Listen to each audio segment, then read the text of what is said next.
The time now is 5:30 on June 25th, 2025.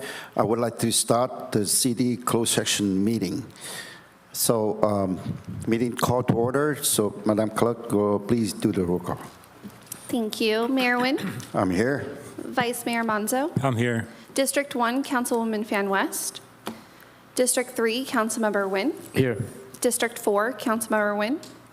Mayor, you have a quorum with District 1, Councilwoman Fan West, and District 4, Councilmember Nguyen absent. All right, thank you very much. Is there any oral communication for closed session today? Yes, we have one speaker, Terry Rains. Hello. Only three of you here, Mayor and Council. There's not even a city attorney here for the closed session. This has got to stop. There has to be consequences for missing any meetings, closed session or otherwise. This is ridiculous. So on the agenda is the appointment, or says public employee, whatever, city attorney. Not knowing anything else, I would assume that this is to go over the RFP or the RFP process, or I don't think it's went out yet, but maybe it has, I don't know. But I know that you guys gave that direction back in February. And, you know, there's no contract on the regular agendas, so I'm assuming, no, it isn't to actually appoint somebody. It's to discuss the RFP. I'm not sure if that's close. I wish your city attorney was here. I'm not sure if that is it, if that technically can be a closed session. It may be to ask for direction from you guys as far as like who to approach. I have no idea. But I would caution you, when you're in closed session, remember the government code, what it allows you to discuss in closed session and what it does not. And the actual selection of the RFP and the appointment of the new city attorney firm, should that happen, must be made in public. So, and I'm sure that Jones and Mayer, guessing that they will submit a bid just like the rest of the firms. But I think we need to take into serious account, you know, maybe not all attorneys at Jones and Mayer are horrible, but our experience has not been a pleasant one, especially, well, actually for a long time. So I hope that this council stands firm on the direction, and this is not to reverse the direction that was given in February. I hope this council is serious about putting the bid out there. And, you know, with services, it's not lowest bidder. With services, it is who is the best qualified, who has the best experience, who understands the city the best, and who can give us the services that we're seeking. It doesn't have to necessarily be the cheapest one. You get what you pay for when you're talking about legal representation. I did notice that there's a different city attorney at Jones and Mayer that was at the Joseph No case this morning. And he actually has experience, allegedly, as a federal civil rights attorney.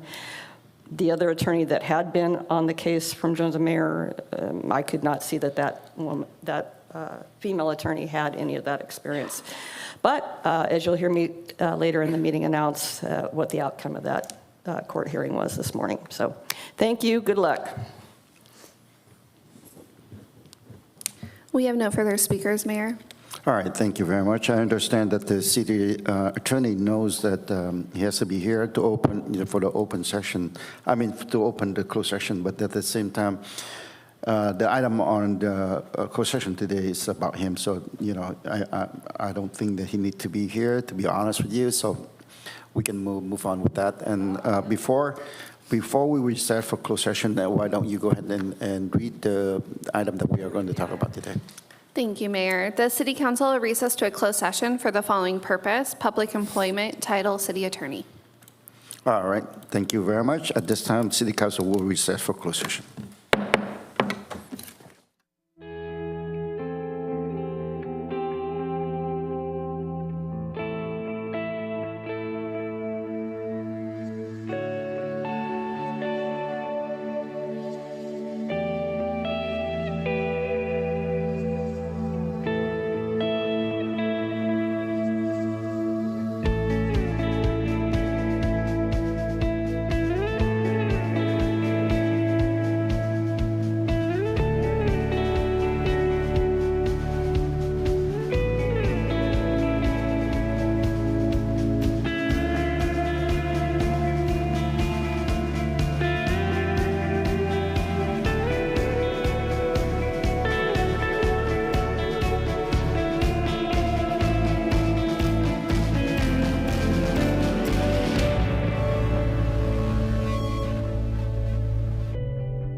The time now is 6:14 on June 25th, 2025.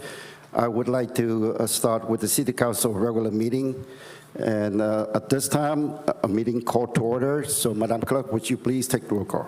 Thank you. Mayor Nguyen, I'm here. Vice Mayor Monzo, I'm here. District 1, Councilwoman Fan West, Fan West here. District 3, Councilmember Nguyen, Here. District 4, Councilmember Nguyen. Mayor, you have a quorum with District 4, Councilmember Nguyen absent. All right, thank you very much. Salute to the flag today is going to be District 3, Councilmember Mark Nguyen, and then invocation by Councilwoman Amy Fan West. Please stand. Please stand. Put your right hand over your heart, and let's start. I pledge allegiance to the flag of the United States of America and to the republic for which it stands, one nation, under God, indivisible, with liberty and justice for all. Please remain standing for prayer. Lord, we just thank you so much for this opportunity to be here, Lord, to do the city's business and to hear the voice of the people and their concerns and how we can better our city and to make it a better place to live. And Lord, I just pray right now for those who are struggling or going through a hard time. I pray that you comfort their hearts, Lord, and I pray for the chaos that's happening in our state and in our nation. I pray that you bring resolve and peace. And Lord, we thank you so much that you are good and you love your people. And so we thank you. We lift this time up to you. In Jesus' name we pray. Amen. Amen. Thank you, and be seated, please.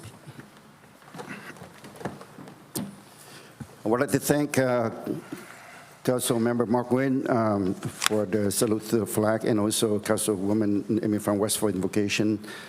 On behalf of the City Council and city staff, we would like to welcome and thank you for taking your time out to your busy schedule to be here this evening. And we love to have you here every meeting. Your presence is very valuable to us, and all together we can move the city forward. So again, on behalf of the City Council, city staff, thank you very much for being here. Next is the city attorney and closed session report. I know that the city attorney wasn't here for the closed session, so city's manager, would you please? Thank you, Mayor, members of the City Council. The City Council today met in closed session for one item regarding public employment, title City Attorney. There was a discussion that took place, nothing to report. All right, thank you. Next is export communications, including SB 1439, report when required. Is there anything from the dais? No. Seeing none, hearing none, so moving on to City Clerk report, please. Thank you, Mayor. In front of you is a late communication memo for agenda item 5.6 for your consideration tonight. As a reminder, the July 9th and July 23rd City Council meetings have been canceled. The next regular scheduled meeting is for Wednesday, August 13th, 2025. We wish everyone a happy and safe summer. Additionally, we still have an unscheduled vacancy on our Cultural Arts Commission. Members of the public who are interested in serving on the commission are asked to complete an application by Wednesday, August 20th at 5 p.m. to be considered for appointment by the City Council at the August 27th regular meeting. Applications can be found online or here in the lobby. That concludes my report. All right, thank you very much. Next is City Manager report, please. Thank you again, Mayor, members of the City Council, and everyone watching tonight. First, as the 4th of July approaches, the city and our police department encourage everyone to celebrate responsibly.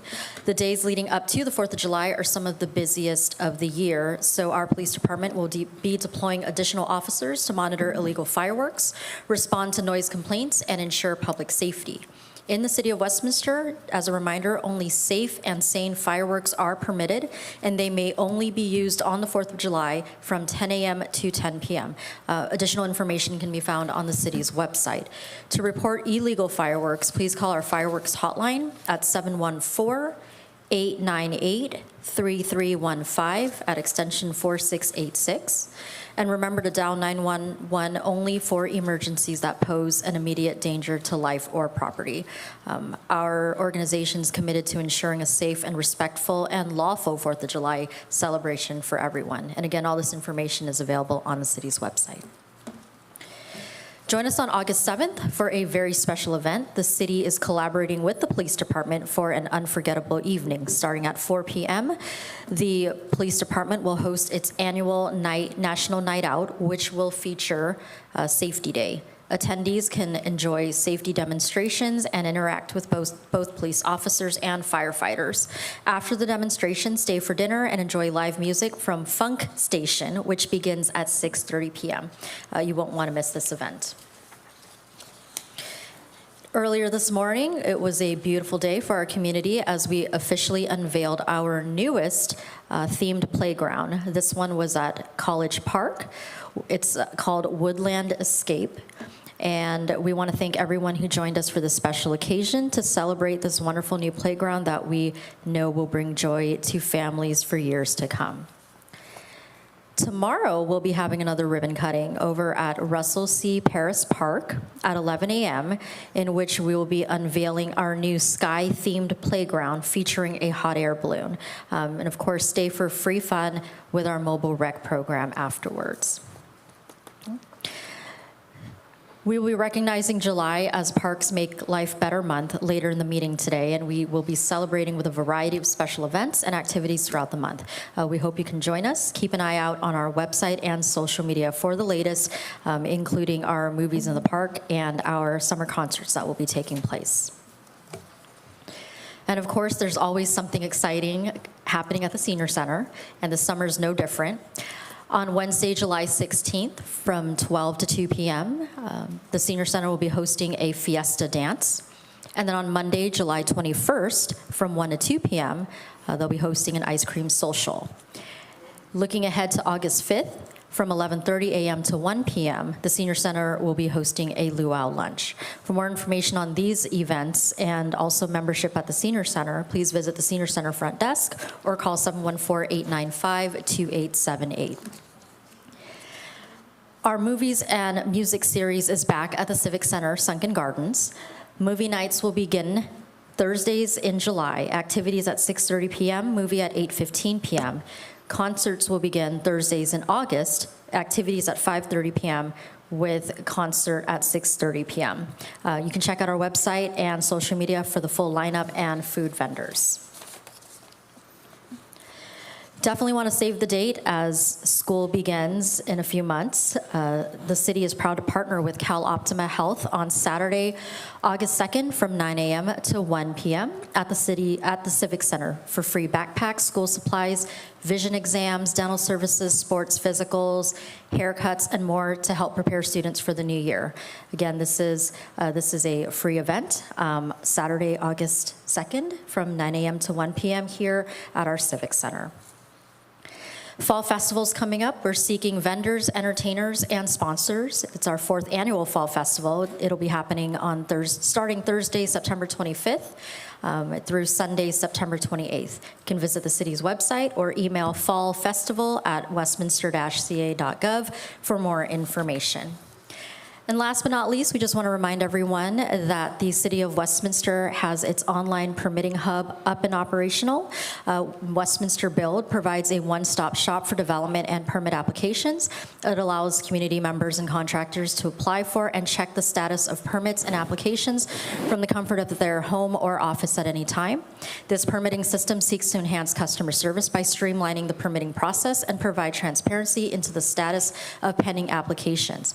To ease the transition to online permitting and to provide additional convenience for our community members, the city will continue to accept in-person paper submittals at City Hall. And that concludes my report. Thank you, Mayor and members of City Council. All right, thank you very much, City Manager. And as you can see, there's a number of activities coming up for this month and next month. So I encourage you and your families to join the city at this event. There's no doubt that a lot of work's put into this, and I want to thank each and every employee that they go out their way to make it possible for the community, and so that we can have the chance bonding together, especially during the summer. So again, you are invited, and please come out and join us. So I just want to remind you that according to the city manager report, that Tomorrow, there will be a ribbon cutting at the Russell's Park at 11 a.m., so join us there. Next is special presentations. We have a number of presentation and recognition today. But first, let me go ahead and start with the presentation by JustServe to recognize the City of Westminster commitment to volunteerism and community service and its nomination as a JustServe city. So at this point, I would like to welcome John Dumas, JustServe specialist, to provide us a brief presentation. Please. Put our hands together to welcome John. Thank you. Mayor Nguyen and City Council members, City of Westminster, I'm really happy to be here today. So thanks for allowing me to recognize Westminster as an outstanding community. So my name is John Demitz, and I'm the JustServe Director. Do we have my first one? Yeah, I'm the JustServe Director of JustServe, and we have a website, justserve.org. And I'm the Director in the North Orange County area. So it's quite a big area, and Westminster is included that.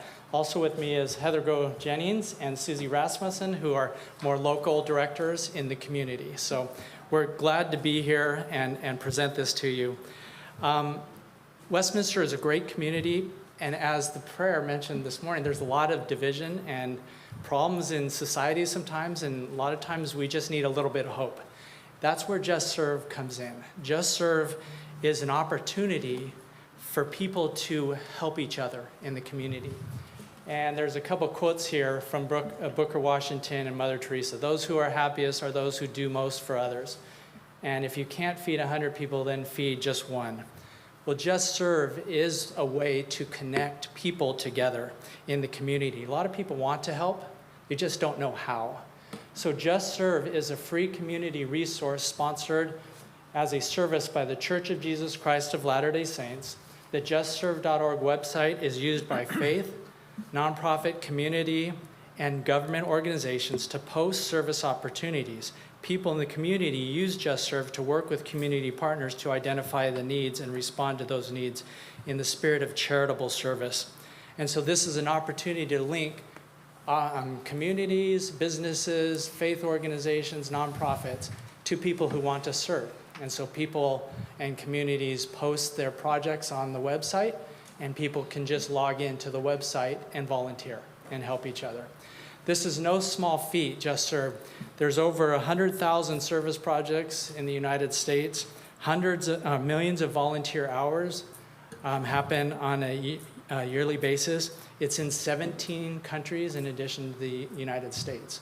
So it's a big program that's used to help people all around the world. Westminster, I'm here to recognize you as one of those strong communities to help with serving each other, helping each other, and providing that necessary assistance. I also want to highlight Westminster High School is one of 50 high school JustServe clubs in Orange County. We have 100 in California and 400 high school JustServe clubs in the United States. And so they contribute many hours of service in the community. And Westminster is one of those high schools that do it. I also want to show, the next slide was just one of the events we had a couple years ago. This one is Pack Against Hunger. We had a number of 300-400 high school students help out those that were in need. This past year, we made shoes for Soul Hope, an organization that provided footwear for African children who suffer very traumatic health injuries because they don't have shoes on their feet. So we do good all around the world, and the high school and Westminster is a big part of that. It's simple. You go to justserve.org, you just enter a city, state, you do a search, and you can find all the different places that you can serve in the community. And Westminster is one of the strong communities in our nation that has that as a priority for their city. So I want to recognize you. I want to thank you for all that you've done. Before I give you a presentation of the award, just want to let you know there's information if people want to take a screenshot of that or want more information. Also, Heather has flyers, and if we can give a few to the city council, and then anybody else, she's going to hand it out to other people here so that they can be involved in the community. But I do want to recognize Westminster as a just serve city and a community of excellence. Thank you very much. All right, thank you for your recognition. And at this time, I would like to invite all council members to join me at the podium for the recognition from Just Serve. I do have a number of items here for you too, some t-shirts and goodies, a box of goodies, so you're welcome to have these in addition to the plaque.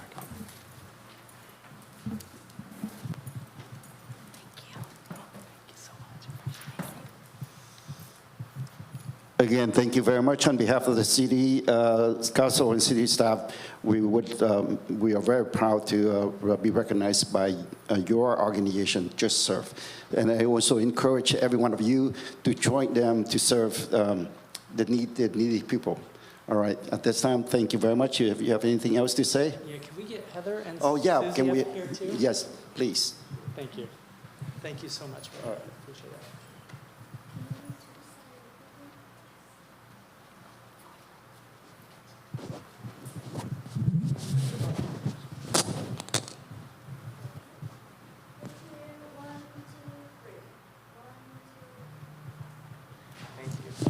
Thank you very much. You want to say anything from your organizations? All right, thank you very much once again.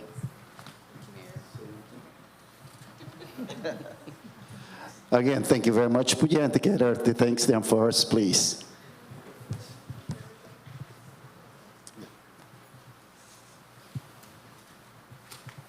Thank you.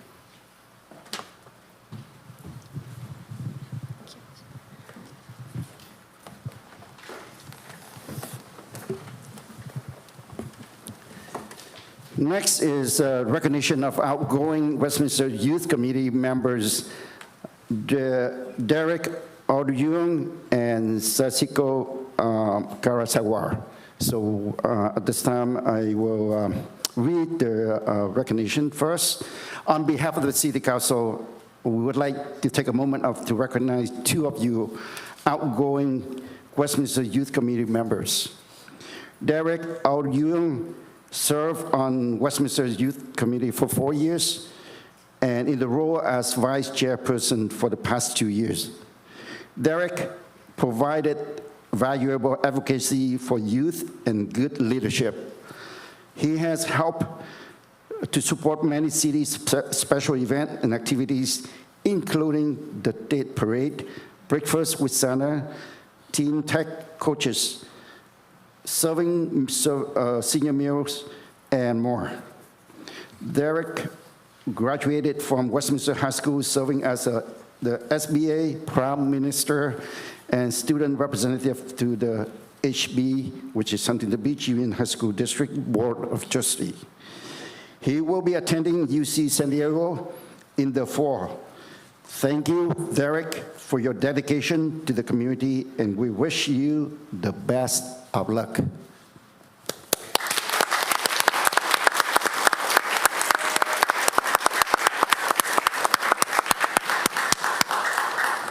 Now, Sachiko Karasawa served on the Westminster Youth Committee for 2 years and represented the voice of the community's youth. Sachiko helped to support many city special events, including Fall Festival, Tree Lighting Ceremony, Date Parade, Santa on the Go, and is K9 Thor's biggest fan.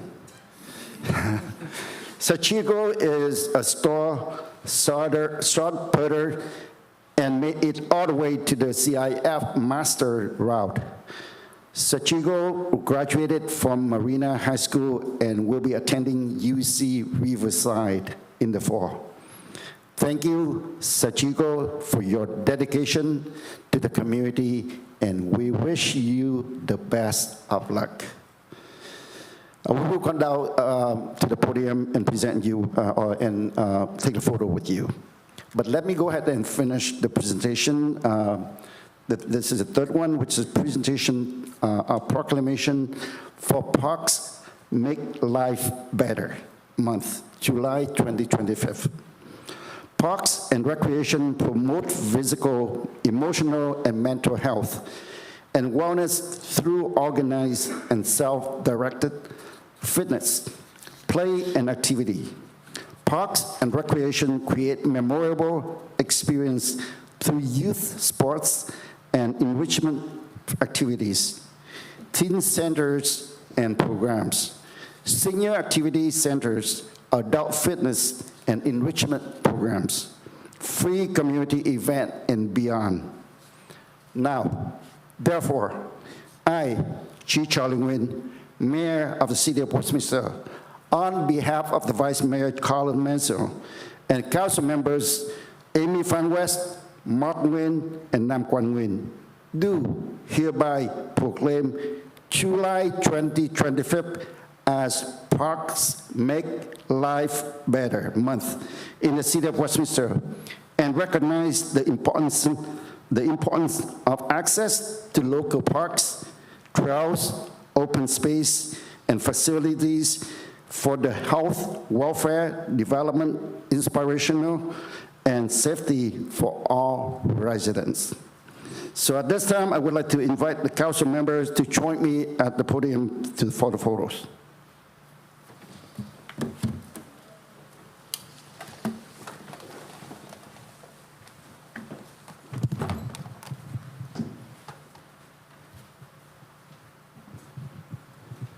Once again, I have the certificate of recognition presented to Derek O'Durung. Derek O'Durung, all right, thank you very much, congratulations.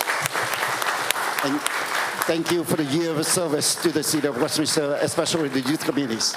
Thank you.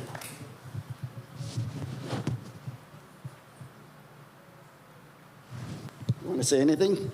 Oh, yes. Go ahead. Hi, everyone. So my name is Derek Ao-Yung, and I had the pleasure of being this year's vice chairperson for the Westminster Youth Committee. And I just wanted to say thank you so much for my youth committee members for just entrusting me, in my leadership, as well as Claire, which was our chairperson. And so this year we had a lot of opportunities to just advocate for the youth of Westminster. And so we did that through multiple events such as the tree lighting ceremony, the Thought Parade, all that stuff. And so we met every Wednesday at like 4 o'clock every month, and we just advocated for the youth. And I hope that my youth committee members stay true to themselves, as well as just advocate for everyone and just help make this world a better place. And so when I go to UC San Diego, I will trust that Claire, as well as all the youth committee members, will stay true to themselves and to advocate for the youth. So thank you so much, guys.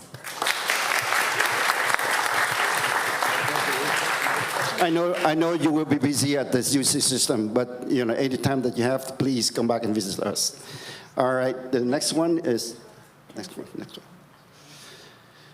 Next one presented to Sasiko Karasawa. So thank you again for your commitment to with the youth movement.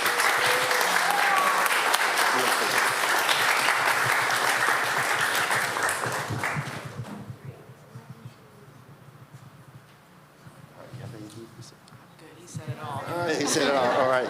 So good luck to both of you. So and I know that Councilmember Amy Van West have something to say. Thank you. I just want to say congratulations to you both. Now, for the next, youth who are coming up after you, what is one advice that you would encourage them to join the club, join the team? What is one word of advice for them to join? Why should they join?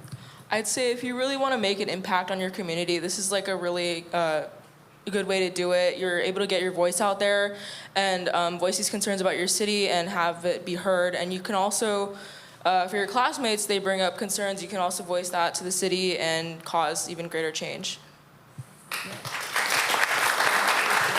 And then for me, anyone who's interested in joining the youth committee, you guys all should stay interested, as well as just be on the lookout for all that Westminster Youth Committee has in store for you guys next year, because I know all these bright-minded individuals have so much in store, so many plans, so many bright ideas for the youth of Westminster, and just like being amongst them and just like having the opportunity to share my ideas with them and just have them share their input on not only like city events, but also like anything that impacts the youth. It's very eye-opening. And so this is an experience that you can only get by joining the youth committee. And so that's an experience that everyone should have. And so if you're interested, please join. Thank you.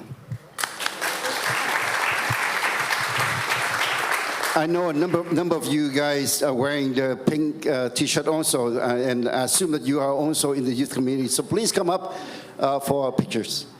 Why don't you guys in the front, and then we are in the back. And you are between, why don't you guys, you both in the middle, and then surrounded by, you come here. Either that or not. You want to kneel?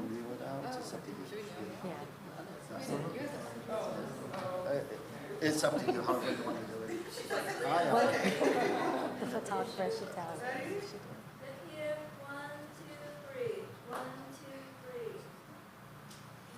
So, ladies and gentlemen, thank you very much. This is our community leaders, future leaders in our community. So thank you very much. Thank you for all your service.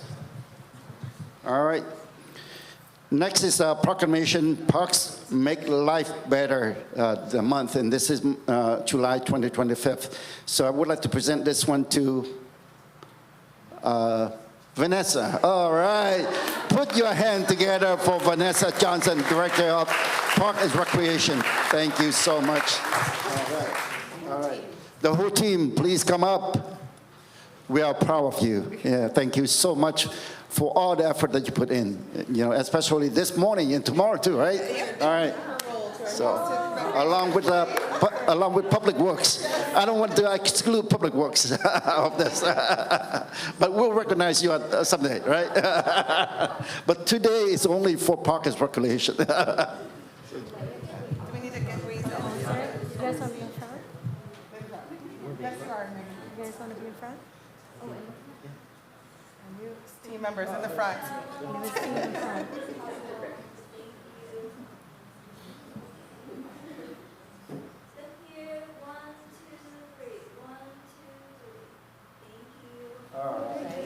Thank you. Sure.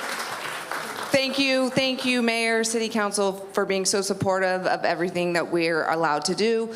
Like our city manager mentioned, we have a lot going on, wonderful things planned throughout July and the rest of the summer. So please join us. We look forward to seeing you all. And a big thank you to the community services team for making all the magic happen.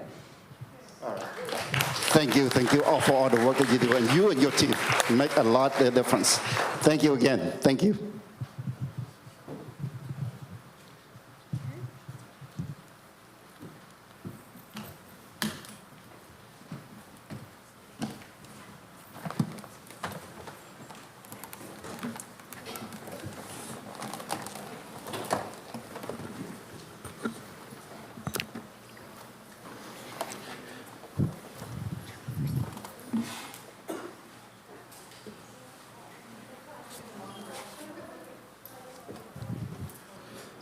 I'm very pleased to have the Orange County Fire Authority water safety presentation today by our Chief Craig Covey.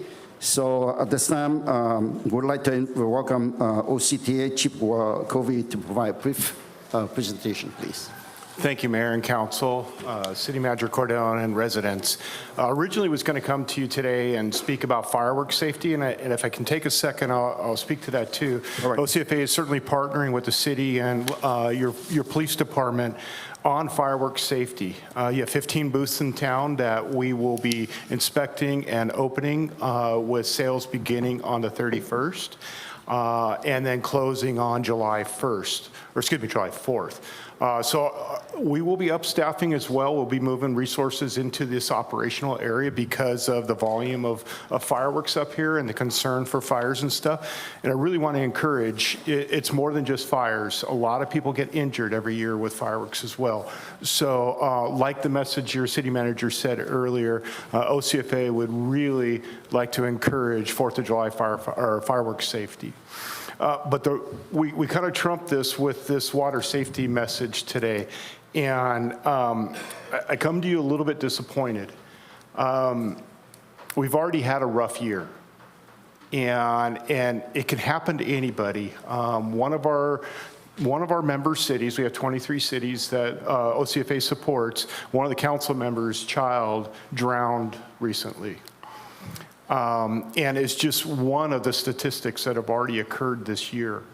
And for me, it's heartbreaking. I'm very passionate about this because I've been on too many drownings, and you do not know grief until you see the grief of a family that's lost a child and the sounds they make. And I as the police chief is shaking his head, and everybody here in the police department would concur in responding to these, it is one of the worst calls that us first responders respond to. So thank you for supporting this message, City Manager Cordone. I'm very passionate about it. Hopefully you feel it, and I'll kind of continue on. So obviously what is drowning, and this is a very difficult video to watch. But as you sit here and watch this young child here on the right-hand side of the screen, taking off his floaties, how many times could this have been prevented in this short video as you watch it? Walks over, his sister's in the pool. What's he want to do? He wants to go join the sister. And just like that, he's gone. No noise. That father, I'm sure, left a layer of skin on the pool deck, grabbing him out. Thankfully, he was paying attention.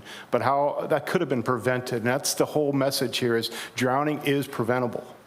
Okay, so there's two. This slide kind of bothers me a little bit because it's very cold. There's fatal and non-fatal drownings, right?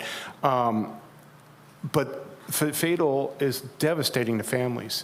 Not only do they lose a child, many of the families end up divorced because of the grief and blame to each other and stuff. So it's not only that, and then the non-fatals, for every fatal drowning, there's 5 non-fatal close call incidents. And in those incidents, many of those children or adults are significantly injured and with life-changing injuries.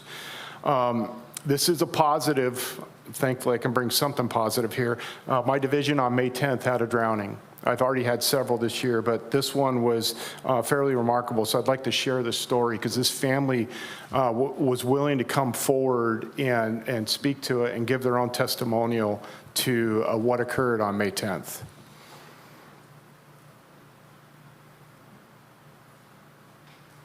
Volume. What's up?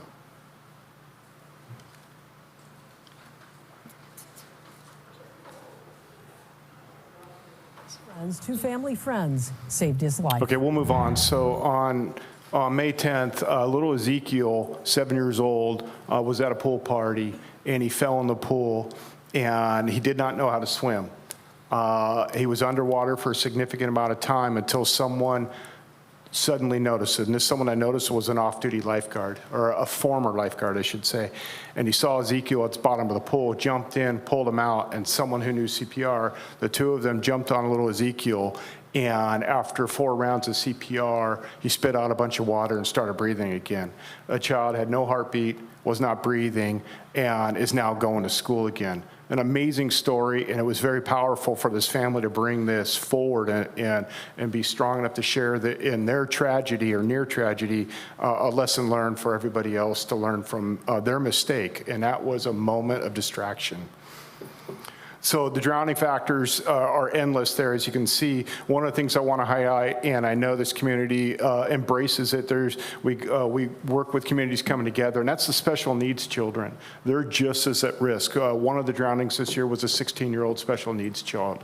So it's more than just kids. There's adults, there's special needs, there's a lot of different issues to it. So in 2024, we had 111 drownings. And a reminder, Children can drown in as short as 2 inches of water. They're very top heavy. They can fall in a bucket, they can fall in a toilet, they can fall into a bathtub and drown. So paying attention is critical. 111 last year, up from 104 the year before. But when you look at this chart, that continues to be the median of what we're dealing with, anywhere from 90 to 120 drownings a year, high 90s to 120. And it's just unacceptable, because when this is a preventable event. When you look at where these drownings occur, and I think most of us would recognize that a vast 2/3 of it, majority, occur in backyard communities and pools and spas, where there's usually a lot of people there. So people get distracted and lose track of their children. So in 2025, we've already had 20 drownings, 8 of them children.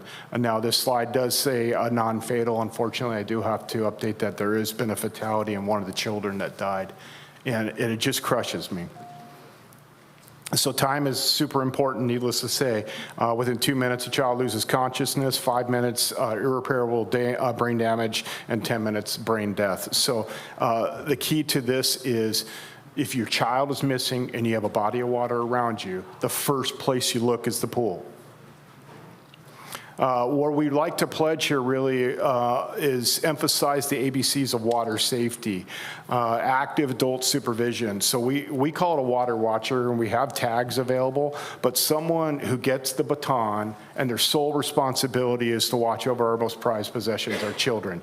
And no cell phones, no grabbing a drink, no going to get lunch. They're solely there until they need to get relieved and someone else does it, or they continue till they're done. But, rotation is good, but just the thing is, just no distractions.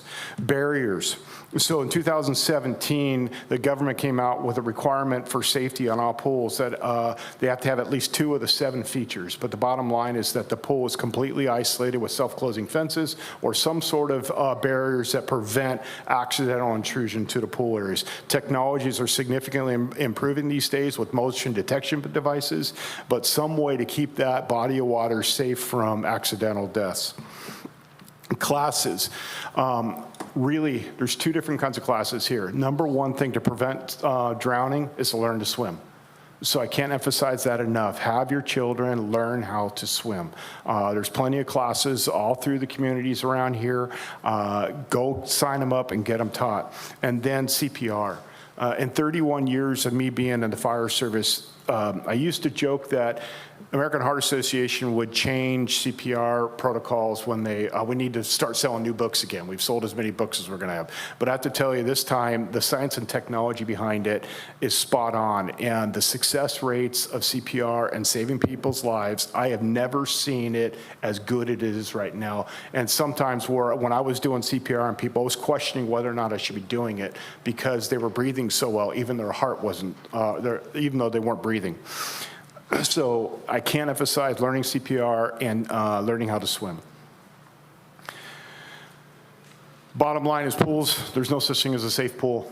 Okay, as you see, 69% of drownings are under the age of 5, and they weren't expected to be near water. There's a lot of stats there. I'll just kind of glance over them. But the bottom line is there's no such thing as a safe pool. And don't forget the drains. There's a lot of water that flows through those drains, and people can get clothing caught in it, hair caught in it, any type of object that will get caught and hold them underwater. Flotation devices, flotation devices, flotation devices. If you can't swim, have some sort of flotation device on. And don't forget, it's not just pools. You can be in the ocean, you can be in our lakes or bathtubs. The myth versus reality. You see TV and everybody's making all kinds of noise as they drown. The reality is it is a silent death. Lifeguards talk about when they see someone in the water with their chin back and kind of doing that dog paddle and stuff, that person's working on drowning. So that's they're not screaming, waving arms, hey, I need help. No, they're trying to stay afloat as they go under. And something there, if you don't know how to swim, or if you're at the beach, statistically, if you're swimming within the area of a lifeguard, there's a 1 in 18 million chance of you drowning.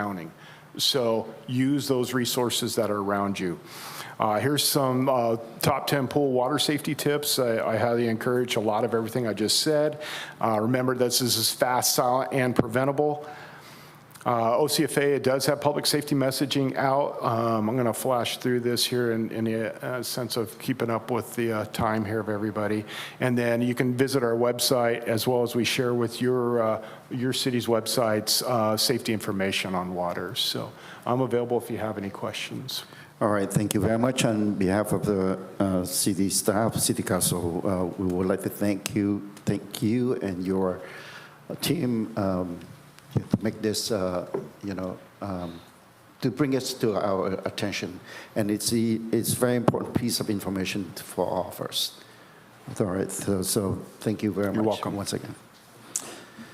All right, moving on. Before I open up for oral communication concerning agenda items only, I would like to move item 9.1 before the public hearing.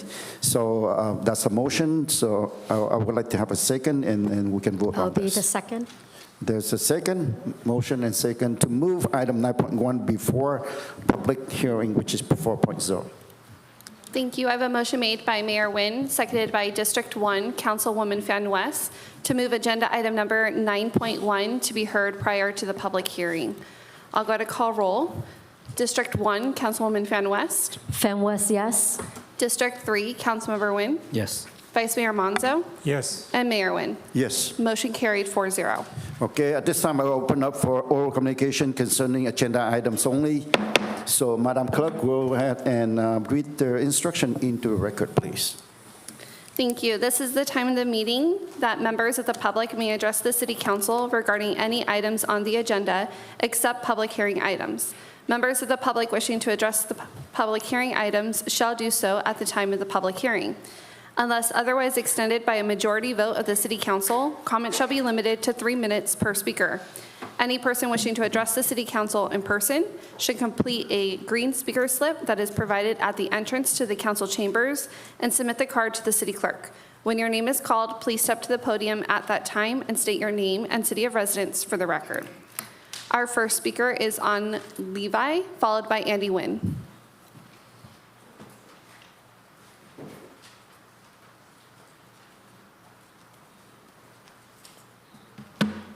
Good evening, ladies and gentlemen, on city council member, city staff and officer, and all the people in this room. First of all, I'd like to thank America, and because America that gave us the opportunity to live and to learn and to work. I remember I was here when I was a teenager. I became a both people. The U.S. opened their arm, opened their heart, with great compassion that gave us all opportunity to study, to learn, to work. Now I have everything. When I first here, I'm only 11 years old, who got nothing, no family, so lonely. Now I have married with the 3 kids, and I have a business with 3 businesses in Westminster, and I pay all the taxes.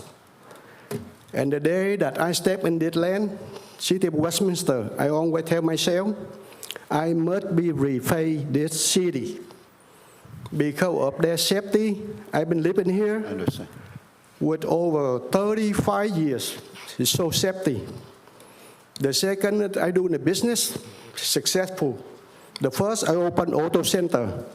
The second, I opened ADP car rental. The third, I opened A&D auto service. So all 3 companies that we success, and we thank Westminster.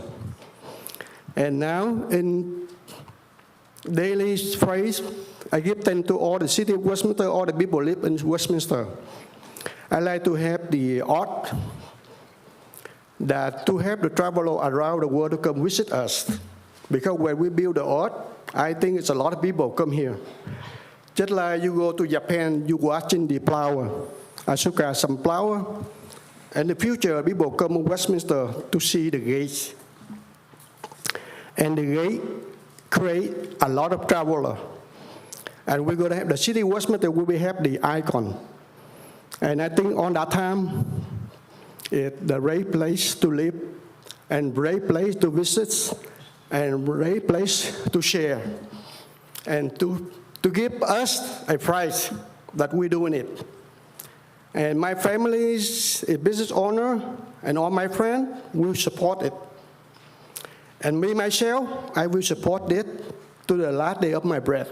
So thank you to the City of Westminster, all the member, all the policemen that keep us safe, and all the people in this room that listen to me. So I don't have much time to talk, but if I have more time to talk, I will share. So let someone else. Thank you very much, ladies and gentlemen.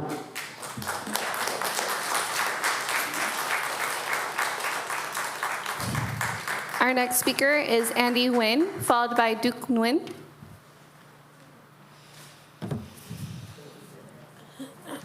Andy Nguyen. What's the name again? Andy Nguyen. Andy Nguyen? That was Andy, A-N-D-Y, Andy.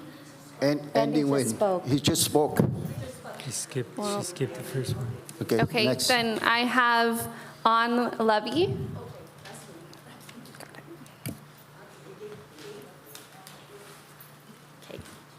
This is a Michael. Hi, everyone. Well, I'm here to build the ark because I think that's a big symbolization, cultural identity for our community, the Vietnamese community, just like other cultural center. And I think that will make the landmark beautiful. And so you're going to have more visitors, and that will boost the economy. So that's all I can say. Thank you. Thank you.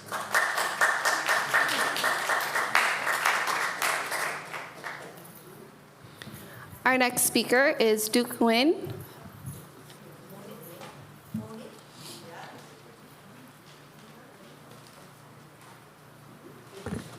Hello, Mayor, City Council member, and residents of Westminster.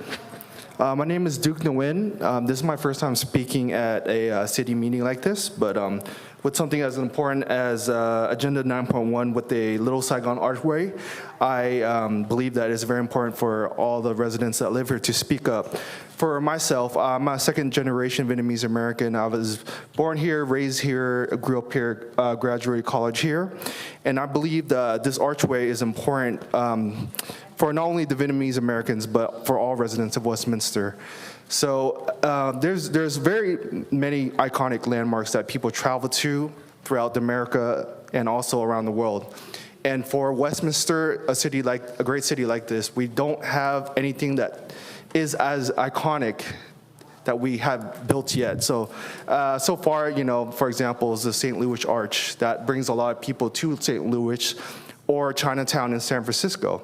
So being that we have Little Saigon here, the largest Vietnamese diaspora in America, outside of Vietnam with the most Vietnamese Americans, I support in believing that this archway will bring a lot of vitality, a lot of culture, and a lot of people to visit the city. So it is very important that I think that this should be built, not only for all the residents, but also for small business owners, where they can have their businesses from all the tourists that are visiting. And just overall, I think it's a great thing that we can build here for future generations and to bring everyone together. Thank you. Thank you. Our next speaker is Chung Nguyen, followed by Tommy Lee.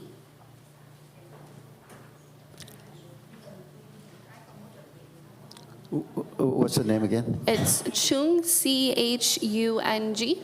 Chung Nguyen. Okay.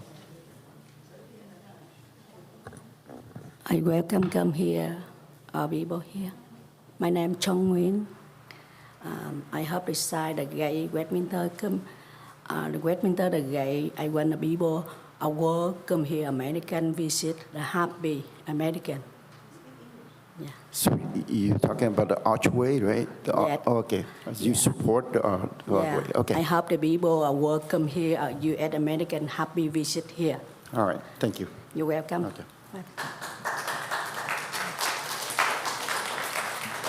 Our next speaker is Tommy Lee, followed by Tuan Pham.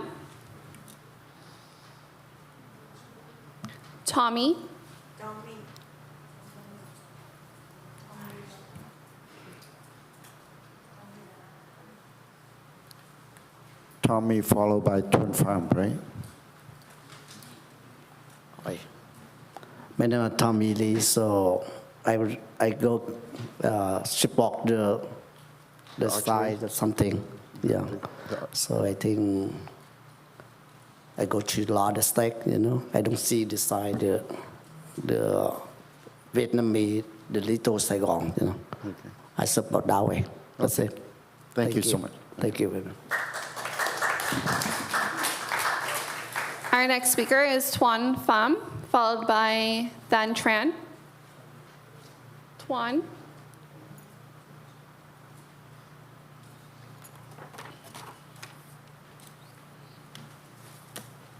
Hello, hi City Council and all people around this room.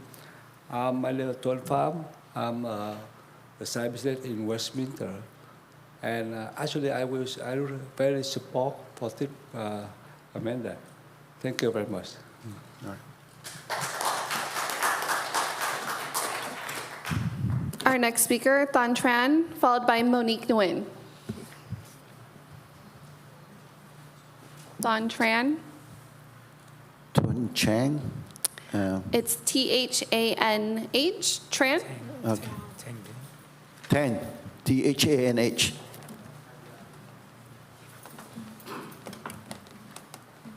Wow. Good evening, City of Westminster, City Council members, and last, the City Mayors. My name is Tang Deng, a long-time resident of City of Westminster. First time here to speak to the Council and to the City, but I did came here before to speak on a plan commissioning on my projects. I came here to speak on Agenda 9.1 regarding to the archway. So I am in support of it for a few reasons. Lack of a better word, I want to borrow a few words from a former city elected official saying that anything is better than empty dirt. That is, I think, very close quote from a former city elected official, and God bless her.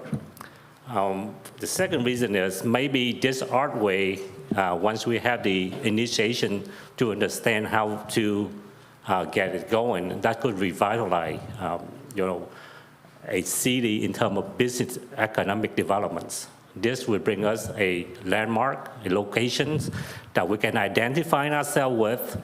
And recently, I have a young family, and my kids go to school, and they got, they got certified, recognized as a school to watch. So in support of this archway, maybe this city become the city to watch. And I know we have a lot of things going, so at least let's make something happen with the design build process. It's a fast track, it can get done. It can done fast, and that make it happen for 2026, because I read the agenda, we have been in it 2 years. And it's talk, but now it's design build process, let's get it done, and let's make Westminster matter again. Thank you so much for everybody.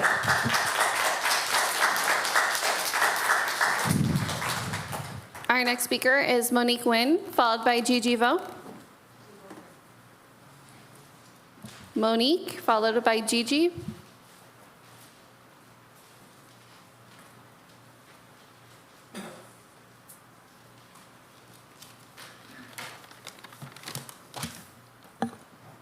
Kính chào ông thị trưởng, ông phó thị trưởng và các nghị viên.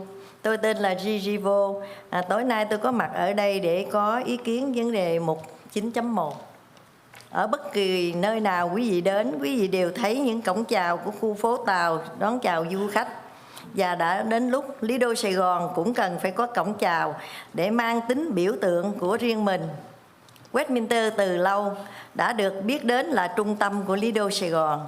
Và chính Lido Sài Gòn đã đưa thành phố Westminster lên bản đồ. Các sự kiện văn hóa và lễ hội lớn đều diễn ra tại Westminster, thu hút khách tham quan từ khắp nơi, các vùng đến và xa hơn nữa. Tôi xin cảm ơn ông thị trưởng, hội đồng thành phố và nhân viên thành phố đã luôn ủng hộ cộng đồng người Việt. Cổng chào mới này không chỉ tôn vinh di sản văn hóa phong phú của chúng tôi, mà còn trở thành một biểu tượng tự hào, giúp phát triển du lịch, thúc đẩy tăng trưởng kinh tế và nâng cao danh tiếng của Westminster như một điểm đến hàng đầu. Hãy cùng nhau biến cổng chào này thành hiện thực được, để cộng đồng và các thế hệ mai sau luôn trân trọng và tự hào. Xin cảm ơn ông thị trưởng Charlie Chí Nguyễn vì tầm nhìn xa của ông không chỉ dành cho người Việt Nam mà cho cả thành phố Westminster. Thành phố Westminster của chúng ta sẽ trở thành một địa danh mà du khách không thể bỏ lỡ khi đến thăm California hoặc Hoa Kỳ. Xin trân trọng kính chào và cảm ơn. Good evening. You can hear me? Good evening, mayors, vice mayors, and council members. My name is Gigi Vo. Tonight, I'm here to voice my support for item 9.1. Everywhere you go, you see Chinatown gateways welcoming visitors. And it's about time Little Saigon had its own iconic archway. Westminster has long been recognized as the heart of Little Saigon, and Little Saigon is what truly puts Westminster on the map. Major cultural events and celebrations happen here in Westminster, drawing people from across the region and beyond. I want to thank to the mayor, city council, and city staff for all their ongoing support of the Vietnamese community. This new welcome archway will not only honor our rich cultural heritage, it will also become a proud landmark that boosts tourism, drive economic growth, and increase the visibility of Westminster as a premier destination. Let's make this archway a reality and create a symbol that our community and future generations can treasure for years to come. Thank you, Mayor Charlie Nguyen, for your vision, not only for the Vietnamese community, but Westminster City as a whole. Our Westminster City will become a landmark visitor cannot miss when they visit California or the USA. Thank you.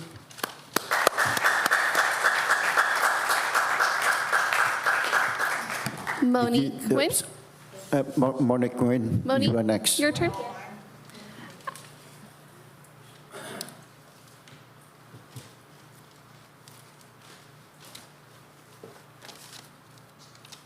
Over here. Monique. Yeah. Good evening, Mayor, City Council member, and city staff, everyone present here tonight. My name is Monique Nguyen, a community member in Little Saigon. I read the staff report regarding agenda item 9.1, and the facts are clear for everyone to see. Throughout the nation, I will find recognized ethnic historic district from Little Italy, Little Tokyo, Koreatown, and Little India to Chinatown all across the county. Of course, you will find Chinatown archway in every corner of most towns you visit. And did you know, currently the city of Long Beach also has planned to build a gateway for its Cambodian community. I have already seen the design sample they plan to use.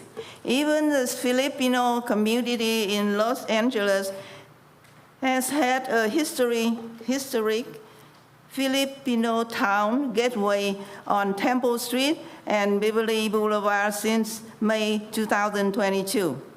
Since 1975, for 50 years, Vietnamese people have made Westminster their home. Our community has contributed immensely to this city and Little Saigon. This is why a gateway arch would not only be the well-deserved recognition of that rich history, but also a smart investment for Westminster, one that will boost tourism, support economic development, and enhance the city's cultural identity. This arch will become an iconic landmark, not just for Westminster, but one that will be celebrated across the nation and around the world. I urge Vice Mayor Menzo, all council members to vote yes to support Mayor Charlie Nguyen's vision for the city. Thank you.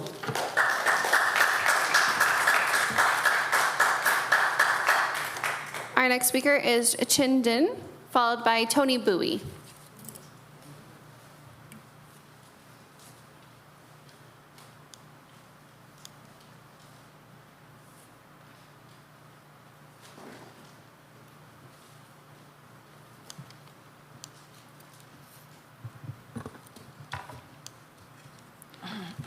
Kính chào ông thị trưởng, hội đồng thành phố, các nhân viên và mọi người có mặt hôm nay.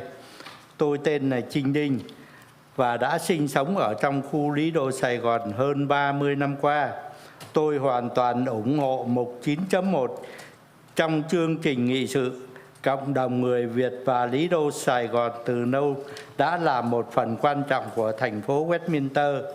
Cổng chào Lý Đô Sài Gòn là một biểu tượng đáng tự hào tôn vinh di sản văn hóa của chúng ta và chào đón du khách chỉ từ các thành phố lân cận mà còn cả khách du lịch trên khắp cả nước và trên thế giới đến với Westminster. Cổng chào này là một khoản đầu tư cho chương trình của Westminster với vai trò là một thành phố đa dạng và bao dung. Và tôi khuyến khích thành phố thông qua đề xuất này. Đây mới chỉ là một bước khởi đầu của quá trình. Một khi thành phố có kế hoạch cụ thể, cộng đồng chúng ta sẽ sẵn sàng cùng nhau đóng góp và tham gia gây quỹ để biến dự án thành phố thành hiện thực. Thân chào quý vị. Good evening, mayors, council members, and city staff, everyone present here tonight. My name is Ching Ding, a community member in Little Saigon for over 30 years. I fully support agenda item 9.1. The Vietnamese community and Little Saigon have long been a vibrant and vital presence in the city of Westminster. The Little Saigon Welcome Archway will serve as a proud landmark, celebrating our cultural heritage and welcoming visitors not only from nearby city, but also tourists from across the nation and around the world. This archway is an investment in Westminster's future as a diverse and inclusive city, and I encourage its approval. This is just the beginning of the process. Once the city develops a plan, our community will be ready to come together, pitch in, and help with fundraising efforts to make this project a reality. Thank you.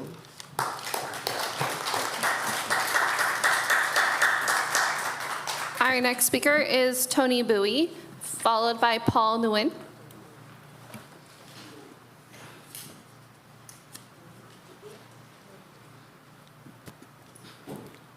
Good evening, Mayor, Vice Mayor, and City Council members.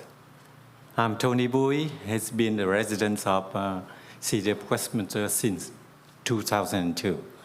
It's been a long time being the resident of Westminster, and I was appreciate to be a chance to be appointed as Planning Commissioner of City of Westminster and also Oversight Committee for Measure Y and E, oversight on taxpayer.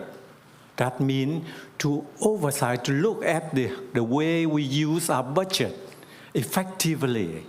Are you talking about what item that you're talking about? Yes, I support all of the people who has been here, support for the archway. It's really good project for our city. However, I would like to know that do we have enough budget to do any big project? And please careful and studying it so that it will not be a big burden to our city. Because this city, when it was incorporated in 1951, it was called All American City. That means every American city has a chance to participate to make things be a good place for all of groups, of ethical groups. So keep that in mind. All American city, that means we have to serve all communities and don't make other community be disgruntled or they file a lawsuit to us, to the city. That's not good because in the past, City of Westminster has been suing many times and by many people because of different issues. So I support the archway to Little Saigon, but be careful, take a look at the budget, at the safety issue, and of the maintenance of it in the long run.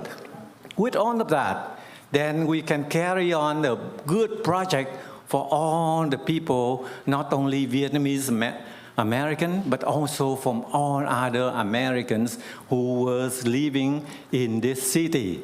That is my concern.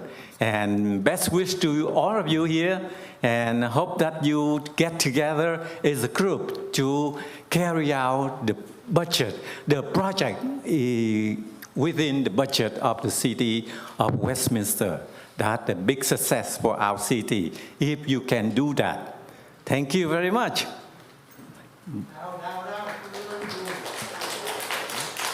Our next speaker is Paul Nguyen, followed by Than Tran. Good evening, ladies and gentlemen.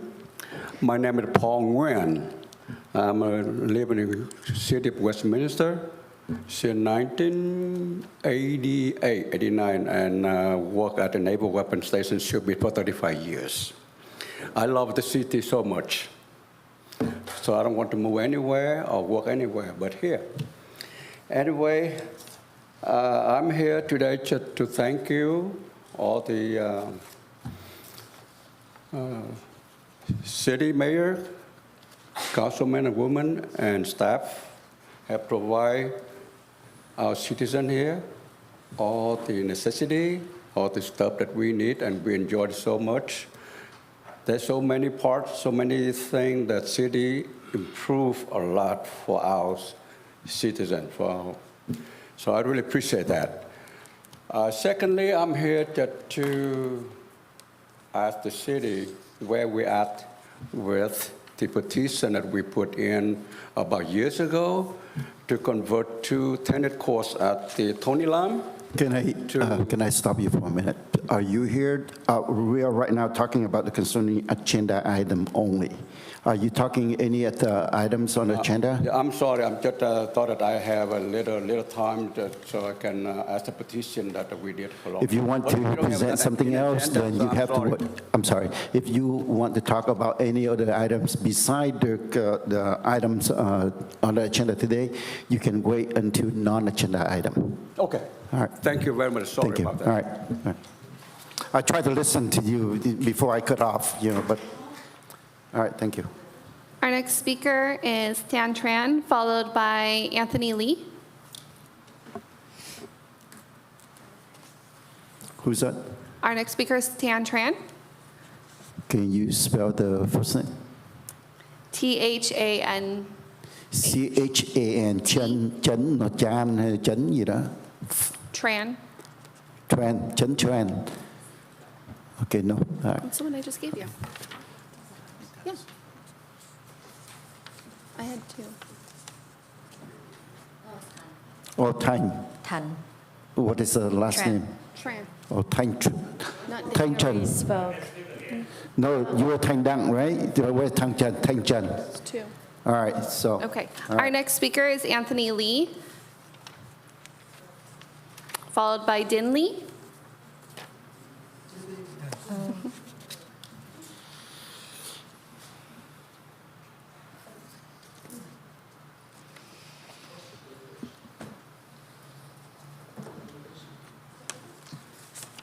Good evening, the mayor and all the council, city council. My name is Dean Lee. I live in the city. I live in this area of 50 years. Project 9.1 in my dream, and I wait so long. I hope that this is coming in. That's it. I really support for this project. That's all I have. Thank you. All right.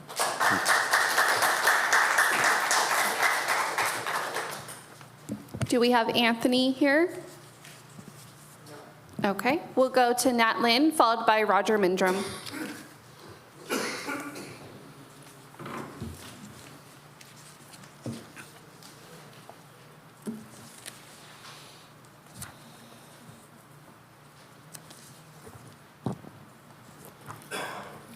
Xin chào thị trưởng, xin chào Hội đồng thành phố Westminster. Tôi tên là Nhật Linh, là cư dân của Westminster. Tôi muốn nói cảm giác của tôi là trong cư dân thành phố đã có sự chia rẽ kỳ thị khi ông thị trưởng đưa ra các nghị trình xây dựng trung tâm sinh hoạt cộng đồng và cổng vòm Lido Sài Gòn. Thưa quý vị, đó là điều không nên và không bao giờ được làm như vậy khi chúng ta đang sống ở Hiệp chủng quốc Hoa Kỳ, một đất nước đa sắc tộc, đất nước của những người di dân. Ở CD Westminster hiện có khoảng 49% dân số là người Mỹ gốc Việt. Chúng tôi đang cố gắng mỗi ngày để làm tốt nhất mọi điều, góp phần xây dựng thành phố nơi chúng ta đang sống. Và đất nước đã cưu mang chúng tôi với hy vọng cộng đồng các sắc dân sẽ cùng chung sống hòa thuận, chia sẻ và cùng nhau hạnh phúc. Cộng đồng người Mỹ gốc Việt là những người tị nạn cộng sản đến Mỹ với nỗi đau mất quốc gia Việt Nam Cộng Hòa, mất tự do, mất nhà, mất tài sản, mất tất cả. Và Lido Sài Gòn là mồ hôi nước mắt của hàng trăm ngàn người Mỹ gốc Việt đã nỗ lực xây dựng 50 năm qua. Đó là niềm kiêu hãnh của tinh thần Việt, là trái tim Việt, là hoài niệm của những người dân của một đất nước tự do có tên gọi là Việt Nam Cộng Hòa. Đã từng được Liên Hiệp Quốc công nhận, nhưng nay đã trở thành quá khứ vì chúng tôi bị đồng minh bỏ rơi. Việc ông thị trưởng đề nghị xây dựng trung tâm sinh hoạt cộng đồng và cổng vòm Lido Sài Gòn chính là tâm huyết của 49% cộng đồng Việt Nam mơ ước, giấc mơ 50 năm của cộng đồng người Việt chúng tôi. Mong Hội đồng thành phố và cộng đồng các sắc dân trong thành phố ủng hộ. Điều này rất xứng đáng với những đóng góp của cộng đồng Việt Nam. Và đó còn là đòn bẩy, là cú hích thôi thúc Lido Sài Gòn phát triển nhanh để đón nhiều người đến, để kinh doanh, để du lịch, để góp phần phát triển Westminster. Thiết nghĩ, Hội đồng thành phố cũng đã quan tâm việc phát triển những đặc trưng riêng của mỗi sắc tộc trong thành phố. Ví dụ như bảo tàng cư dân Westminster cho người bản xứ, công viên để vinh danh cộng đồng người Mexico đã đấu tranh cho quyền bình đẳng trong trường học và con đường làm mới thật đẹp đi ngang qua cái công viên đó. Cũng như nhiều chương trình phát triển chung cho toàn cư dân thành phố của chúng ta là cư dân của Westminster. Dù là sắc dân gì cũng cùng chung nhau đoàn kết xây dựng thành phố. Trong cái chung đó, mỗi sắc tộc đều giới thiệu được nét văn hóa độc đáo riêng của mình, càng tạo nên bức tranh tổng thể Westminster tuyệt đẹp.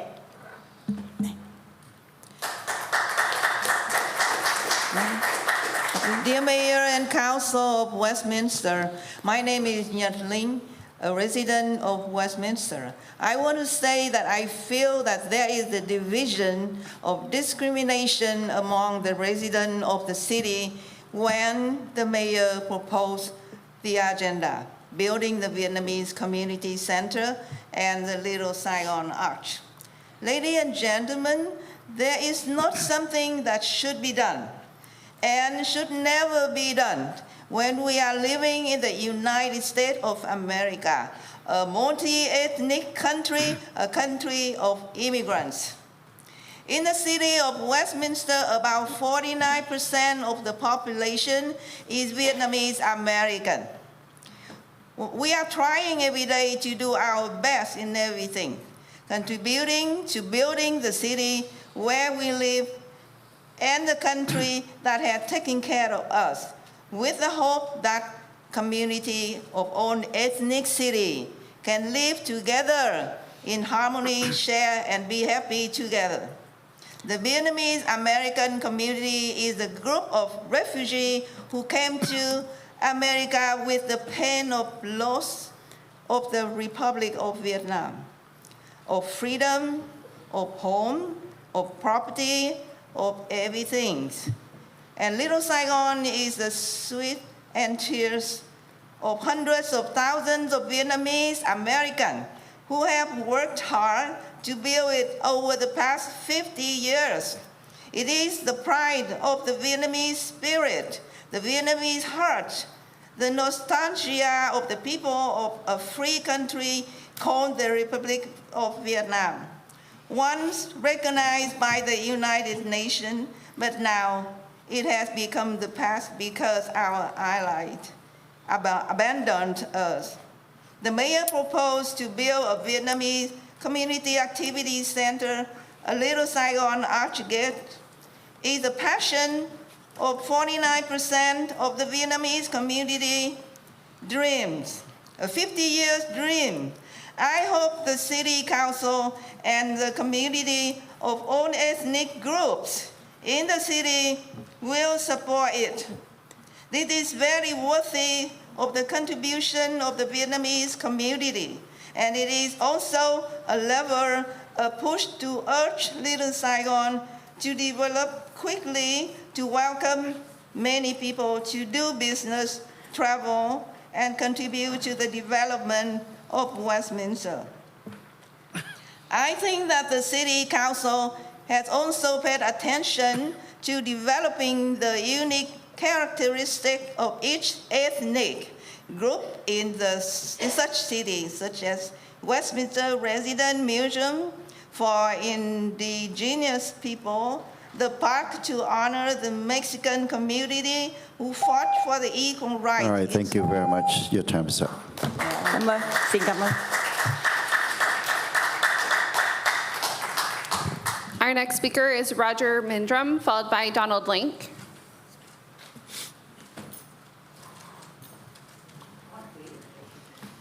Good evening, Roger Mindrum, resident of Westminster. Mr. Mayor, City Council members, I just wanted to say thank you for your dedication and your sacrifice from your families and the efforts you put in here. I'm not going to agree to your decisions, probably not tonight either, but I thank you. Our city managers, thanks for fighting for us. I know you guys do, and the 405 project is still a nightmare. Thanks for pushing on that. Our firefighters and our police department, we thank you for your hard work and dedication also. On 3.10, second reading, I apologize, I missed last meeting, I had obligations, but I just want to make sure that, I know it's a second reading, but I'm sure we all want to make sure that certain council members are crystal clear what that covers and what it doesn't cover as far as zoning, because no one wants the fiasco that we had last year, right? Let's make sure that everything's known, what's covered and not covered, and there's no eminent domain or anything like that. As far as 9.1, it's a great idea. My concern is how it's going to get paid for. I don't believe 1 cent of our increased tax dollars should be spent on this, not for a study, not for anything. No one voted for a tax increase to pay for something like this. These people sound great, but a lot of people are going to know it as a vanity project. You all voted for it before, so I expect you to vote for it again, but I'm still going to come up here and exercise my First Amendment right to give you my opinion. 100% against any city money, tax dollars being spent on this. I know we've already gotten $1 million from Andrew Doe that was kept, but what was the turning point in him backing out of that? Was this $2 million? Was it $2.5 million? Either way, these people better open up their wallets and pitch in. If that's really what you want, help pay for it. Thank you. Our next speaker is Donald Link, followed by our final speaker, Terry Rings.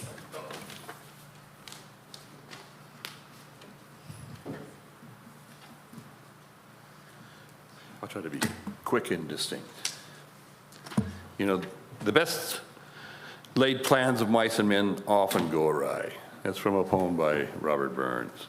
Although the Little Saigon Arch is a wonderful and admirable idea that even Andrew Do, on his way to his new home for the next 5 years, changed his own mind and asked that the money be returned. Half the money would be needed just to design it, or the cost of an average ADU. If anybody has the money to accomplish this task, show us the money. Tax money needs to be spent for the benefit of all the residents, not just half the residents. Even though, like I say, I'm all for it if someone has the money. Maybe Mark has it. Anyway, thank you. And our final speaker, Terry Raines.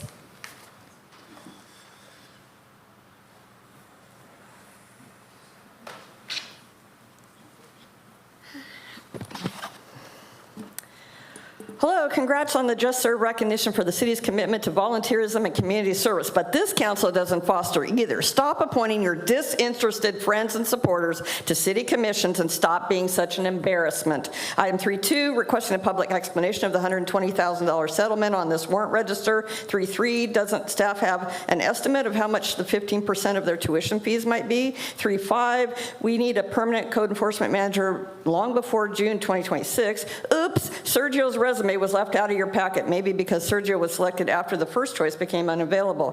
3.6, $200,000 in one-time funding, great, but the main contract should be $50,000 a year, not $25,000 to keep Beach Boulevard clean. 3.7, pavement condition index report should be provided with any street improvement agenda item. 3.9 and 3.10, I sent an email with more errors. 5.3, economic development is finally kicking off here in Westminster. It took too long to hire an ED manager, but we're glad she's here. I hope our Chamber of Commerce really steps up their efforts to become a better partner to the city.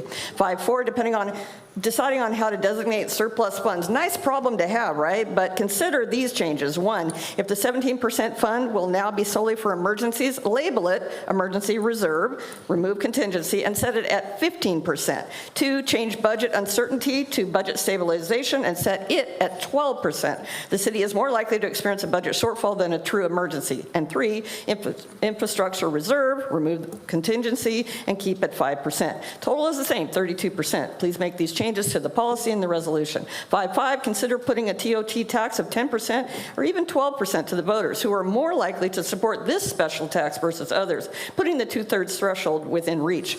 The impact will be much greater than stated when Bolsa Rose Hotel and 1 or 2 hotels at the mall site come online. Cannabis not even mentioned as AB 564, which originally sought to repeal the excise tax increase, but was amended in committee to just delay it 5 years, awaiting the final vote. Per Monday's OC Register, Santa Ana reduced cannabis taxes to stay competitive and discourage illegal shops, but they've still experienced a sharp 50% decline in cannabis revenue. Don't force residents to circulate a petition, though, to get 5,500 signatures for a special cannabis tax, even with the lower vote threshold. Just request a modest cannabis tax of, say, 5%, making us the most competitive. Remember, the city will also get directly 1.5% additional sales tax revenue from measures Y and E for cannabis. 5.6, consider each supplemental request separately. Contrary to Voice of OC's article, this budget is balanced, even with supplementals. Yay! 7.1, why the generic resolution? Just present a resolution once you've settled on a new mating date. And 9.1, Little Saigon Archway, quote, funding could come from a variety of sources that include city funds, nonprofit agencies, grant, and private donors, unquote. Fact, residents won't support any taxpayer dollars for this project except the $1 million if the city still has it from the county. All right, thank you. We have no further speakers, Mayor. All right, thank you very much. Once again, thank you for coming out and voice your opinions. And today, whether we respect your opinions one way or the other. I know that there was the term that all American cities is confusing to a number of people here. And sometimes that we misunderstood the meaning of it. And today, there's speaker raised a question about it or talk about that, and I don't think it's the right way to express it. So at this time, instead of me explaining it, I would like to request the city manager to go ahead and explain what is all-American city means to all of us. So, so the designation that we see all over that says All America City, it's actually not All American City, but it's All America City. And that is actually a designation that's provided by the National Civic League. It's a competition that I think it's in its 74th year. And so in order to be designated an All-America City, you pay an application fee, you pay to do a presentation in front of a panel in which you become a finalist, you've got to travel, and you're awarded this if you are ultimately selected. Back in 94 or so, it was the direction of the council back then to actually designate funds to enter this competition. I want to say it was probably 3 attempts or so before it was actually awarded. May have been more, but this is just kind of off memory because I know people have asked about this before. But I know that the city council back then in 95 or so designated about $20,000 to do a video, to create a video, travel expenses to go travel out of state to make this presentation, et cetera.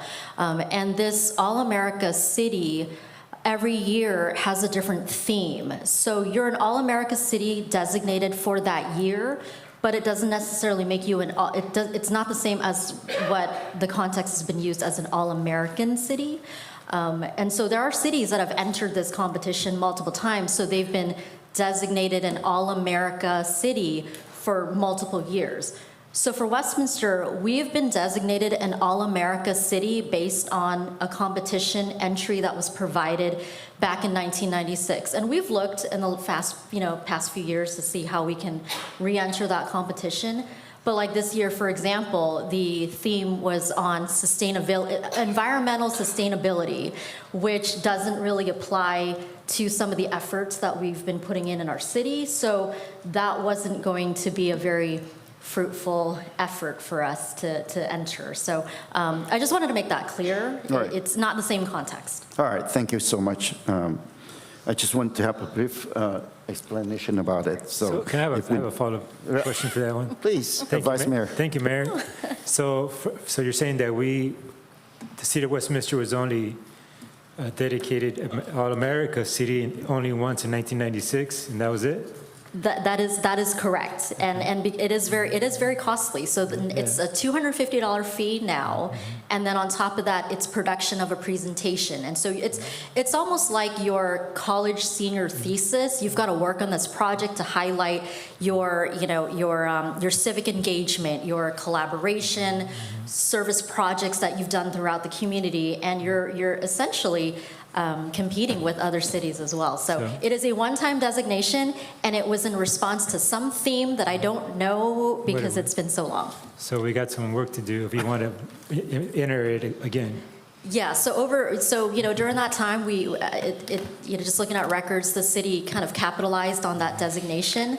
But since then, we haven't been designated an All-America City. All right, thank you. Thank you very much. I hope that explain it so we don't misuse the acronyms or whatever it's that we call All-America City for different meanings.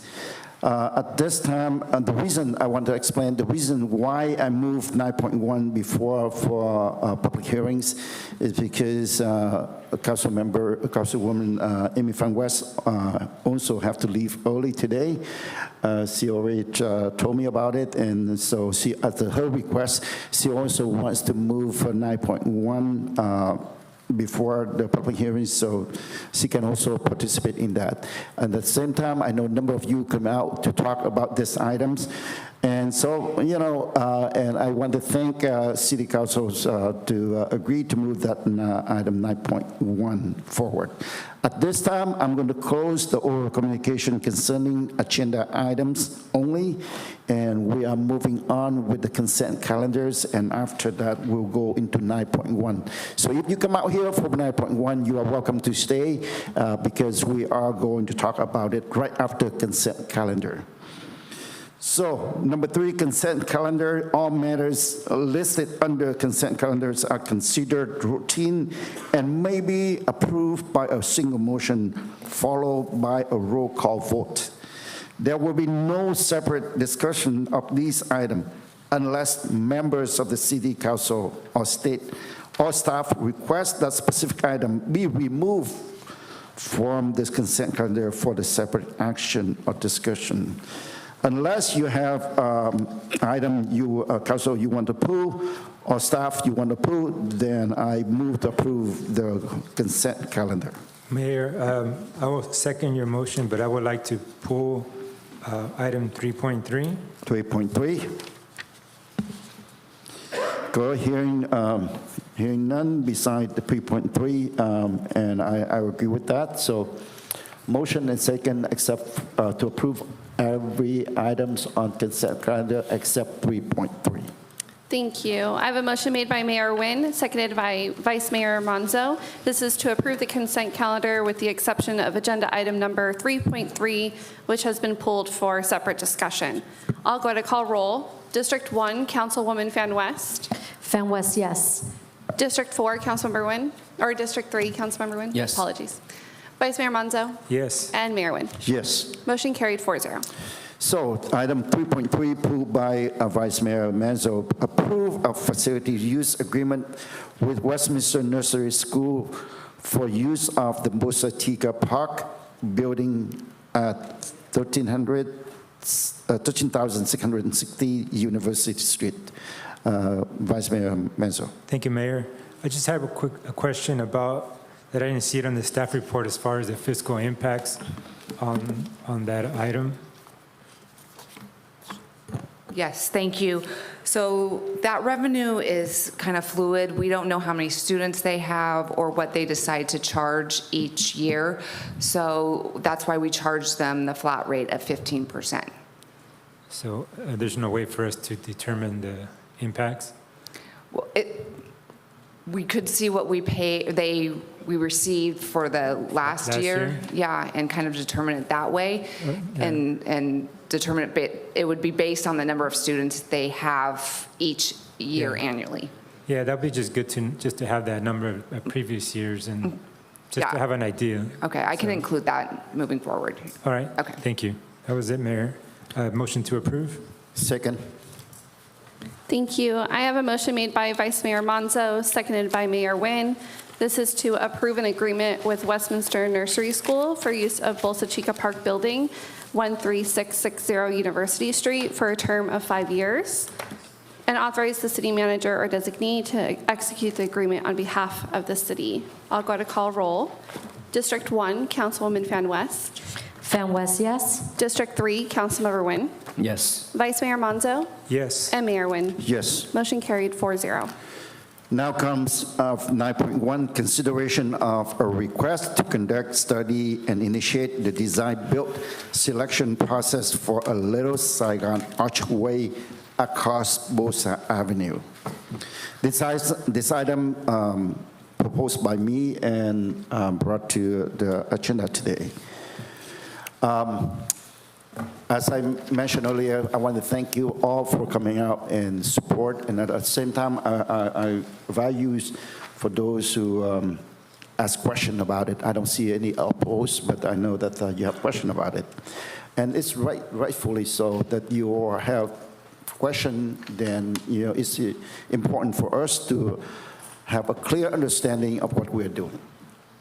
It is a desire for the 50 years that the Vietnamese community have lived in the city of Westminster and, built the city, expand to the city and help with the city growth until this.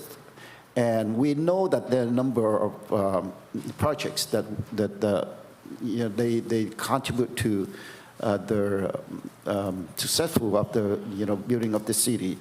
And now, for the archway, I know this is a third time, if I'm not mistaken, this is the third time that this is presented, and it's the will of the people They want to have this archway. And this archway is not only for the Vietnamese community, but it is a landmark for the city of Westminster, for the Little Saigon.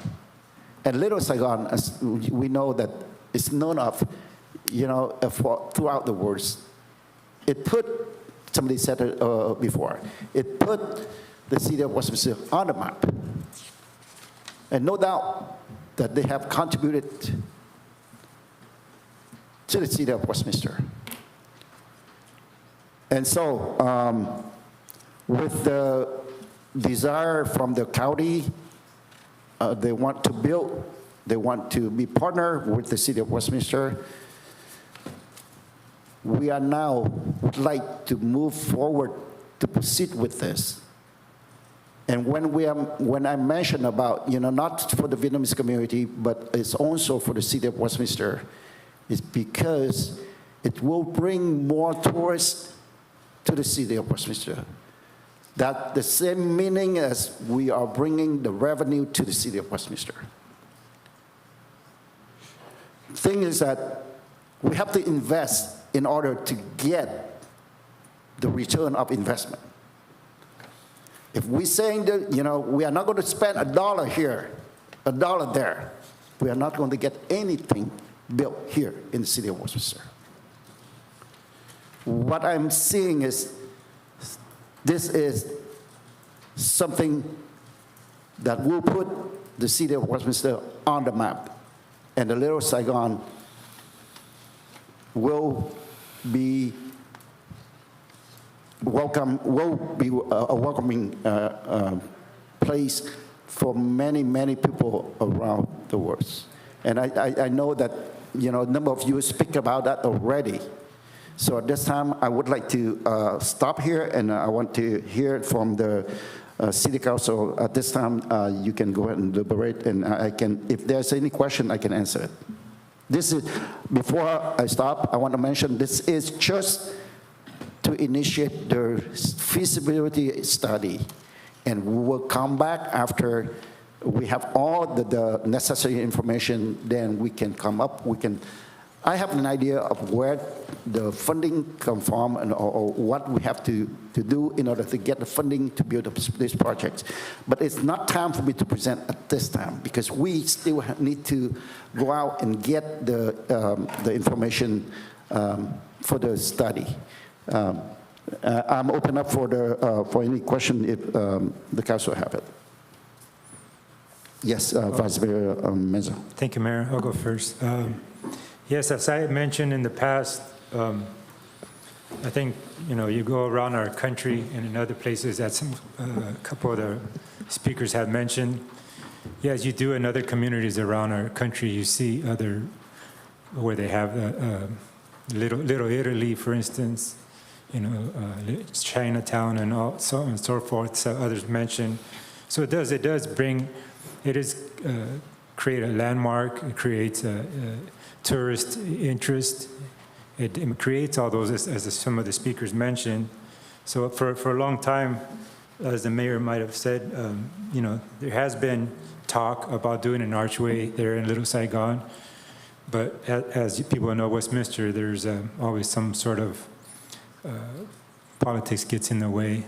And the residents are the ones that suffer from it because I personally feel that we should have had an archway there in Little Saigon a long time ago. But as also some of the concerns of the residents are, where does the funding come from? And as the mayor mentioned, we're at this point, we're going to be looking into that. I know that the county had initially gave us $1 million for that, and we still have it. It's in the bank. So that's something for us to use to start. I mean, I know there's some other internal things going on, but yes, I mean, this is something that I feel is not. Yes, I understand that the pride of Vietnamese American residents in the city would have something like this, but I think this is also something that can be enjoyed and from all our residents would benefit from it, because I think it would enhance the economic revenue in that district, and across our city as well. But at the same time, I would like to urge the businesses in that district to recognize that we as a city, as we have been doing with our current leadership that we have been making a very concerned effort and making investments into our community to help our small businesses thrive, because if they succeed, we succeed.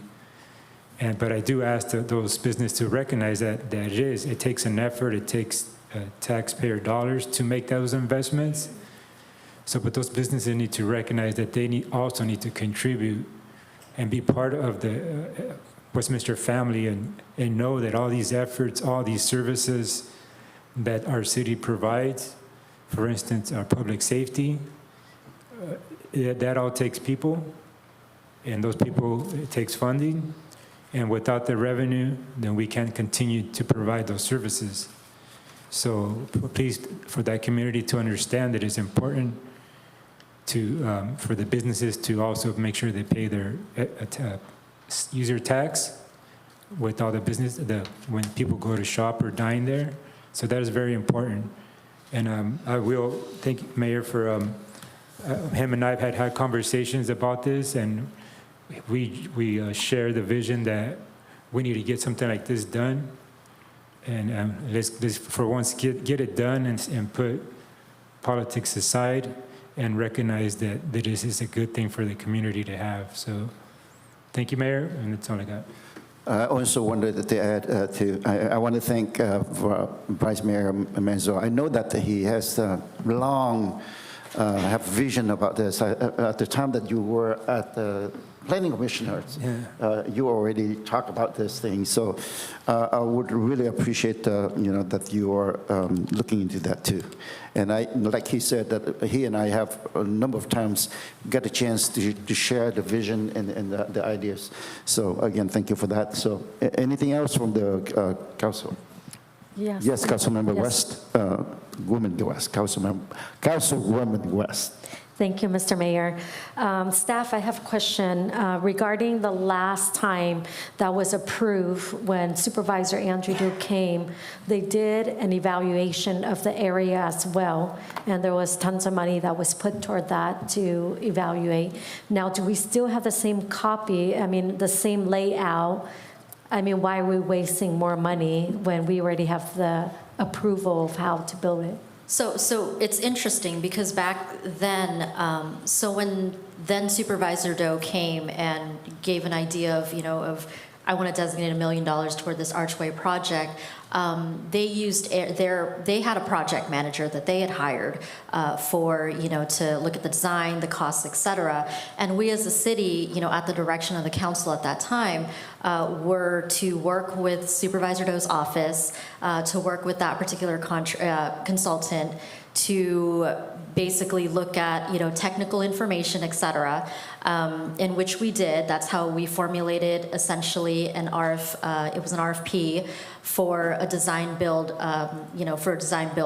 and we went through that whole process. And because at the time it was discovered, and it wasn't our staff's doing it, was based on estimates from the county, the cost was actually considerably more, almost twice as much than what was initially told when Supervisor Doe came and gave the estimate to us in the council. So that RFP was never awarded.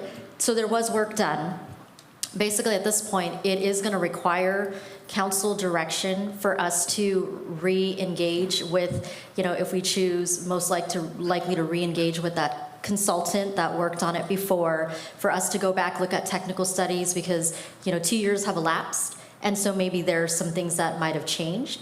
But we do expect that we would just reevaluate what we currently have, which would be a minimal cost, but we do need to engage with a consultant for an archway, because we don't build them in our city, right? So there are areas of technical expertise that's required, which is why we would require going out again and just making sure we're updating the technical information, standards, et cetera, making sure that location along Bolsa, is still viable, and it's just really updating it. So it's been 2 years ago that we did that evaluation. It's the same company. I believe nothing has moved in that area where the arch's supposed to be. No street has moved. No building has erected in that area where the arch is supposed to be. So I'm thinking, to be honest with you, if we want to give them some money to kind of like, hey, take a quick look at your old, approval or, evaluation, it shouldn't be like 10,000, it should be like 5 to just have them look over their own paperwork again. It's just 2 years. Nothing has been erected. We can Google map, and see the satellite. I mean, that can be really easy done. So what I'm saying is that 10,000, it could be 5 for him to just look at his old work, which nothing has moved. So I'm gonna let our assistant city manager talk technical engineering. He can speak technical speak. Yeah, no, that's a very good question. Techno, yeah. Thank you for bringing that up. So there was a design package that was put out to the construction world. So all we would be doing is, it wouldn't be a $10,000 award. It would be up to $10,000, and we would monitor every step of the way closely so that if it only takes $1,000, then it would only be paid $1,000. So it's a time and material type of agreement that we would establish with this specialty engineer. Okay, if that's the case, then if you can come back to the council and let us know the cost. Councilmember I would really appreciate West, that. if I may, this is going to be to authorize staff to continue with the work that already been done, and that we allowed the $10,000. But that means that's the number, the maximum number that we are going to allow staff to work with the consultant, like the assistant Right, city I manager have just no said problem that with it's just that. 1,000. It's $1,000. Right, Mr. Mayor, I have no problem with that, but what I'm saying is that accountability. So if you can come back to the council and mayor and say, hey, we use 1,000.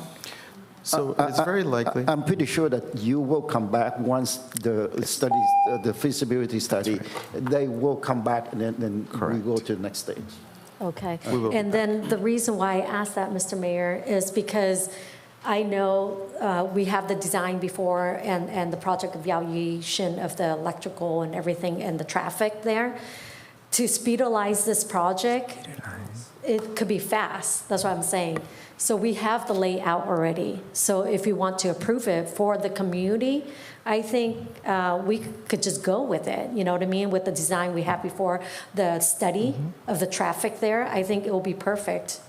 So one of the things that was not conclusive, it wasn't set in stone, was the way that the archway would end up looking. So once we're only looking at the technical aspects of actually building foundations and building a structure, we would bring the council back information on that, and then also a step-by-step of what the process to complete the project would be, along with the cost estimate. But also we would bring back to the council, and so that we can all get consensus that this is what it's going to look like. What was proposed back then, we never achieved a final consensus on the look. So there's a lot of work to be done before we start actually digging and building. Okay. Now, would you guys also have like a public arena where people in the community can put their feedback into that arch, Mr. Mayor? Well, at this time here, let's do this feasibility study first, and then we can talk about, the design build and or the, we can always conduct the outreach meeting to get more information. But at this time here, first step, we need to go move step by step first. Yeah. Okay. That's perfect. And I think this arch is a very symbolic for the community in the city of Westminster. And I know that predominantly it's 45% Vietnamese refugee. So I think this is something that built the city and will bring more foot traffic into the city, but also generate money for our businesses here as well. So I think it's a win-win for everyone. So, Mr. Mayor, I approve this project, and this is a great project you brought back up to remind people. All right, thank you. Thank you, Mr. Mayor. Is there any other? Yes, Councilmember Mark. Thank you, Mr. Mayor. I think the ultimate product of this project, which is Archway for Little Saigon District, will be good for the economic vitality of the city and the district and the whole region. I approve this 9.1, which is basically the study of it. I mean, for all we know, it may come back costing $4 million, right? And it will be a no. So with that, I second your proposal. All right, so there's a motion. I don't think there's a motion yet. So at this point here, I would like to entertain a motion if there's any. There's I motion to approve. Yes. I second. There's a motion and a second on the floor to approve this item, to move forward. With, you can go ahead and read the recommendation. Thank you. I have a motion made by District 1, Councilwoman Fan West, seconded by District 3, Councilmember Nguyen. This is to direct staff regarding hiring a consultant and initiating a design-build selection process. I'll go to call roll.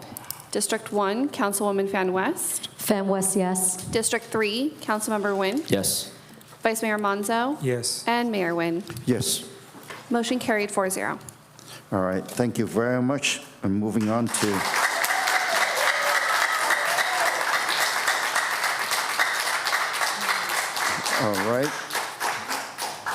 All right, thank you very much. Moving on to the public hearings. Public hearing right now. Anyone wishing to speak on an open public hearing may speak in person. Speakers during public hearing comments will each have 3 minutes to speak on each public hearing item. Any person wishing to address the City Council in person should complete a green speaker slip that is provided at the entrance to the City Council chambers and submit the card to the City Clerk.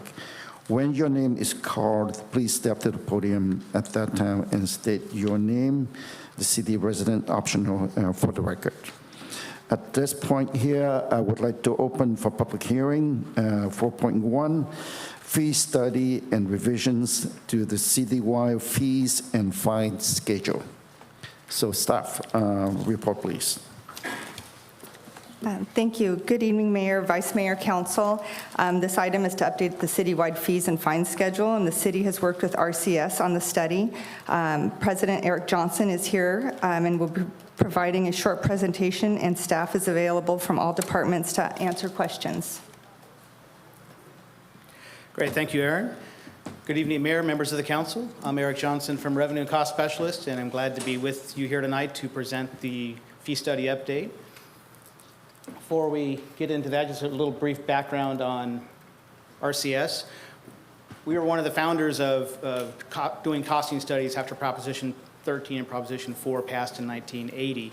And so we've been doing this for 45 years now. I myself have been doing this for 35 years. I've worked with over 100 different agencies in 5 different states and been working with Westminster since, I believe, 1994. So it's always good to come back. So what have we done? We've really recast the city budget as if it were a business. And we did this because the voters told us to.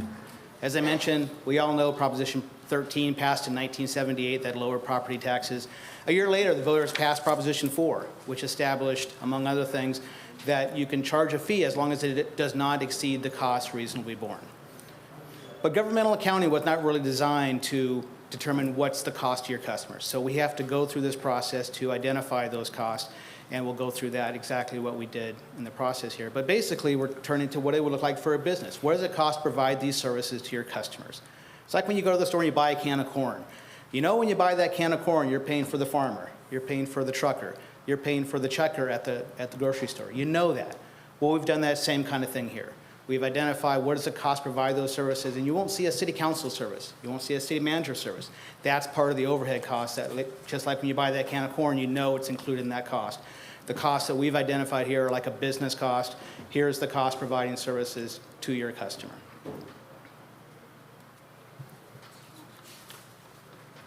So this was a thorough process. We did want to take a look at all the fees that the city's charging.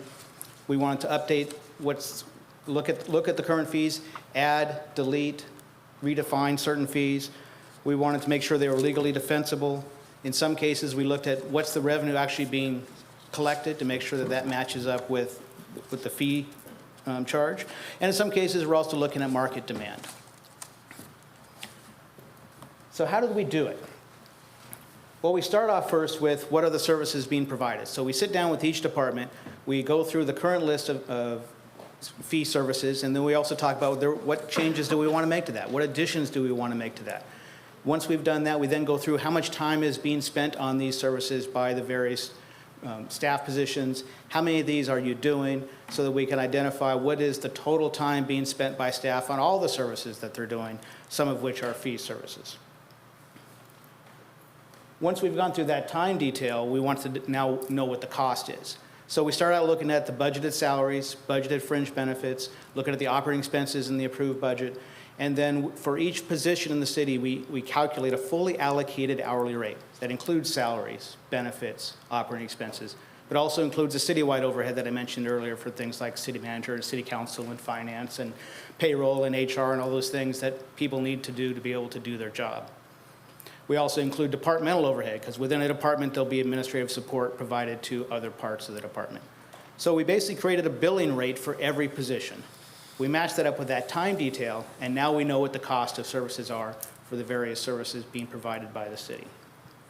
We then go back to the department, and we say, here's your current fee, here's your updated cost, and we need to make adjustments to the fee to match that cost. In some cases, the fees went down. The process changed. Maybe they're doing it. There's a simpler process that's being done. Maybe it's being done by a less expensive position. In some cases, the fee's gone up. Costs have increased, salaries have increased, and in some cases, the process gets more complicated. So we went through that for each service with each department so that we have the proposed fees that you have here today that we're asking for approval. Now,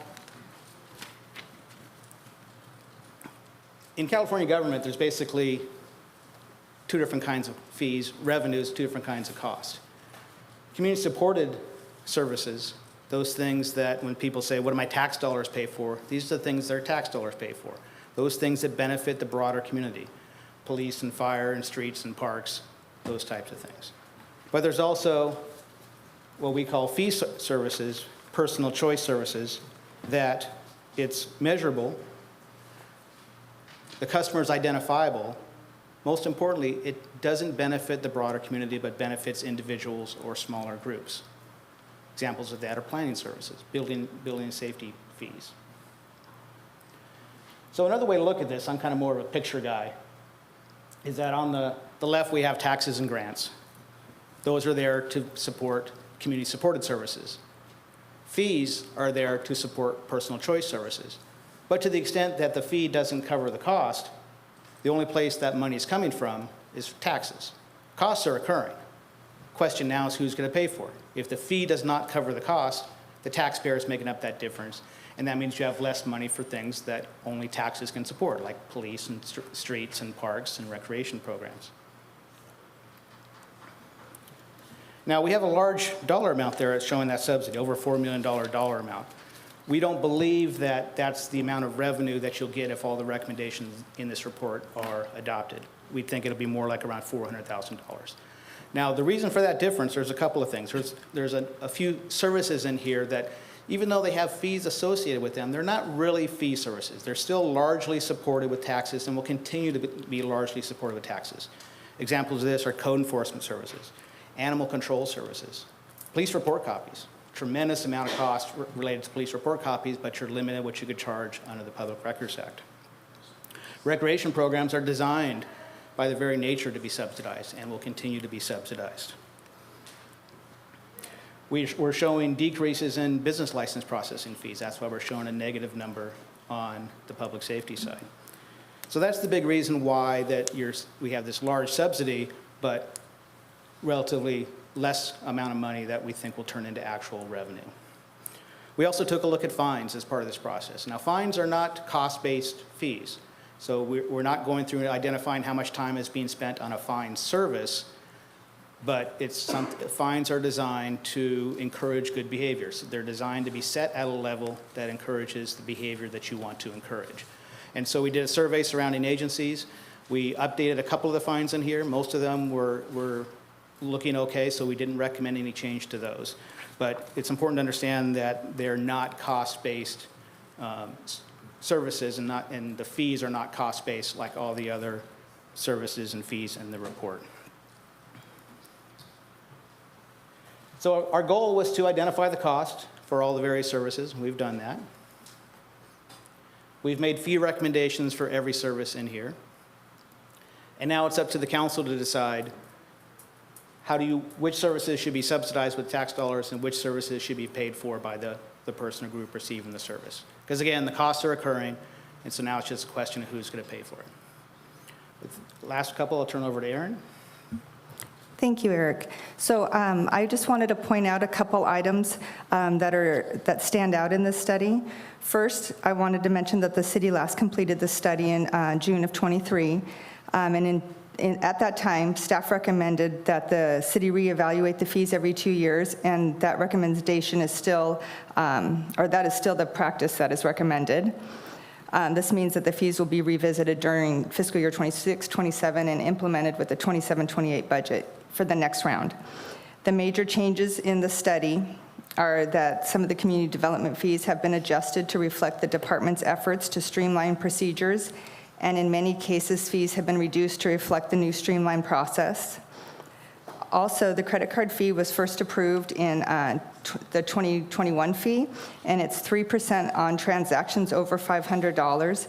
But due to the implementation of our Munis system and our cashiering and our online process, those fees have not been implemented. So with the approval of this study, staff would work at getting those implemented, and they could generate about $200,000 in revenue.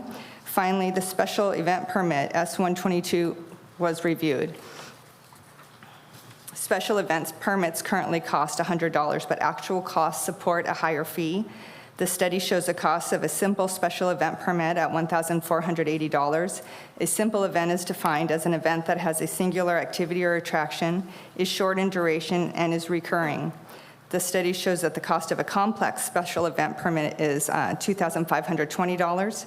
A complex special event is defined as an event that may have multiple attractions or components, requires multiple inspections and/or coordination meetings, such as circuses, carnivals, festivals, parades, at night markets.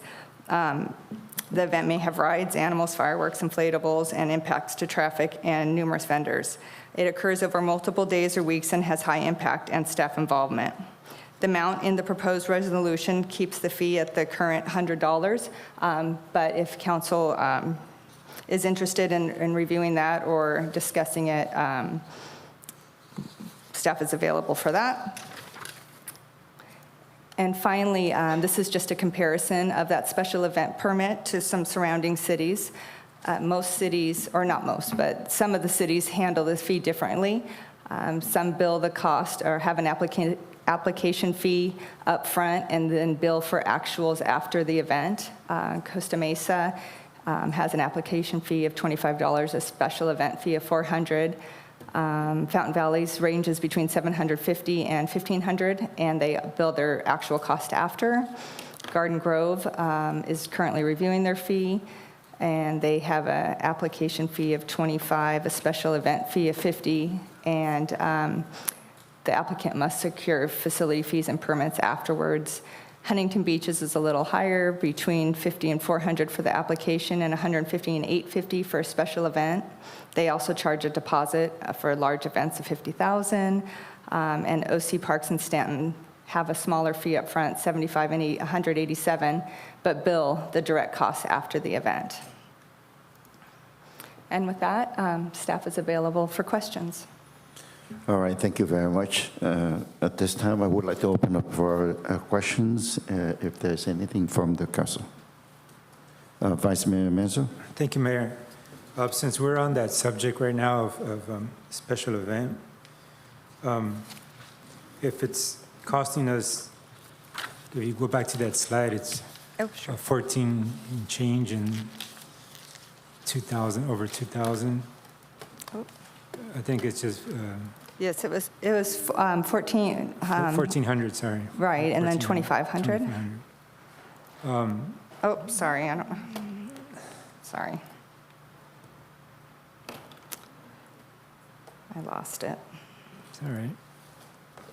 Yeah, I think it's very fiscally, needs to be fiscally responsible for us to up that to something that's more reasonable, maybe not, kind of similar to the other cities. I would, ask my colleagues to think about it. Something that we would recommend, you would recommend, Aaron, for us, and especially the deposit. I was thinking, do we currently have a situation where it takes our staff to go there after the fact, after an event, and do some repair, clean up a repair that may happen that, maybe you wouldn't know that, but maybe our Public Works or Community Service would know if any situations like that have ever occurred? So thank you. Yes, when an event is hosted on public property, we do ask that the event organizer pay a deposit in advance of the event. And in recent memory, I cannot remember ever deducting any costs from those events held on public property. So when they left it, they cleaned up and made Yes, sure they have everything been was... cleaned up and nothing is left in disrepair. So we do have a deposit? Correct. On those events on public property. Yeah. Okay. But yes, I think that we need to update that fee to be more than the $100. I mean, I would take your recommendation for that, what that cost would be. I don't know if we're interested in charging that full amount of the actual cost. So that's something that I think we need to look at. But my next question is, and I don't know if this is the part where I would ask this question, or maybe it's later, about we had a conversation about providing the service of new water meters for ADUs. I don't know, is this part of this one, or is that a different subject? So the topic of the water meter installation by staff was part of the budget item. Budget, okay, I'll ask later then. And then one thing that I didn't see on here is our parking fee update. I didn't see it on here, and what I really want to point out and make this, I hope that everybody can hear me, is that this is the second fee update, and it's the second time that the parking fee is not there as far as revising it. So there's two cycles, at least since I've been here, and I still don't see it. So how much longer is that going to take? Can we have the consultant's opinion on that? This is the second time. When we did this last time, there was no parking, and we have parking fees here. You're talking about in the lots? Correct, and still no. And right now, currently, as I understand it, it costs us more to run it than we are charging for that. You're right. We didn't study that as part of this process. It really is a different animal in that it's really more of a market-based fee. There are costs there, but what's really important is what are people willing to pay, what makes sense for different time periods, and that for that particular lot. How is that different from the other ones, though? It's, like I said, it's more of a market-based fee, and so it's identifying, it's looking at far more than the cost. So who do we talk to get that updated then? Well, I think the issue is that, so we did bring back an increase in our rates for the parking lots, for paid parking. That did come to council, and the council approved an increase. That increase has gone into effect. The signage is up. We're operating as was approved by the council. I will take responsibility on behalf of staff. We did tell you on that night that that would be rolled into this study. And if I'm hearing from the consultant that it doesn't belong in this study, then I would have to take it up with our staff and our city attorney to see where that is appropriately where that should reside. So I missed that one because I didn't realize that we were at that point. So did you, I'm a guy, so I could have forgot. And I'm a husband too, so I probably forgot. If you're saying we did, then we did. We updated the costs for parking in the Civic Center based on council direction. Okay. We did mention at the end of that presentation that we would memorialize that into this study. And if we're hearing from the consultant that it doesn't belong in this study, we're going to figure out where it does belong so that everybody, Can we bring so we're it doing back? it consistently. So we'll look into And can we, would that be in the same 2-year cycle as Aaron mentioned? We had a sidebar with the consultant like a few minutes before the meeting started, and it appears that it's going to be a different process and it'll reside somewhere else. Okay. And we're going to work with our city attorney in that. I don't believe it's ever going to reside in this study, is what I'm hearing. That's what I learned today. But we told you otherwise, so you're not wrong in what you remembered. We did tell you it would reside in this study. I'm now telling you that shouldn't have been said to you, and we're going to have to fix that. Okay. And my next question is about, is there an RV permit fee update on here? Because there is, right currently, we have permits for RVs parking on public streets. Right. I'm not aware of any actual fee for RV permits. That wasn't something that's on the fee schedule, so it wasn't something that. So because we put fines summaries in this report, which I'm understanding is something that we do, which is a little different than what most cities do, when that RV program was approved, we also informed you that it would get rolled into the study, and it did not. So we're going to also revisit that and handle it accordingly and place it where it needs to be placed. On the night that was approved, we did hear loud and clear that the council was interested in a citation that has a tiered increase. That was my next question, yeah. So we did promise you that we would do that, and we told you it would get done as part of the study. It did not, and we're going to have to come back to figure out where that and how that is handled so that council action can be completed at that point. So going for this go around, we'll bring it bring it to us, but then what about moving forward for the next cycle of this fee study? So I will let PD come up and talk about how that is being enforced and what the fine was and what the fine is. It's not what you approved. We will have to figure out how to make that happen, introducing a tiered system. Councilman, from what I'm hearing, there are actually some steps in the process that you're asking for. I believe the fee for the RVs almost doubled, so there was an increase. Correct. Went from 47 to 80.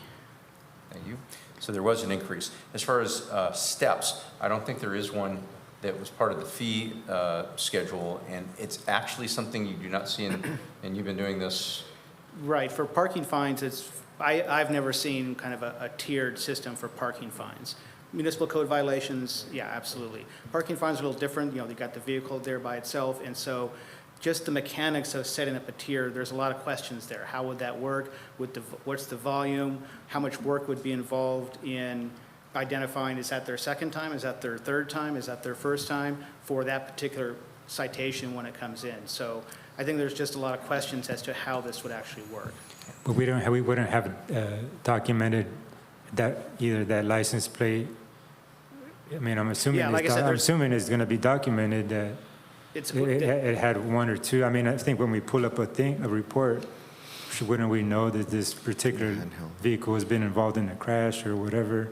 Yes, wouldn't Vice we Mayor. have that information? We would be able to make that work. It might take us a little work, but we'd be able to make that work. But currently, just so you realize this, there's two types of violations usually when we're dealing with parked vehicles. There's the Westminster Municipal Code, and that's what you have authority over, and then there's the California Vehicle Code. And the California Vehicle Code actually does have a type of tiered system. After we give 5 citations per the vehicle code, we're able to either tow or boot that vehicle, basically seize the vehicle. Then, if that vehicle is in storage, which costs funds to get removed, if it's in storage for 30 days or more, there's late fees assessed. And because it's a California Vehicle Code we're operating under, which is much different than the municipal code, it's got more teeth. And that means you can't register that vehicle, you can't renew that vehicle. The DMV has a hold on it. You're going to have to pay them fees, and you can't do anything with that vehicle now. So in essence, they're actually under the California Vehicle There's a Code. tier. There is a tier. It takes you 5 citations to get there, but there is a tier. Okay, and that has more teeth in our municipal code. Because the DMV Can hold them. can enforce things when it comes to the California Vehicle Code. So I would caution, we wouldn't want to move away from that mechanism, even if we had a fine, say, and I'm making up numbers, 100 for the first time, 200 for the second, 300 for the third, et cetera, because it's kind of here, even though you get 5 of the same ticket, then it really has teeth at the end of it. So the only thing that we can control is just the permit cost. So, Yes, and we do have a permit process in place now. okay. And you said it went up to 80? That's the fine that went up to 80, No, the permit fee. which is different than the fine. And Yeah. I don't believe there's a permit fee. There's no fee for the permit. I don't believe there's a fee for the permit, but I have my staff looking into that, if you just give us 1 second. So there's no fee for the permit for the resident, but there is a cost for staff to manage that system. And that's not listed in tonight's fee study. So is that something we should have? That's something we promised you we would have this time around, and we missed it. So we'll bring it back to us at a later time? We'll figure out how to bring it back to you timely. Okay. All right. Mayor? That's All I right, got. thank you very much. Is there anything from council members? Councilwoman? Looking at the fees, I know this came before the council before we did an increase on the fees. Looking at it again, I just feel like it's a lot on different fees in the city of Westminster. We're not like the city of Huntington Beach where the population is much larger than ours or Irvine. So we're more of like the middle-sized city. And I think with that, looking at other cities, I think our fees look a little more than other middle-sized cities like ours. I just think that if we can cut certain fees for the resident of the city of Westminster, I think that's helpful, especially during this time. It's a pinch for everyone. After the inflation, I mean, we're still recovering from inflation. I think it's important where we can cut, those fees. I think that'll be helpful. But what do you suggest? Well, that's the policy. That's your job as the council to determine what that policy should be. We've determined what the costs are. And so we're saying this is what it costs to provide these services. You can charge less than that if you want. You can't charge more, but if you charge less than that, that means part of it is being subsidized with tax dollars. And that means you have less tax dollars to spend on other things.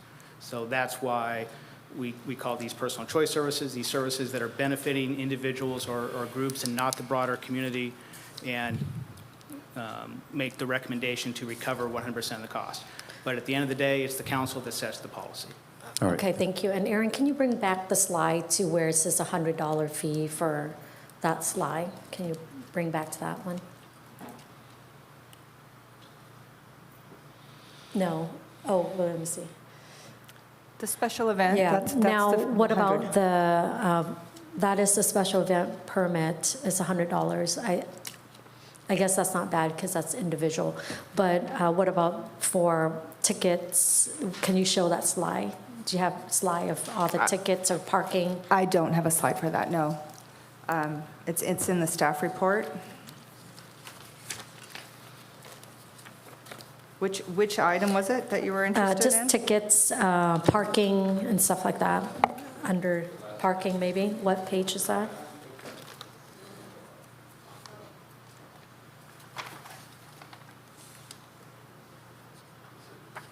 We're talking about the parking fines in Appendix C. Right. Where's that at? It's in the very end of the report. Again, Appendix C, starting with page 336, but there's only a couple of fines that we recommended increases on, including the loud party responses, the RV parking that we talked about, and also street Are sweeping. you on page, So the street sweeping, the RV. is that page 25? I can't find it on my page. Do you have that package? It's not, I don't have it on this computer, no. Yeah. So it's Adolfo, the- do you have that It's the fourth package? page, or Okay. it's the third page from the back of the staff report. It says vehicle and traffic fines. It's an attachment, so it's labeled page 4 of the attachment, I believe. You want me to? I can do that. Yeah, we can pull that up.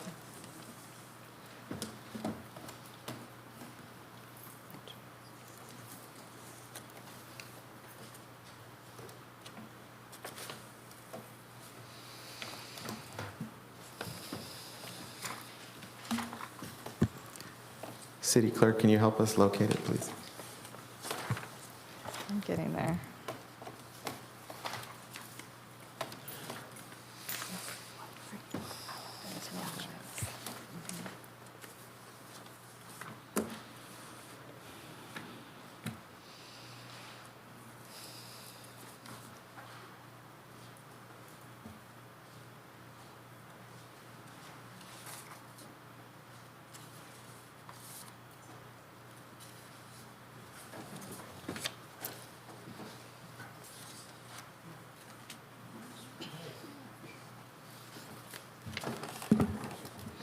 I would like to have staff to go ahead and take your time to looking at it.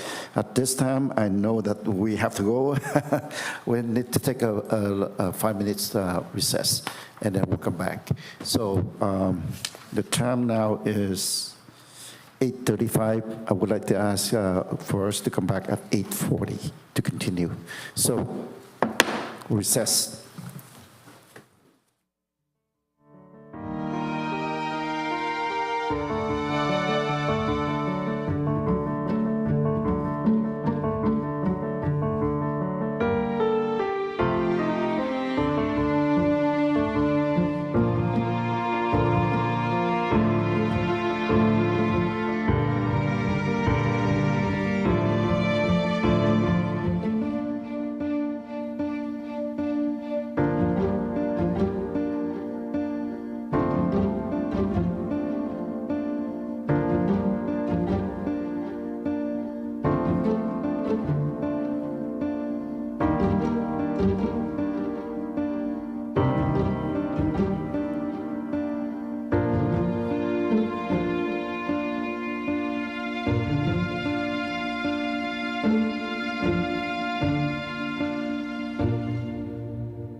The time now is 8:45. I would like to continue with the council meeting tonight. And so with that, would you please do the roll call? Thank you. Mayor Nguyen, I'm here. Vice Mayor Monzo, Here. District 1, Councilwoman Fan West, Fan West here. District 3, Councilmember Nguyen, Here. District 4, Councilmember Nguyen. Mayor, you have a quorum with District 4, Councilmember Nguyen absent. Thank you very much. So staff, would you please continue where we left off earlier? All right, I have the agenda item attachments up. So it's a little difficult to see, but that's the biggest we can make it. These are the code violations, and in this attachment, there are only 3 recommendations for increase.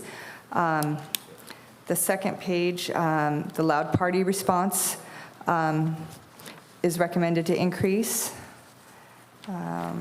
from 250 to 300, and then they go down. That's a tiered.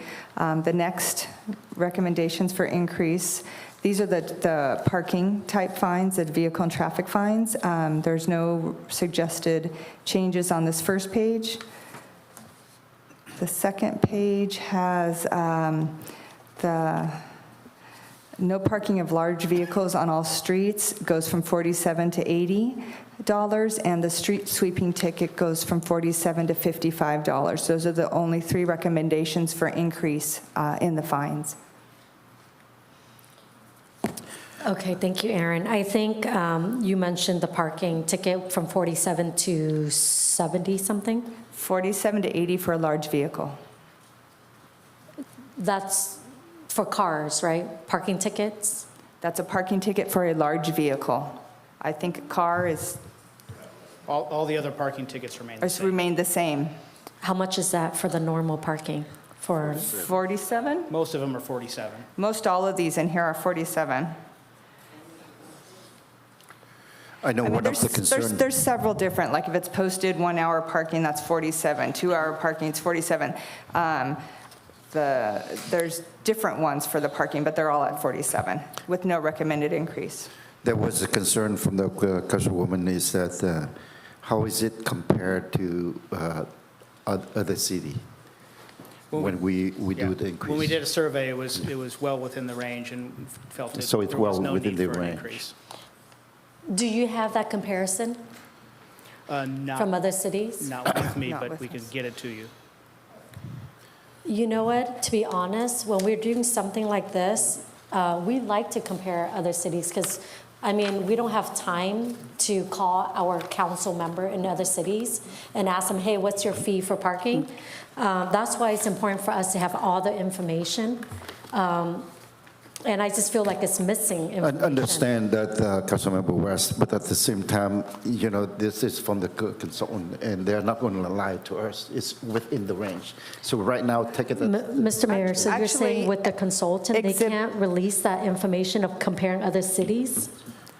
Is that what you're saying? Excuse me, Exhibit C of the report, the study, does have the comparison. It has Westminster Current, the suggested, the Orange County fee, and the California Vehicle Code fee listed in the study, not as the attachment to the resolution, but the study.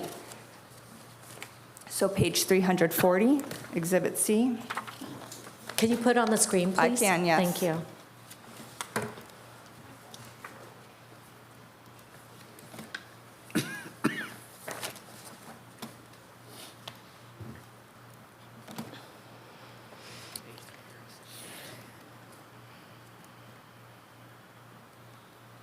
Is it this one?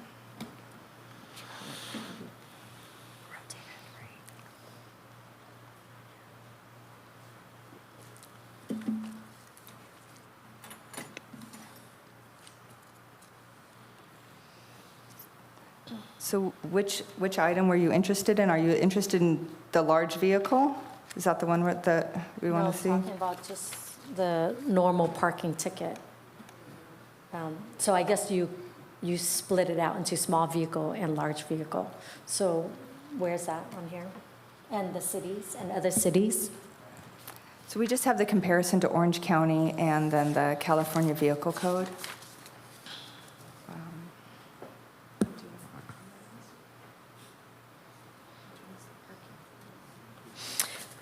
You know what, you look for that, let me read you what a resident just texted me right now. They're watching on this TV right now. They say, I think the reason the parking meters in this Westminster City Hall parking lot don't get revenue, it's because nobody put money into them. I would never pay a parking to park here. It's inconvenient. It's convenient, very inconvenient to make a payment plus. There's our parking, a very few people to pay for it. So I guess they're saying it's inconvenient with the parking meter thing to get, and they can park outside. So that item was approved at a different meeting. The meters are not included in this study. Those were sent by council action previously, several months ago. The meter Right. rates are not in the We did study. an increase on that, I remember, and Adolfo, you did mention that why we get it is to pay for the machine and also to repave the parking, the stripping it, white strip. So I guess what the residents are saying is that they wouldn't pay to park here because it's inconvenient with the machine. And then also, it's inconvenient for them. Councilmember West, I think that we are talking two different things. We are talking about an item that we approved 7 months ago, and I believe that we all voted for that. So, and Right. today we are talking about different things. So I don't know if there a person that texted to you that understand that we are talking different items here. Now, the thing is that that parking lot right here, that parking fee's in here, right? Not for the meter parking, no. So the City Hall parking, there's no fee in this? It's not in the fees? study, no. That was There's set no by council fees. action previously. It's not in the study. Yeah, I already asked those questions a few minutes ago. Right, I heard you on the back, but I just want to confirm, because one of my residents is watching and asking me to ask, so that's why I'm asking. And that's my job as the councilwoman, District 1. So council member, I already asked those vice mayor, questions. don't belittle your council member here. I I'm would just really pointing out appreciate the that. fact that we already covered that. Well, it's okay for me All right, to go ahead. affirm my resident. Let's move on. Are you done? So basically, for me, to summarize all of this, I just feel like the fees is a little more in our city, the middle-sized city, than other city around. Especially when I talk to Assembly or, other state senate, the fees, because they cover 7 different cities, and they say our fees are so much more than other cities that they cover. So that's something to consider. And like Eric mentioned, the study just identifies the cost, and then the council can make a decision to subsidize the cost of that service or not. So this study is presenting what the cost is, and then we're happy to take council's action and charge whatever the council sets the fee at. So for me, if the council tonight vote to go with the study, basically you're saying, screw you people, you guys pay for it, because we, as a city, we're not paying it. So, the taxpayers' money, the general fund is from them anyway in the first place. So that's their money anyway. So they're already put into the city, we should at least use that money. Why did you charge them extra? So that's my thought on it. I'm speaking for District 1 and the people. Not really. All right. That, Mr. Mayor, I yield back. All right, thank you very much. Is there anything else from Councilmember Martin? I'd like to, there's the recommendation on credit card processing fee, the 3%. Certainly. Correct. On charges over $500. So not like your typical water bill or a small fee, but the larger transactions, because the city pays a fee on those, so we would be charging 3%. So is that implemented in this, if this gets approved? Is that We would need to work with IT to get that implemented. It wouldn't just happen automatically, but we would move forward with it if it's approved, if the council desires to move forward with it. Yeah, I desire to move forward with it. That could generate $200,000, and Eric pointed out that these fees would generate up to $400,000. $200,000 of that is the credit card fee. Okay. And also the RV permit fee, I would like to have an RV permit fee. So we could certainly amend this to include the RV permit fee, what it's currently set at $0. So it's free, but we could certainly add it to the attachment for the resolution. I think it could be amended in the action, and we could call it, the next S number in the book is S151, so we could call it S151 RV permit fee, and we'd show it at $0. Okay. And then the special event permit fee, so is that going to, it's still going to be $100, right? Yes. Can we have a study to move it up? We can certainly bring that to a study accordingly? session and Because discuss it seems like it. we're losing a lot of money. I kind of agree with Councilmember Markwin that, for $100 fees for special permit, it's not enough for us to do anything. So if you could work on it and then bring it back to our, for approval. Absolutely. Appreciate that. At this time, I'd like to go ahead and open up for public comments. So is there anyone sign up for public comment? Please call. Yes, thank you. I have two speakers. Our first speaker is Donald Link, followed by the final speaker, Terry Raines.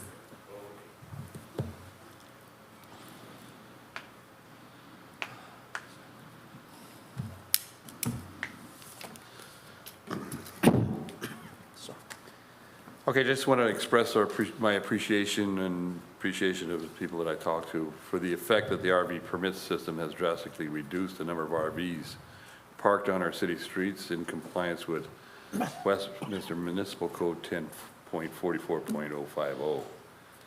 With that, some savvy RV owners are playing cat and mouse with enforcement of the RV permit system. I have one guy, I think he's called the Southwind RV guy. He parks for a couple of weeks, or 4 or 5 days until code enforcement comes out and I guess gives him the $47 ticket. Then he moves. But he'll be back in a couple of weeks. But he's figured out that he gets cited and issued a $47 citation and figure out that it's cheaper to paying for parking in a designated RV lot. So moving it from $47 to $80 is a good idea.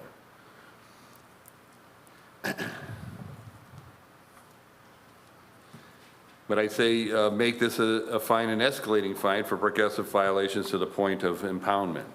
I don't know if you can do that as per this California Civil Code, but if you could do it through the municipal code, I'd do it. I also say that these individuals are likely to be living in their RV and in violation of Westminster Municipal Code 10.44.050 with progressive fines of $100, $200, and $500 for the first, second, and third instances. It's kind of an oxymoron because also if their primary residence is the RV, how can they get a permit to park in front of their own RV? And if you put a boot on them, then it's still stuck there, right? It's blocking traffic, and so it's kind of, anything we could do to remedy this situation would be fine. Thank you. And our final speaker, Terry Raines.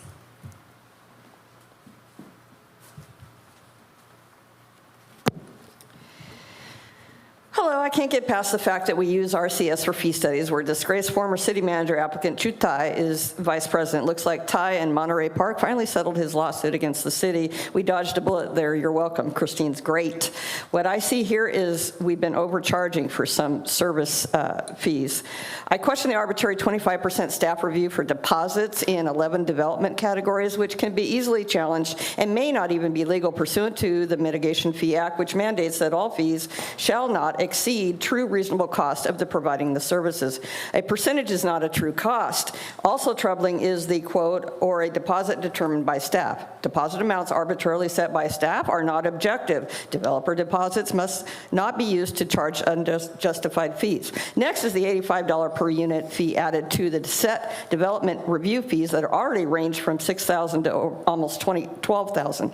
This could be construed as discouraging or even impeding large residential developments not consistent with state law. Please explain exactly how every unit in a multifamily development would cost $85 more to review. Plans are for entire projects. These arbitrary per unit fees will double the review fees for small projects and cost up to 11 times or more for larger projects. Here's some math. Administrative review for a 100-unit project, today's fee is $7,730 versus new base fee of $6,845 plus the per unit fees of $8,500, so $15,345, double. 500-unit project today, $7,730 versus $6,845 plus the per unit fees, $42,500 equals $49,345. That's 6 times more.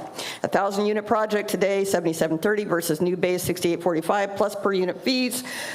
Oh my goodness, of $85,000 equals $91,845, almost 11 times more. Planning Commission projects, 100-unit project today, $10,115 versus the new base, $11,350 plus per unit fees, $8,500 equals $19,850, double. 500-unit project today, $10,115 versus new base, $11,350 plus the per unit fees of $42,500 equals $53,850, over 5 times as much. You get the message here. The density bonus agreement review fee is going down, but still has an unidentified plus a city attorney cost.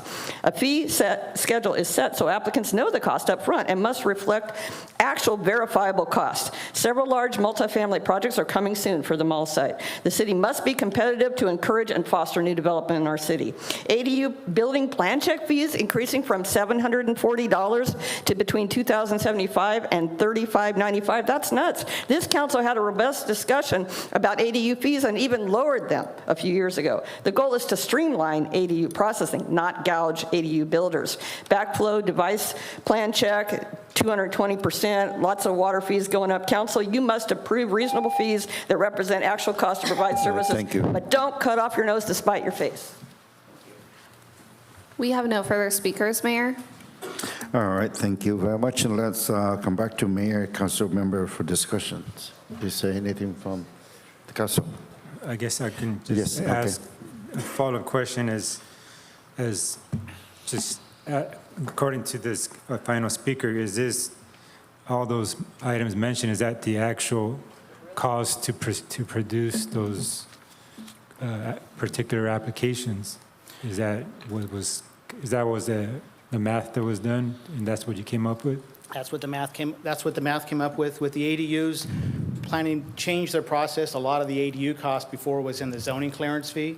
That is now in the planning building plan check fee. So there is actually no large change in the ADU fee because it's no longer in the zoning clearance, whereas before it was in both places, smaller on the building plan check and larger on the zoning clearance.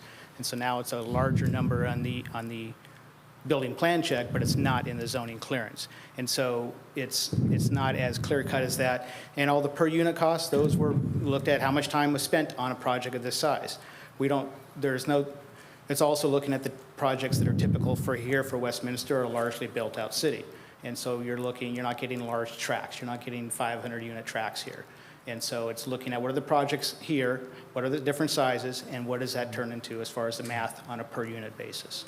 And you got to try to figure out a formula to charge per unit instead of per the entire project, because you don't know what the entire project's going to be. Right, exactly. If we just have a flat fee for a project that could be 5 units or 50 units, that 50 units is going to take a lot more time to process. And so having a flat fee, you either have an average, which means people at the lower end are paying too much and the people at the top end are not paying enough, or we kind of scale it up. And so that's what we've been doing with this, is scale it up as the project gets bigger, more time is being spent on it, therefore more cost, and therefore the higher fee. And also, it bears in mind that most of the planning fees are going down. There's some large changes there's changes within the zoning clearance planning building plan check fees, but most of the planning fees are gone down. Staff has gone through and taken a look at the process, seen ways they could streamline the process, and say, hey, today it takes us this much time instead of before it was a little bit more time. Okay, and then can you just clarify, I mean, I already know the answer, just for the sake of the community and some on council, this is cost recovery. This is, can you like try to do it in layman's terms of what it is, cost recovery? What would happen if we didn't charge anything at all? Like, can you go over that? Yeah, if you didn't charge anything at all, we identified as part of this process, about $10 million in cost. And about $6 million of that is currently supported with fees.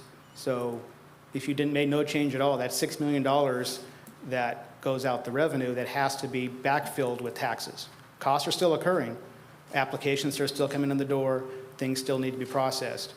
If there's no fee, the tax dollar is making up the difference, and that's less money you have to spend on police and streets and parks and recreation, et cetera.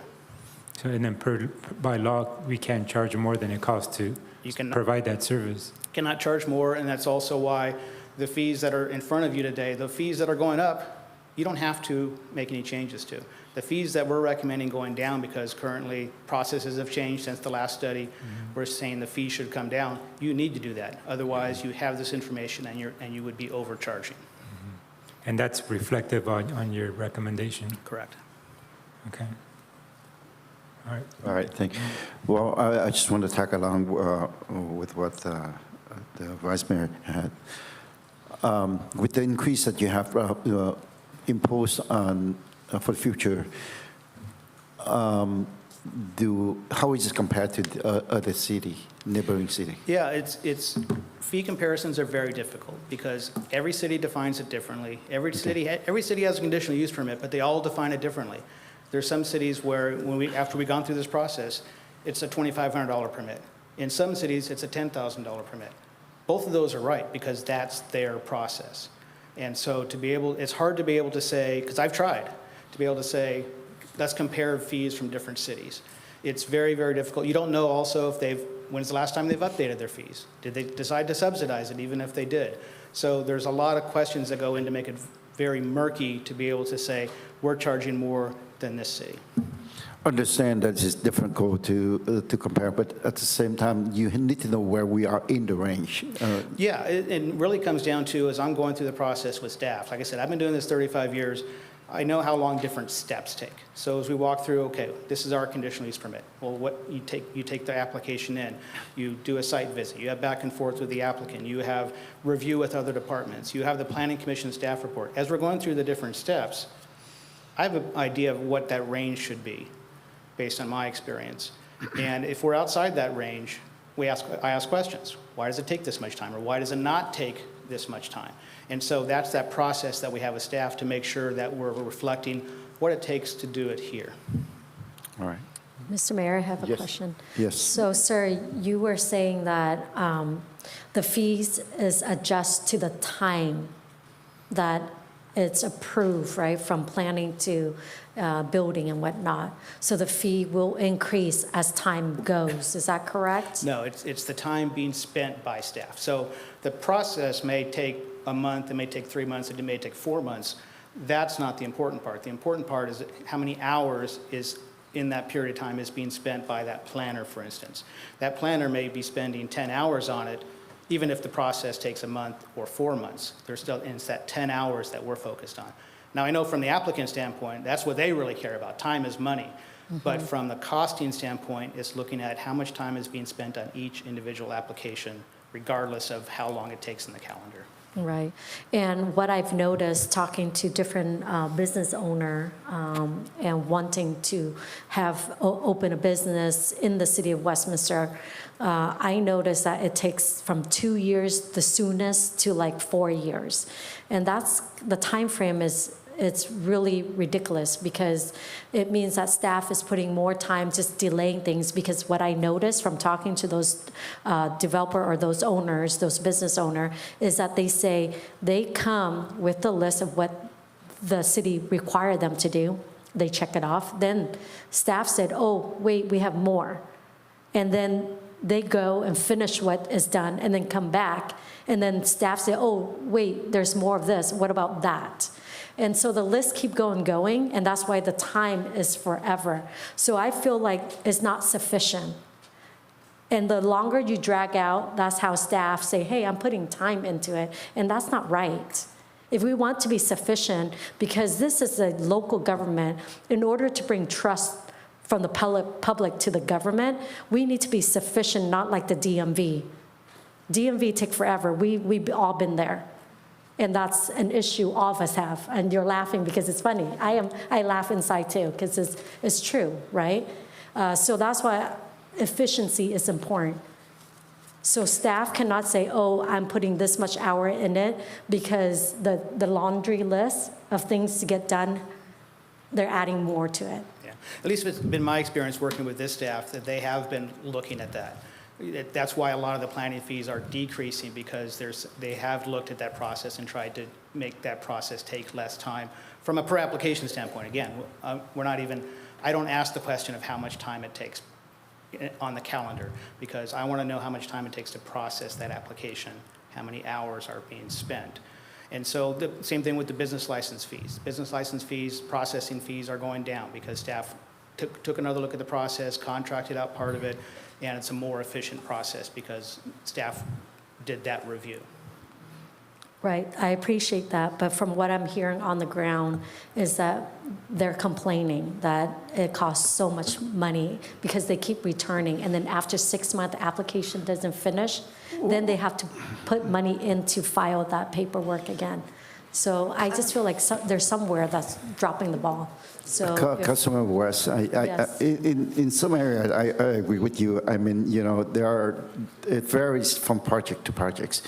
But if you go back to the last meeting, there are a number of, of things that our staff, especially from the development here, that we implement into our system, improve our system a lot.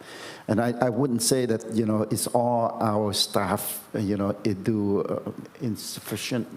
yeah, maybe I should because of that. rephrase, it's not all staff, but I feel like there's some that staff involved, meaning the city processing. But at the same time, city I understand processing. from the consultant's standpoint, he is not looking at that. He's looking at the projects, and he times with different staff that we have to take into the projects to price it. So you have to look at that instead of going back and accuse or look at the having our staff doing insufficient job or whatever that is. Well, no, I'm just saying that we need a fix. It's doable. We can streamline certain things, we can fix certain things. It's okay to bring up because our job as council mayor, we are the closest to the people. Right. We hear Yeah. their complaints and their concern. So that's why we bring it before our staff of the city. But I have to say that number of times that I found out that it's not only from our staff, but from the other, party too. Number of times I heard that they complain that, staff taking so much time that they just pull out longer and longer. But at the same time, if you check back with the staff, then they have done and return the red line, and then at some point, their developers or architects, they were so busy with different projects and they couldn't return. And then that's, and the owner, the project owner, they didn't know that, they've been fooled by that. So I have to go back and tell them that, why don't you check with your builders, or you check with your architecture to make sure that, where we are.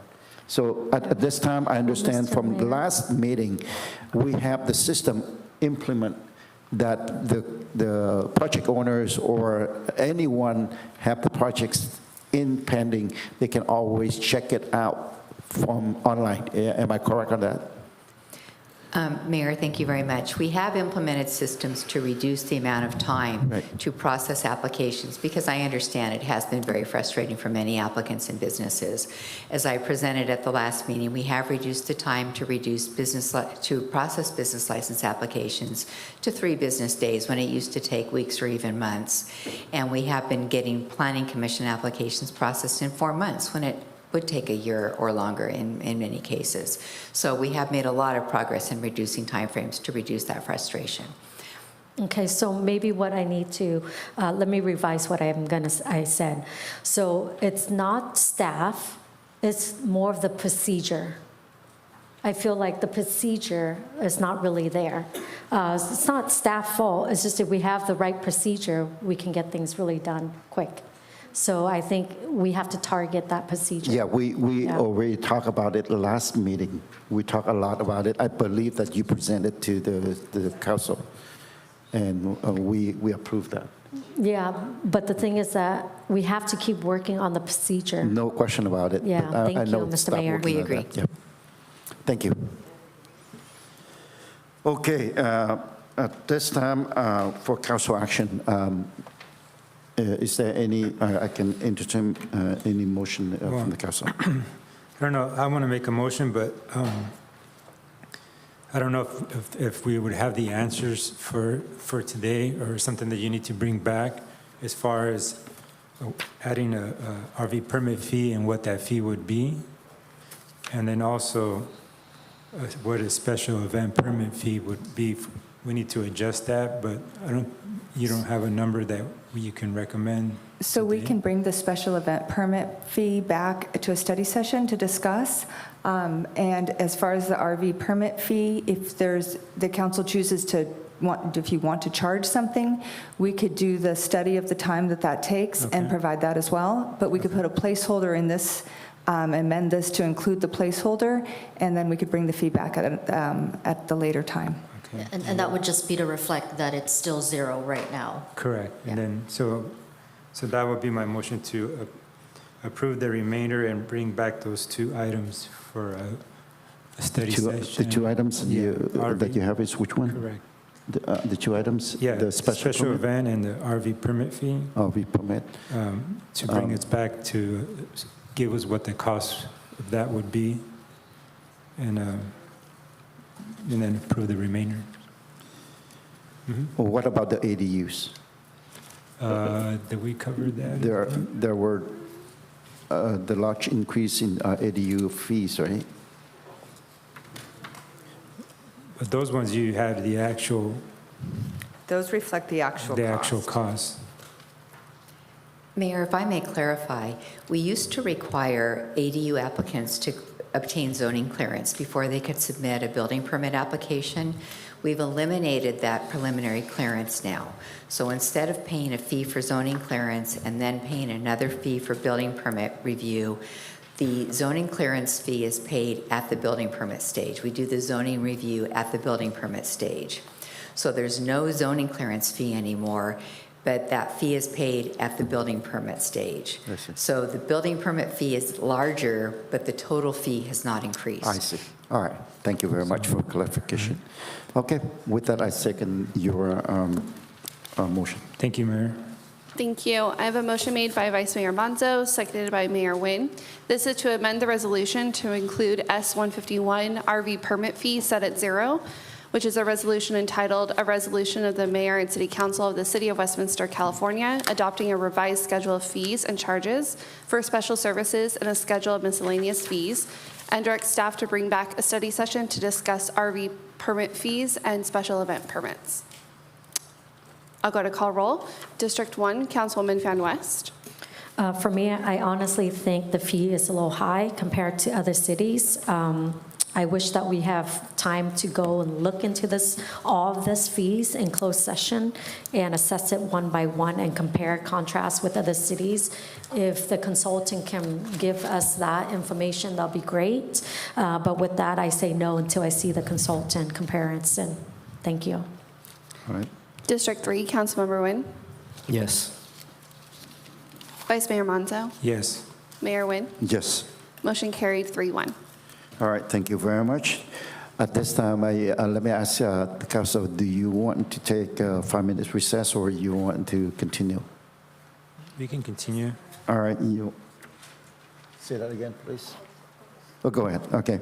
All right, so next item is 5.1, purchase of census Autogun meter reading device, water meters, and parts of fiscal year 2025-2026 in the amount of $900,000, and a 5-year agreement for meter reading software in the amount of $58,450 from Aquamatrix Sales Company. So is there any request from council for staff or any recommendation? I have just a question. Okay. Hey, Jake, for this replacement of these meters, is there a cost to the property owner for replacement or no? There's no cost to the property owner nor the business. This is the program we do.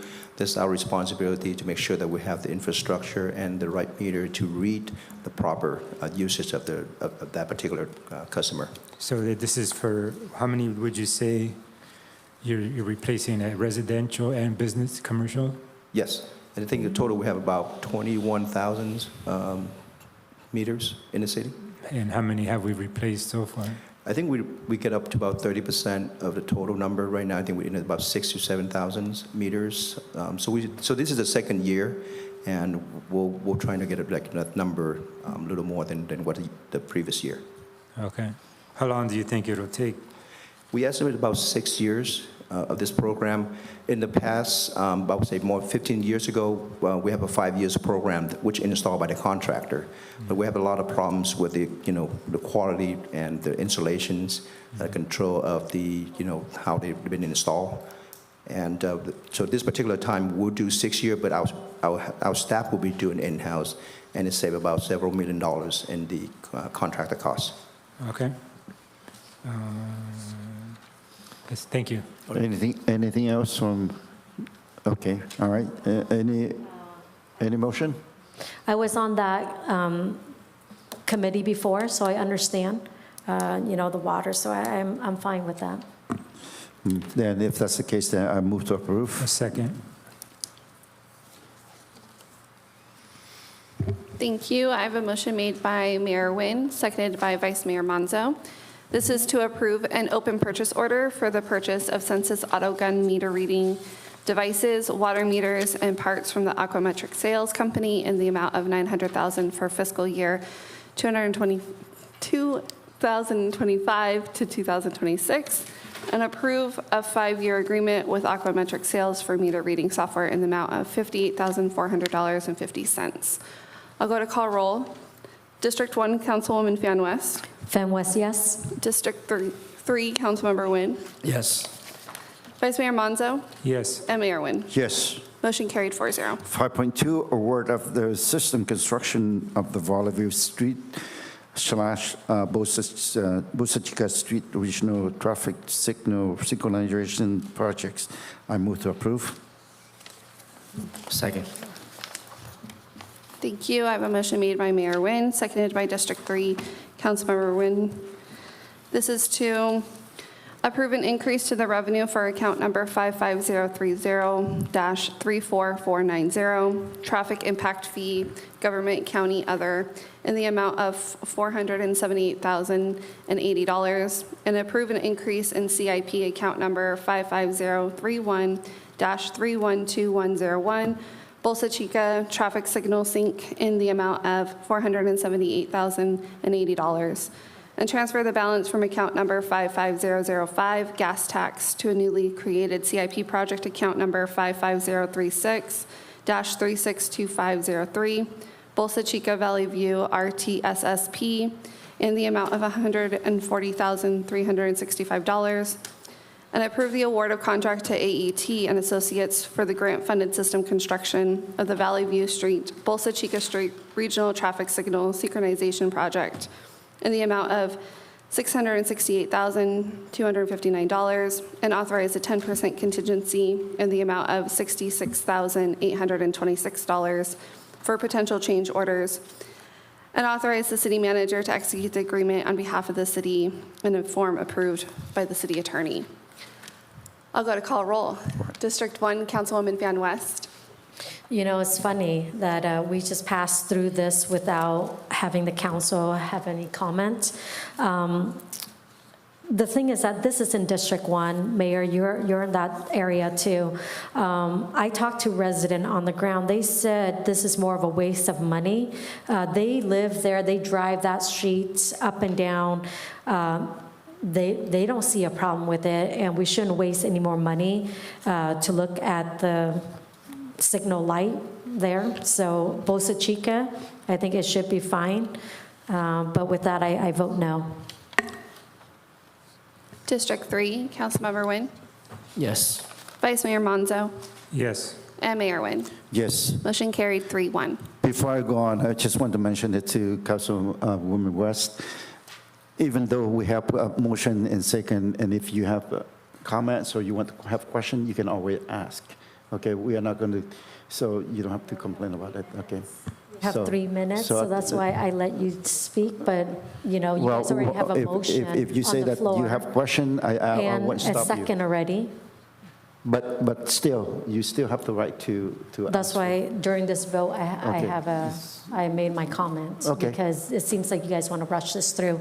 So, but the thing is that I don't know if you got a chance to talk to the resident on the ground, Mr. Mayor, but people brought their, because I'm in District 1. Councilmember West, I'm not going to argue with you on this. No, I I don't just wanna want to let you argue. know that you have the right. Absolutely, I Okay, appreciate so- that. so, you But know- I just want to let you know that this should take a look at So- more of like a public comment. I think it would be great before All right. we I vote for just- this. I just want to mention that don't blame on, whether you don't have you didn't have a chance to. But let's go on. 5.3, strategic plan, goal number 1, achieve financial stability. Strategic plan objective is to update the City Council on economic development strategy including outreach efforts and engagement with business in the city, sustaining a partnership with the Chamber of Commerce and other small business assistance efforts. May I ask for the staff report? Thank you. Yes, good evening, Mr. Mayor, City Council, and members of the community. I'm Caroline Velarde, the city's Economic Development Manager, and I'm here to provide you some exciting updates this evening on the city's recent economic development efforts. So as you may recall, this update was requested at a recent strategic planning workshop in April, where the City Council set goals for the city for the next 3 years. Strategic plan goal number 1 is to achieve financial stability. And one of the main objectives of this goal is to develop and deliver successful economic development initiatives to build a financially prosperous community. I'm thrilled to report that we've made progress towards this objective, specifically in the 3 areas that you see on the screen. And I'm excited to share more this evening. So by way of background, economic development is not new in the city. It's been a function of the city manager's office. Over the last several years, it's really been the city manager and assistant city manager leading these efforts and truly building those relationships with the businesses and development community that have helped the city's reputation as a forward-thinking development and business-friendly city that most know it is today. However, given the size and complexity of the city's business development needs, it calls for an in-house economic development manager. So I was brought on board in January. And in this role, I oversee what was previously done and more, which I'll talk about more this evening. Economic development does remain under the purview of the city manager's office, with key priorities being developing an economic development strategic plan and enhancing the business engagement and outreach. So as mentioned, one of the priorities of this role is to work with a consultant to develop the city's first economic development strategic plan, which I'll refer to as EDSP throughout the presentation. An EDSP is important because it provides the roadmap for attracting quality development, job creation, strengthening the local tax base, and improving the overall quality of life in our community. The plan will provide staff with guidance on economic development efforts to ensure our efforts align with goals. It will include implementable policies, solutions, outreach methods, and tools to enhance the business climate and relationship with the business community. So as mentioned, this will be prepared by a consultant. Staff has started this process by researching other city strategic plans and talking to consultants just to gain a better understanding of what the process would entail. We prepared a scope of work based on our goals and sent it to our economic development consultants. There were several tasks that we required of them, which you see on the screen.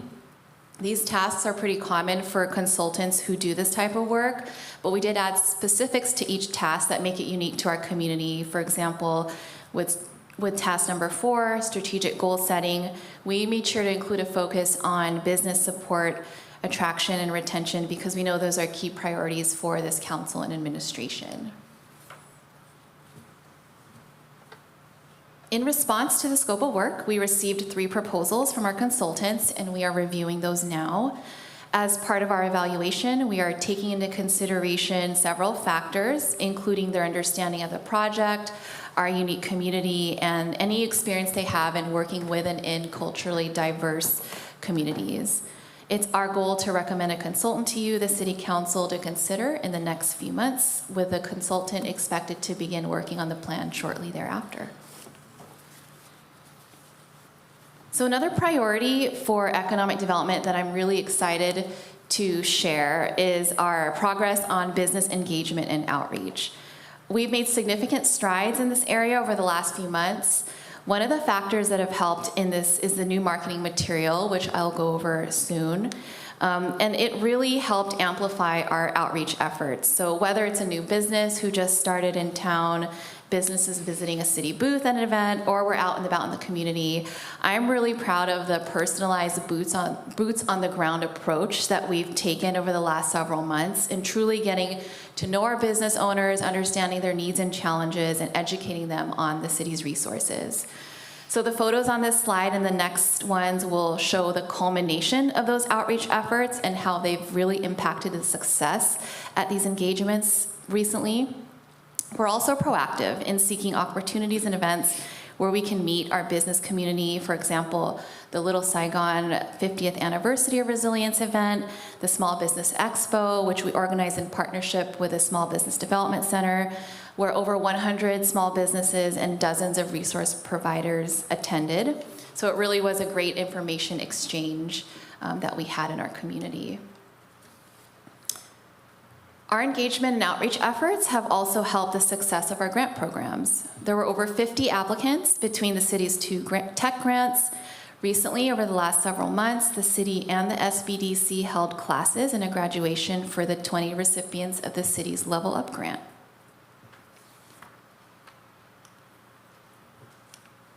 We also heavily promoted the Small Business of the Year program, which you may recall wasn't too far back. 5 Westminster businesses took home that honor this year, with some proudly displaying their window decals, which was a fun new component to the program. So as you can see, we have gained momentum in our business community and business engagement and outreach, and we plan to maintain that momentum by continuing to partner with the SBDC for programs and events, identifying joint collaborations with the Chamber, and continuing to engage with businesses in promoting services, programs, events, and initiatives through various creative mediums. As we know, chambers are essential and a key partner for businesses in supporting them. Our relationship with our chamber is ongoing and growing. We communicate routinely with them on businesses that have opened up in the city. The city and chamber support each other's events, with staff attending mixers and lunch and learns. And we're also proactive in brainstorming and exploring ideas on how to collaboratively support businesses in the community, and we look forward to bringing more of those in the future. In addition to the chamber, it's worth noting that the city has also fostered relations with the development and retailer community. This has been done in previous years, however, recently it's strengthened.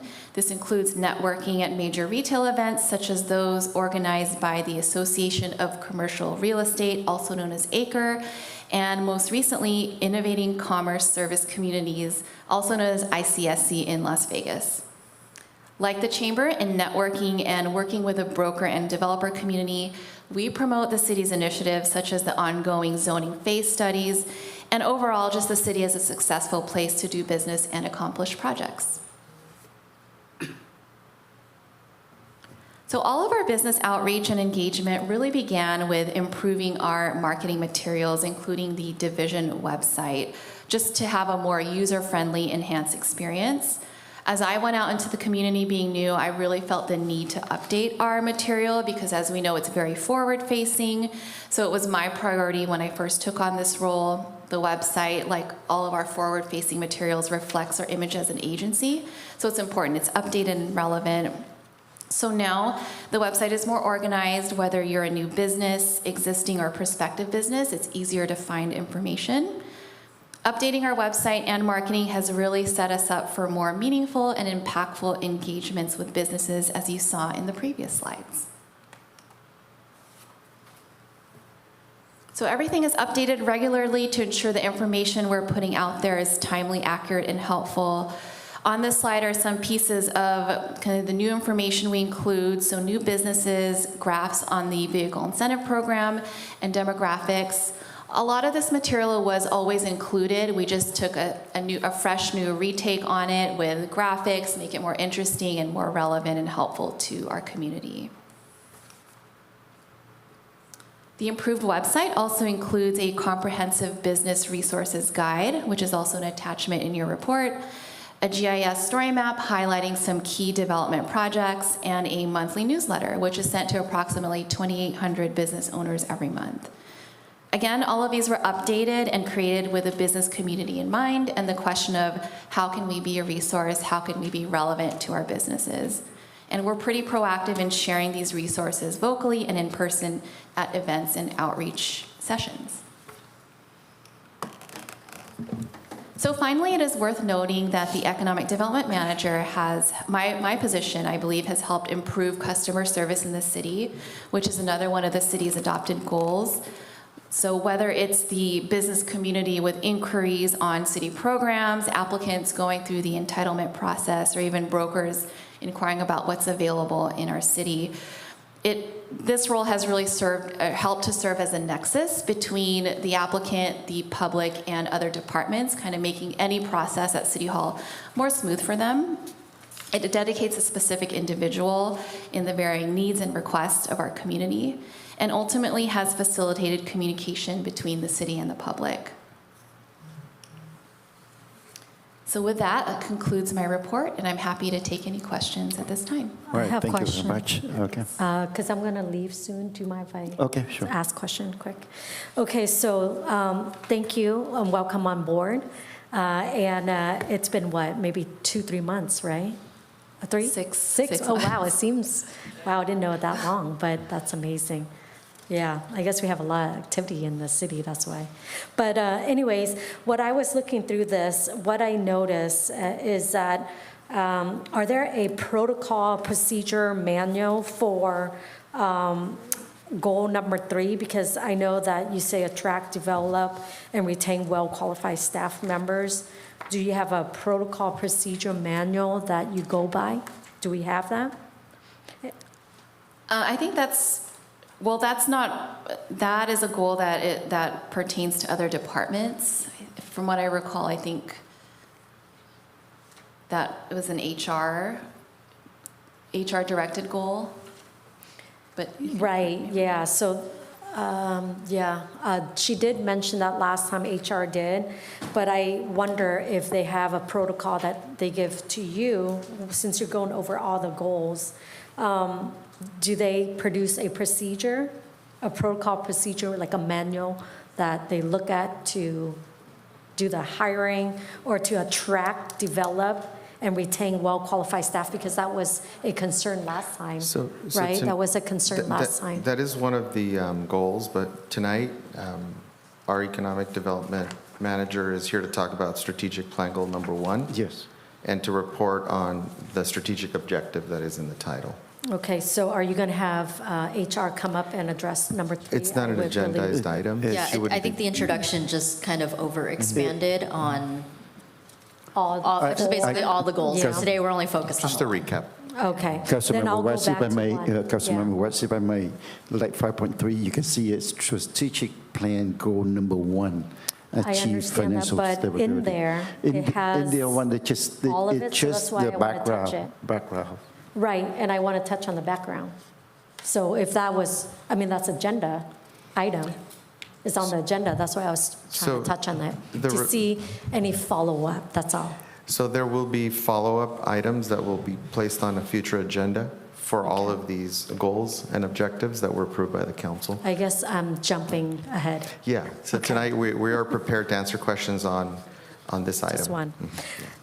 Okay, so I guess another question too. Again, welcome. Have you, I know Huntington Beach is so close to us, have you able to connect with the economic development in HB? Yes, I have. Okay, that's Yeah, good. Yeah. And Garden Grove and Fountain Valley and Cypress. Okay, perfect, because I know Huntington Beach is doing an amazing job. As you know, they're just a growing economy in their city. Yes, we actually And connect regularly. That's with good. my colleagues over there. That's perfect, because I just don't want us to reinvent the wheel if we don't need to. We'll just copy what they're doing and then implement it, right? Awesome, well, thank you so much for presenting this today, and I look forward to the other points. Anything else from other councils? That'll be all, Mayor, and I have to excuse myself early, and I just want to say thank you. Why don't we stay over to, so when we're done with this item, before you leave, okay? Anything else from any other council? Otherwise, I'm going to move to receive and file the I report. have a question, Mayor. Okay, please. As far as the next steps for, it says about selecting a consultant, how long will that take, and what is the consultant specifically going to be doing for us? Well, we have the proposals now, so staff is just reviewing that, and it's really a matter of bringing our recommendation forward to you for consideration, and giving you an update on the proposals that we received, but they can start immediately after we've approved it. So we can go over. That's what I'm asking, what are they going to do? Because do we not have Townsend anymore? So different level of expertise, right? So Townsend is our advocacy folks. What we did a while ago was we really didn't know where we were going to go as far as economic development, but we wanted to be prepared. So prior to Caroline joining us, we put out an RFQ, which is a request for qualifications, to establish a qualified bench of consultants that could help us attack economic development and start moving in the right direction. So what Caroline did is she pulled together, she reached out to some of the consultants, she looked at other economic development plans, strategic plans that were out there, and she created a scope of work. And we can go over the scope of work because that's part of your question. Yeah, just like Is some, the step by you step. don't have to go like in detail, just give me Yeah. some examples of like Yeah, what they the city would do. clerk could pull back slide number. Do you know what slide number that was? Yeah, some examples, would they be? Yeah. So there's a description of what we put out to our bench. So our bench, we reached out to the bench and we put out these goals. This would be the scope of work. They looked at they understand our city. Caroline met with them and then provided them with these tasks. Based on what they feel is most appropriate for Westminster, they then went ahead and put a proposal together and submitted those to Caroline. And we're in the process of going over those proposals and refining those proposals prior to bringing a recommendation to the City Council. But I'll turn it over to Caroline, who could just briefly go over these tasks, which is part of your question.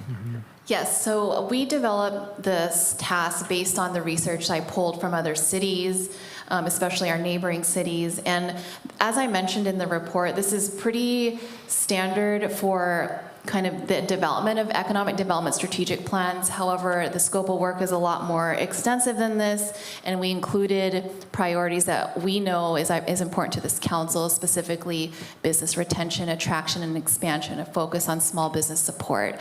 So this was a pulled together from other strategic plans that I researched and what made sense for our community.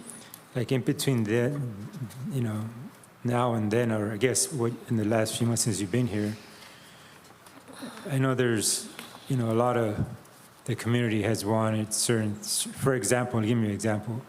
On the west side of town, I think we're lacking like a good grocer, something like that nature. In that in between then, has there been any kind of effort to reach out to those certain, businesses, say, hey, would you be interested in coming to Westminster, like I don't know, Trader Joe's or something like that? Is there that kind of effort going on? Yes, definitely. So I mentioned some of the networking events that we've attended, and then we have access to a software called CoStar that I use regularly to see vacancies, list leases for sale. So it's part of my role to have a really good pulse on the city, including retailers that are looking to relocate in our area or even Orange County or in Southern California. So it's a regular part of my responsibility. Okay. Thank you.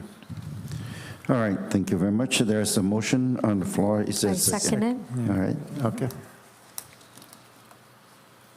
Thank you. I have a motion made by Mayor Nguyen, seconded by District 1, Councilwoman Fan West. This is to receive and file the report.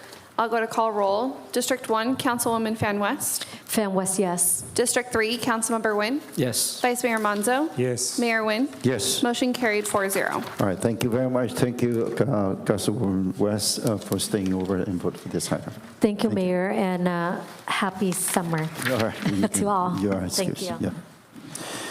Okay, next item is 5.4, strategic plan goal number 1, still achieve financial stability, except this time strategic plan objective is to establish a policy to set priorities on the expenditures of the new tax revenues, working with the finance department to take into account of existing needs. So, staff report, please. Thank you. Yes, we're going to continue on our achieving financial stability goal with the establishing a policy to set priorities for the expenditures related to the measures. So to address the strategic plan goal of, that we both just said, achieving financial stability, let's see, the City Council could add additional categories to our fund balance policy, and a couple other cities I've looked at have done this. The fund balance policy establishes the rules and responsibilities for maintaining healthy reserves. The policy was originally approved in June of 2017 and is reviewed annually as part of the budget process. The purpose of the policy is to secure the city's financial stability during a changing environment and establish a procedure for the allocation of unrestricted fund balance into adequate committed reserves. The current general fund reserve target is 17% emergency reserve, but additional categories could be added, including funding for future pension costs, infrastructure improvements, or even increasing the emergency reserve percentage above 17%. The policy as proposed in this item includes the emergency reserve at 17% to be used in situations of severe economic uncertainty, but the policy also adds a budget uncertainty reserve at 10% to address unexpected expenses or revenue fluctuations in future years, and an infrastructure contingency reserve at 5% to provide funding to address planning, development, or maintenance of city infrastructure. All three of these reserve categories would be set during the audit process, and this would be, or they would be part of the assigned balance in the city's financial statements.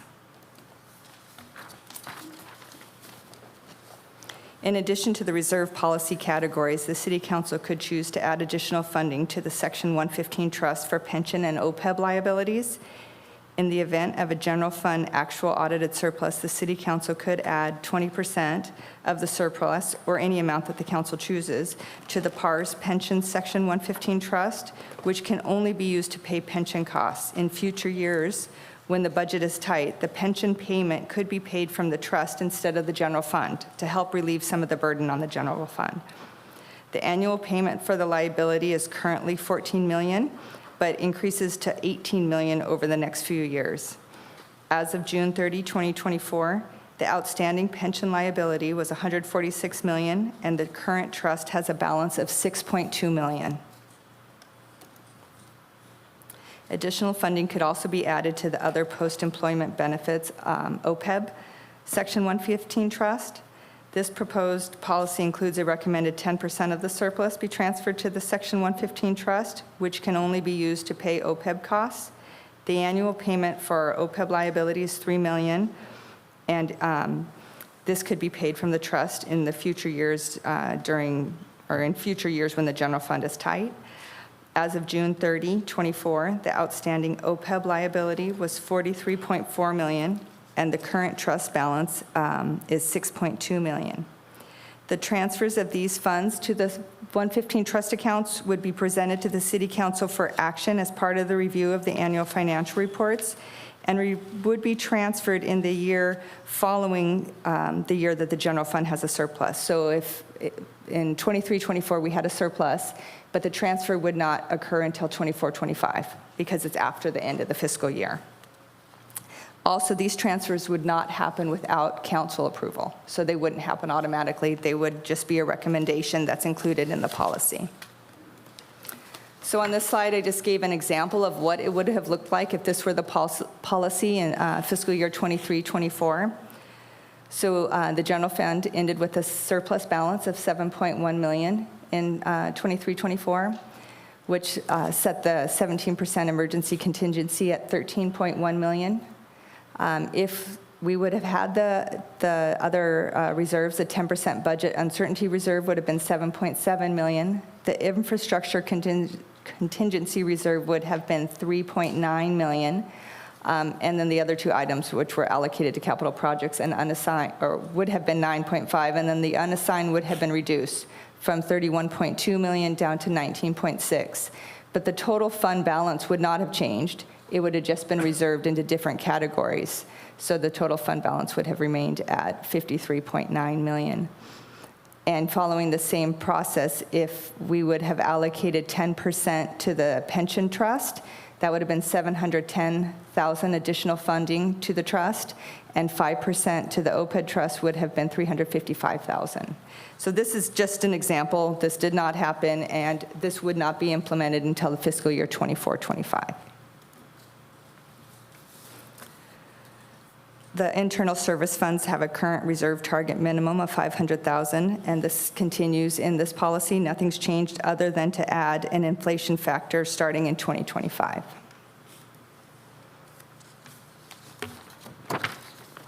So staff is looking for the City Council to provide input and direction on the fund balance policy and these the funding priorities, and that would.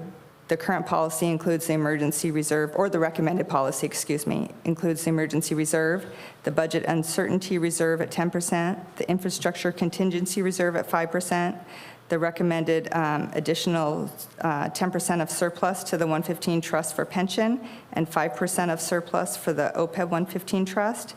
And then, like I said, the internal service funds stay the same at the 500,000, but the inflation factor was added. And I'm available for questions. All right, again, thank you very much. And question for the council, from the council. Well, Yes, Mayor. Vice Thank Mayor. you, Mayor. I mean, I feel that we need to do something because to put ourselves in a better position, especially with our unfunded liability. And if we don't make a step towards that, then you know, we need to. I like what you're proposing. You know, doesn't get us to the, you know, where we want to be, but obviously it's a step in the right direction. But, you know, so I like your thinking on that. So thank you for that. So, I mean, I like that, so if we can go that direction, All right. then just do it. Any question from Councilmember Mark? Thank you for the presentation. I like the fact that you're breaking down the additional 2 reserves and paying down some of the liabilities. Yeah, me too. I second both for having reserves from the city, for the city. So with that, is there any motion So for this? what did they have the direction? If we move forward with this, what's the next steps for that? The resolution is attached, so, and the items that I mentioned are included in the resolution, so the council could, if you chose to approve that, then we would implement that with the fiscal year 24-25 close. Okay. So move to adopt the resolutions. Is that what you're asking for? Yes, please. All right, all right. Is there a second to that? A second. All right. Thank you. Motion to second. I have a motion made by Mayor Nguyen, seconded by Vice Mayor Monzo. This is to adopt a resolution entitled, "A Resolution of the Mayor and City Council of the City of Westminster, California, Adopting the Fund Balance Policy." I'll go to call roll. District 3, Councilmember Nguyen. Yes. Vice Mayor Monzo. Yes. Mayor Nguyen. Yes. Motion carried 3-0. All right, thank you very much. Before we move on, it's about 10 o'clock, so I move to extend beyond the 10 o'clock. Second. I have a motion made by Mayor Nguyen, seconded by Vice Mayor Monzo to extend the meeting past 10 p.m. per city policy. I'll go to call roll. District 3, Councilmember Nguyen. Yes. Vice Mayor Monzo. Yes. And Mayor Nguyen. Yes. Motion carried 3-0. All right, the next item is I like the most is 5.5 strategic plan, goal number 1, achieve financial stability. But the strategic plan objective is to explore opportunities to generate revenues for the city. Wow. All right, I would love to hear It's a the finance plan. night tonight. All right. Okay, so one of the objectives from the April 28th Strategic Planning Workshop was to explore the opportunities to generate revenue, including transient occupancy tax, cannabis taxes, and expanded utility user tax. So first of all, enacting a new tax requires voter approval to become effective. And there are 3 possible routes to the voter approval: the council-initiated general tax, the council-initiated special tax, and a petition-initiated tax. So the council-initiated general tax is a general tax imposed for general government purposes and not legally earmarked for a specific purpose. This tax requires approval of a majority of the votes cast on the measure at the election and is proposed by council adoption of a resolution submitting a tax ordinance to the voters. A 2/3 vote of all members of the council, 4 yes votes, to put the item on the ballot is required. Unless the city council declares by unanimous vote that there is an emergency, usually a fiscal emergency, the election on the tax measure must be an election where a city council seat is also on the ballot. If the council does declare an emergency, then the tax measure may appear on any ballot. The resolution placing the measure on the ballot must be adopted no less than 88 days prior to the election date. The council-initiated special tax is imposed for specific purposes, including a tax imposed, it is for specific purposes and is placed into the general fund. Such a tax requires the approval of 2/3 of the votes cast on the measure at the election. Because of the higher voting threshold, it is relatively rare for a UUT or cannabis tax to be proposed as a special tax. The tax is proposed by council adoption of a resolution submitting a tax ordinance to the voters. The tax measure can appear on any ballot, and the resolution placing the measure on the ballot requires only a majority vote of the council, so 3 votes. The resolution placing the measure on the ballot must be adopted no less than 88 days prior to the election.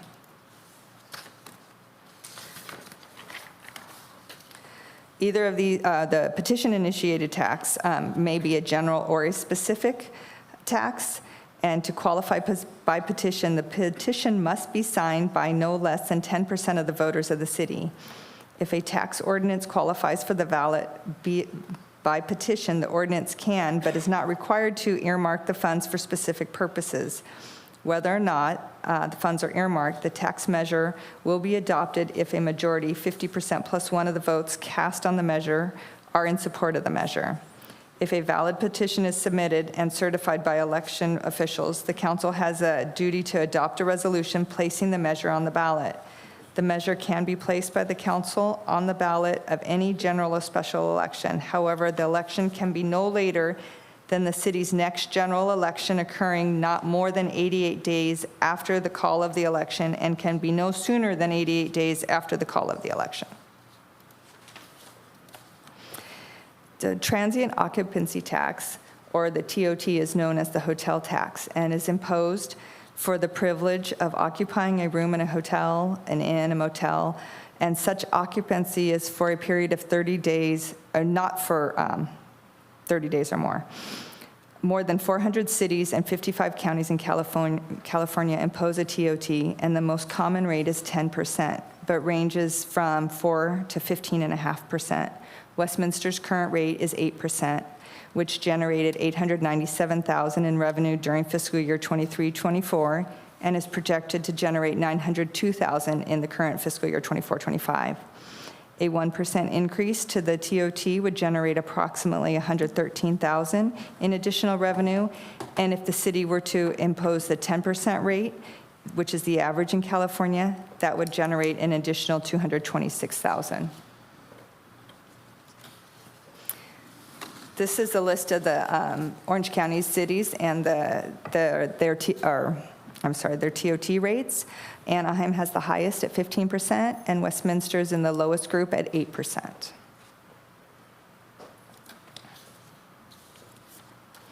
Cannabis sales in California have a 15% state excise tax, which increases to 19% on July 1st, and all sales are subject to sales tax. Local governments may also impose a cannabis business tax, and the following cities have adopted taxes by voters. Santa Ana's tax generates approximately $14 million. Costa Mesa generates $3 million. Stanton, $1 million. And Bellflower generates about $3.5 million with their cannabis tax.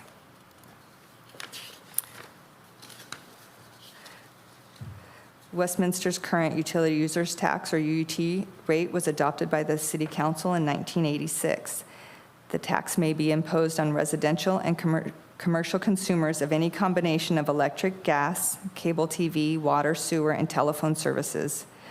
City utility users tax rates in California range from 1 to 11%. Currently, Westminster's 4% was lowered from the original 5% adopted by the council in fiscal year 1999-2000.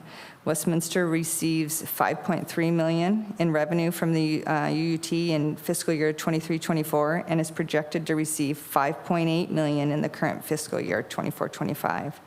A 1% increase to this tax would generate approximately $1.5 million annually in revenue.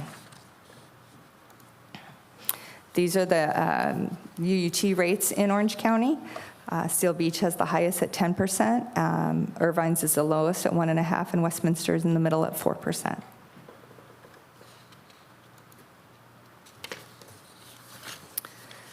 Business Improvement Area Assessment, a BIA, is a geographically defined area where businesses pay an additional fee or assessment to fund specific projects and services aimed at enhancing the commercial environment. These projects and services are designed to benefit the businesses within the area, which boost economic activity and the overall quality of life. BIAs can fund infrastructure improvements, security and safety, cleaning and maintenance, and special events, and BIAs require a 2/3 voter approval. If the City Council is interested in pursuing this revenue option, a consultant who specializes in this, in the BIA formation would be needed. And in conclusion, each of the revenue items discussed in this report have the potential to generate additional revenue for the city.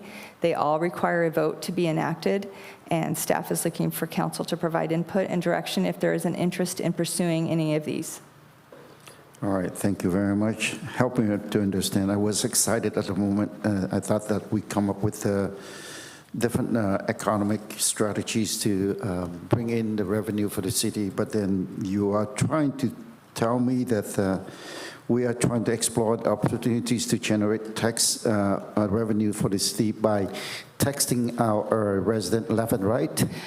This was an item that was discussed at the strategic plan. There is another revenue a revenue item that's coming later that are not taxes, but this one is addressing the different taxes that are available. All right. I don't know, Council. I am not ready for any tax measure at this time. No, I mean, but it does kind of highlight we're always in the lower percentile compared to surrounding cities. And it seems like at least in these three categories, but I'm sure we're lower in other categories you don't have here as well. Is that not correct? Well, that's correct. As I had mentioned, or during this budget study session, we showed that our property tax rate is lower, and yes, we are often in the lower rates of surrounding cities. And then also on these other cities, remember the fire is paid through majority pay through their property tax, but ours is general fund. That's correct. Anybody that was lower than us and several that were above us don't pay their fire services out of their general fund. Correct. And then as far as, I know we talked about it before, but on the cannabis, we've had presentations, this is a tax, but I think we've had presentations about, and it's with our previous city attorney, about doing a development agreement. Is that something that we continue to look at that?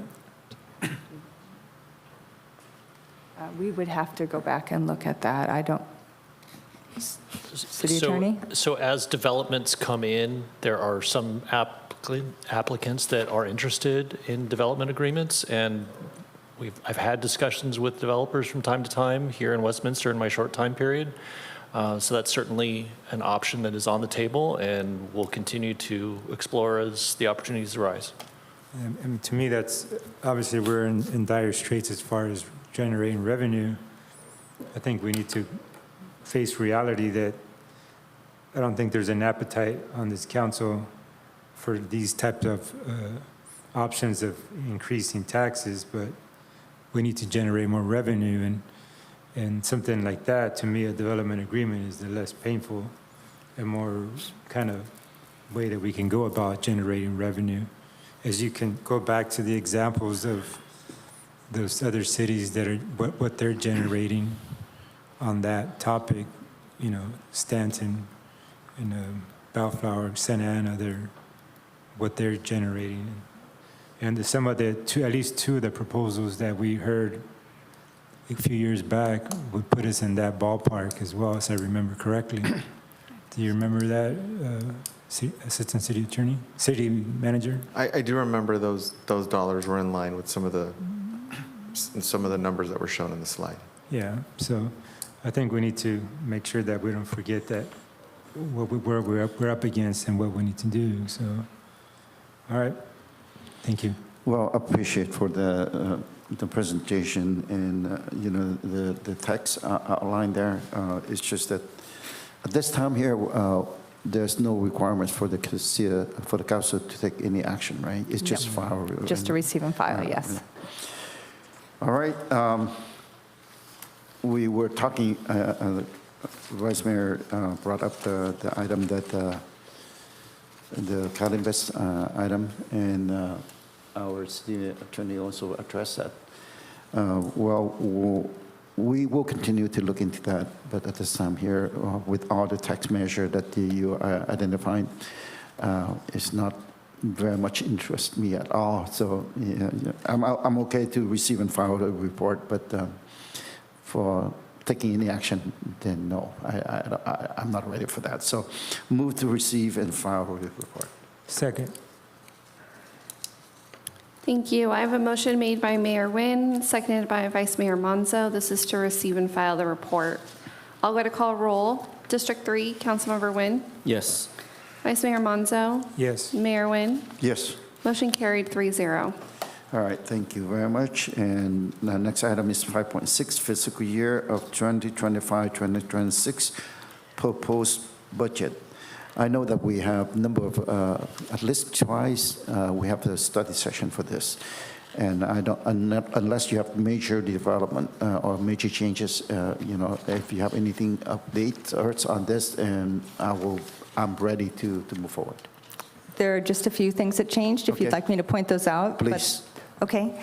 So the budget as presented includes both the columns for the budget without the service level increases and the supplemental increases that we have discussed at the study sessions. The supplementals include 9 new positions that were discussed on the May 14th and June 11th meetings. There are 2 changes to those supplemental position requests. First, the Community Service Administrative Assistant was changed to a receptionist position, which saves $11,900. And second, at the June 11th study session, after a discussion of the Code Enforcement Division staffing needs, the direction was provided to proceed with adding an administrative assistant. But since the study session, after evaluating the division's needs and considering the minimal salary difference of $3,000 between a code enforcement officer and an administrative assistant, staff recommends the addition of a full-time code enforcement officer.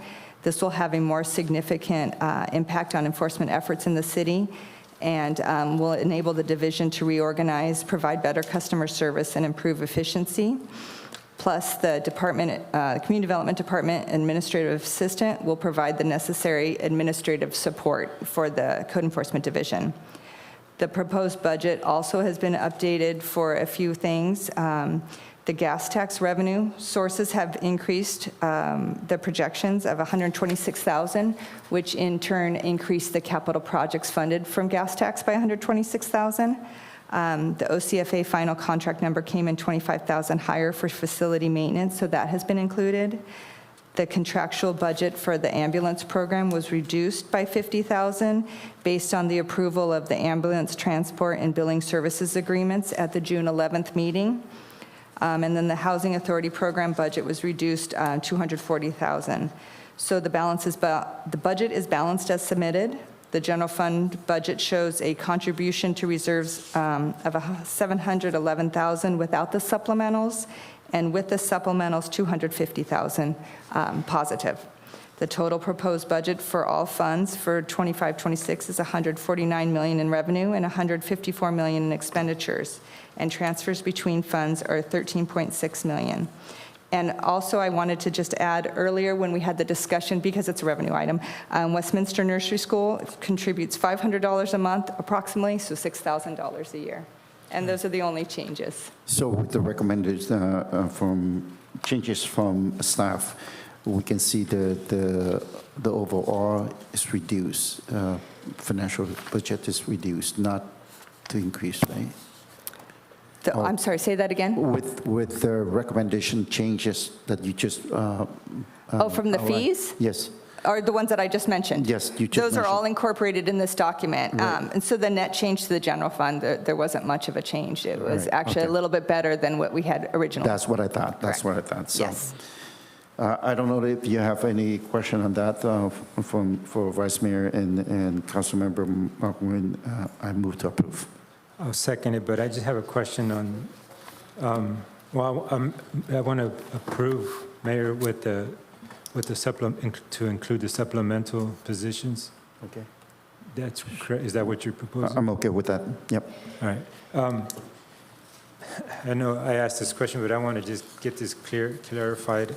Are we looking at the code enforcement officer position from, so the admin assistant that will be assisting the code enforcement, was that person was already in-house, and what was this person's current duties? And then we're adding a new duty. So, Thank you, Mayor, members of the council.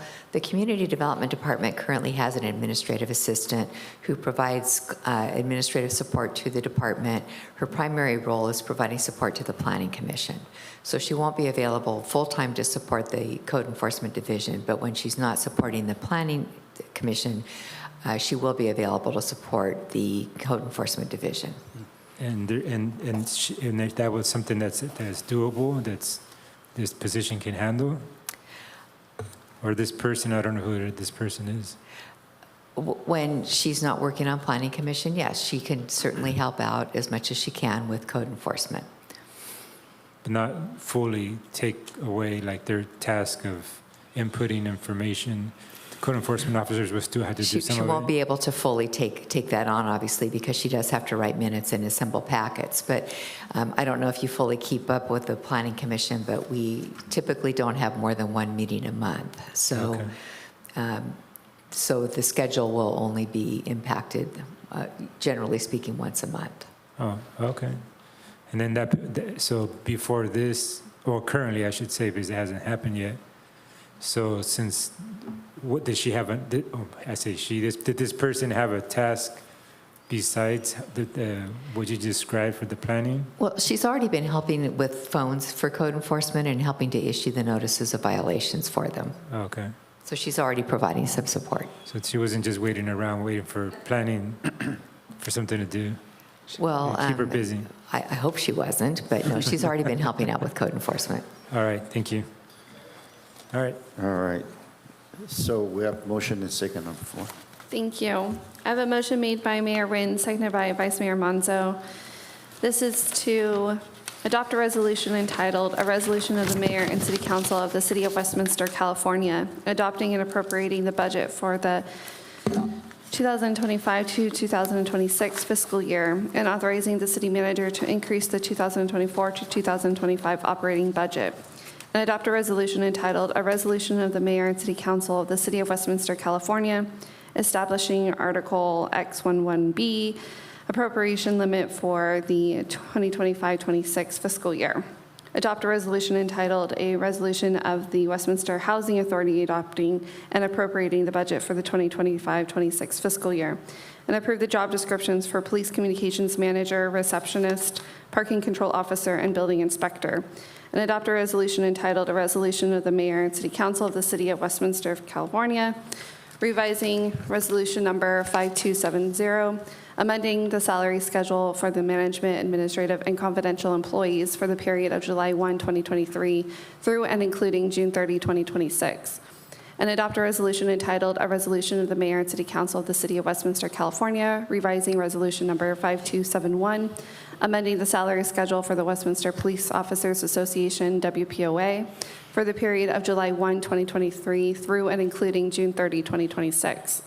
Adopt a resolution entitled, "A Resolution of the Mayor and City Council of the City of Westminster, California, revising Resolution Number 5234, amending the salary schedule for the Westminster Municipal Employees Association, WMEA, for the period of July 1, 2023 through and including June 30, 2026, and noted for the record to include the supplemental positions."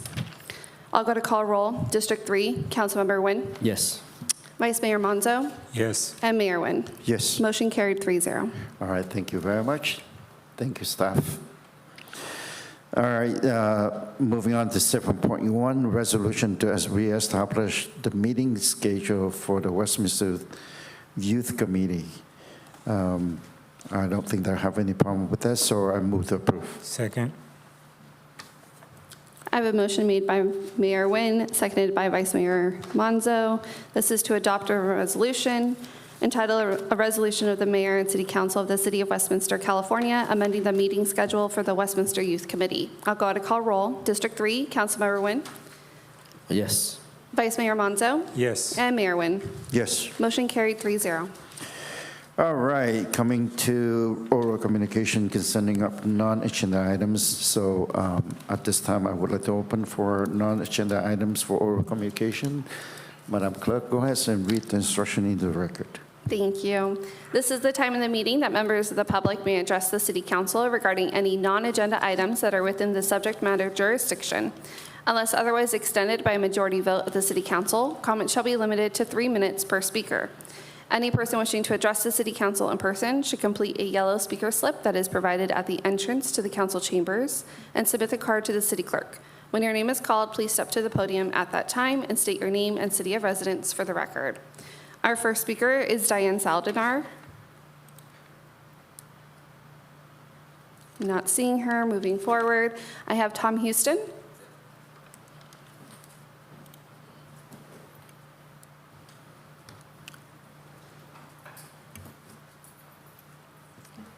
Good evening. Thank you, Mayor and council members, for the opportunity to speak. Thank you. I'm a resident at 7231 Rockmont Avenue, right down the street where you just did your grand opening of the park today. And thank you for the facility. While living there 28 years, that's the third remake of that park, and enjoy it. The problem now is you have people that are coming from the new apartment buildings near the wall, or not the Costco and that area. They're not allowed to use the dogs to go on the campus at the college, so they come over to our park. And there's a group of residents that live near the park that do not leash their dogs. Other residents don't want to go to the park with their kids. Kids are scared because these dogs are unleashed. I made a comment to the, not the Humane Society, but the, for lack of a better word, the dog pound. And they said, these people know exactly when we close, and then they bring their dogs to the park. And then we can't do anything because we're closed. You can call a non-emergency number of the Westminster Police Department. So I did that. I had one of these residents come up to me, and he's not a resident, he was a visitor. And he claimed that he had lived there for 23 years. His cumulative friends in the area were there 73 years. I mentioned, could you please put your dog on a leash? My grandson is scared. And he was holding him. And he said, well, then I suggest you find a different park. And this guy didn't even live. He's just an invited guest. And so anyways, I tried to call the next day when the same thing, and went to the police department, non-emergency, and they said, well, we can't do anything about it. 2 days later, walked down there, 4 police cars, an ambulance, and a fire truck.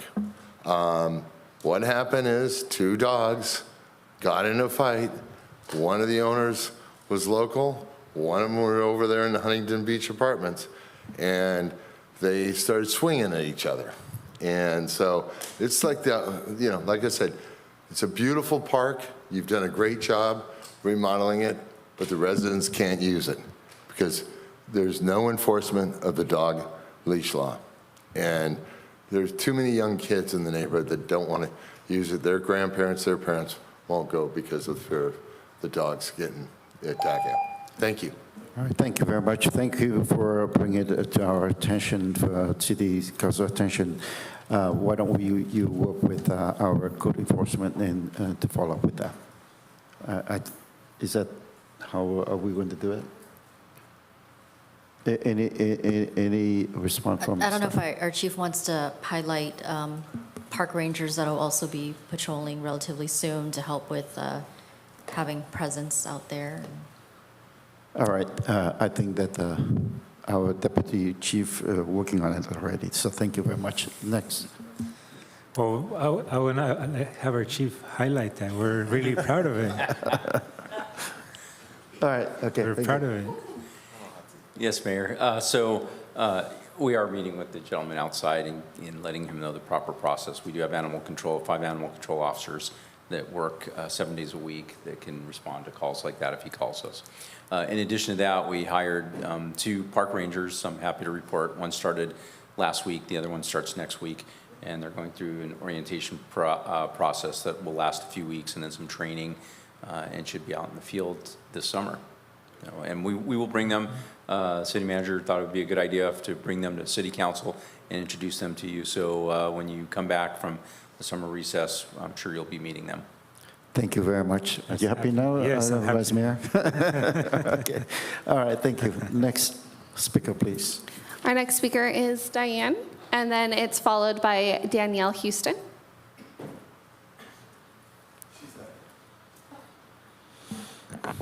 Hello, it's a pleasure to introduce myself. My name is Diane Saldivar. I am a student at Fullerton College. I'm majoring in law, public policy, and society. I have a lot of ideas that I want to share, and hopefully can put into good use. I grew up in District 2 and throughout all of Orange County, so I just wanted to just say hello, and I'm going to be attending more of you guys' meetings, so I hope to learn from you guys. Thank you. Thank you. Thank you. And Diana, if you would like, you ever wanted to meet, I would like to meet and hear from you. You're in my district, so anytime. All right. If you can get my information from our city clerk, and I'll be happy to meet with you. Okay, perfect. Thank you. Thank you. Our next speaker is Jason Doan, followed by our final speaker, Terry Raines.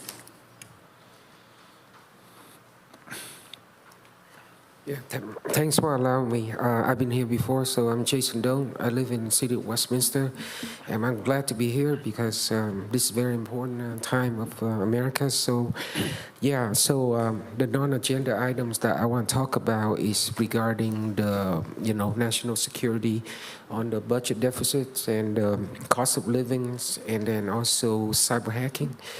The reason I want to mention about the budget deficit, because right now, the average, balanced budget deficit that we are owing right now, about 37 trillion. So I average that is about $3.8 billion of loss of, revenue to the American taxpayers.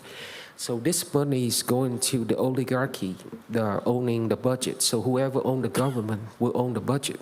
So they will allocate the money how they're going to spend. So the oligarchy members are the one that we able to tap into the money and spend on whatever programs that they can. So we want to ensure if we're going to have the oligarchy culture that these are good members for society, for the whole world, for the whole world of the general population. So I just want to recommend that because the U.S. decided to, default into the budget's deficit of spending, and we are unable to maintain. So we're going to lose real wealth, especially with the deficit. Okay, so the other one is cost of living rises. As you can see, because of the budget deficit and our policies ineffectiveness have led to the rise of cost of living from purchasing of vehicles, purchasing of common items, and our insurance, also skyrocketed. And to the point where I cannot afford to pay a lot of the essential requirements for my daily lives, such as car insurance, such as utility bills. If I get into a car accident, I have to wait to get an estimate, and the cost of pain, the cost of labor went up so much because what happened is they track the smartest and the very exceptional people in the way they do things. So then they decide to raise up the cost of living. So I cannot keep up with the cost anymore, and the insurance costs so much. So I have to pay my insurance. So my point is that there's not a lot of productivity in the government, in our way of living. So our quality of life go down. So we gotta cut the cost down. So the way to cut the cost down is start with the basic things of what we do every day. Because I want to go shop around, find the best quality work with the, reasonable prices. Because I don't want salespeople out there trying to make a pitch and cost so much money. Thank you. Thank you. Absolutely. And our final speaker, Terry Raines.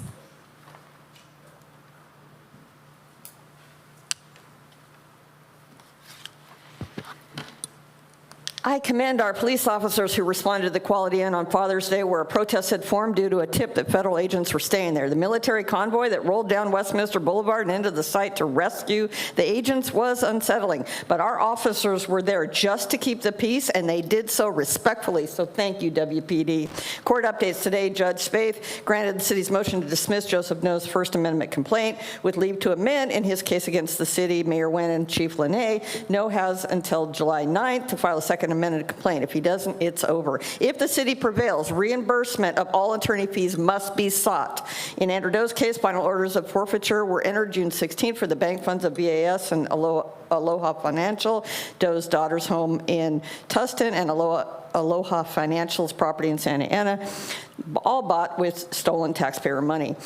Doe must surrender on or before noon, August 15th. The judge recommended a low-security Lompoc federal prison to, quote, facilitate visitation with his family, friends, and loved ones, unquote. Aw, you know what? Just lock up the whole family there with him. They deserve it. I'm confident the FBI is not done yet, and some members of this council should be worried. Others are on the FBI's radar. This I know.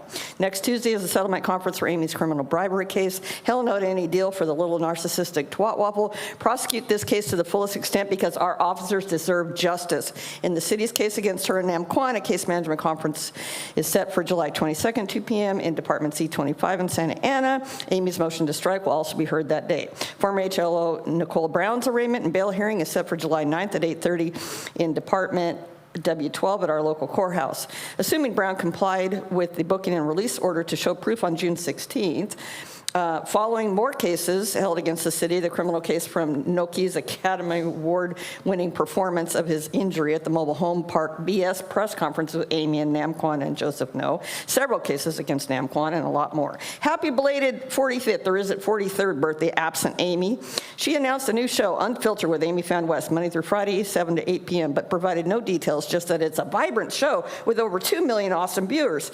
Is it live or tape? Because that time conflicts with your job right here. Obviously. Through June 11th special meeting, she's been absent, late, or left a meeting 14 times and left the dais during meetings 10 times, missing an equivalent of 11.4 hours or 26%. Nam Quan's even worse. He's been absent, late, or left a meeting early 11 times and left the dais during meetings 10 times, missing an equivalent of 14.8 hours or 34% of meetings. That's just through that meeting.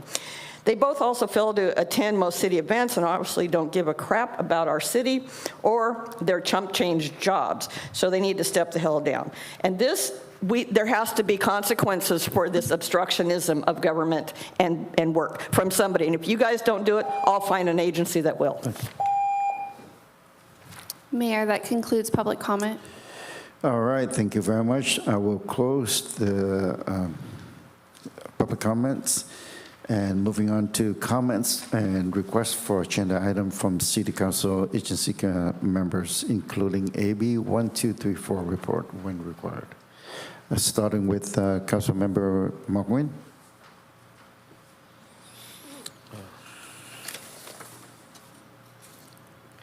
I don't have any items for next meeting, but I just want to thank Westminster Police, the fire department for keeping the peace, and thank you staff for your hard work. All right, thank you, Councilmember Mark Nguyen. Next is Vice Mayor Manzo. Thank you, Mayor. I was debating about this, reading something here from the dais, but you know, I think it's important from our residents to hear from us, our elected officials that represent them. I did post something on my council social media account, but I'm still getting a little bit of flack for, you know, some people think that I'm not there for the community, which I don't know, maybe I could, maybe I can't, but I just want to read something just to, you know, let them know that I'm here. So I'm just going to read it as I posted it. So recent federal activity has caused great concern and chaos among our local communities, affecting the quality of life of our residents and businesses. As the only Latino on the City Council and representing the most prominent Latino district in Westminster, I do not support any unlawful behavior, but I support the right to exercise your First Amendment rights and protest safely and peacefully. While I cannot speak for my fellow colleagues, I am confident that we all agree public safety is our #1 priority. Our police department is not engaged in immigration activities. It is illegal for police officers to interfere with federal operations.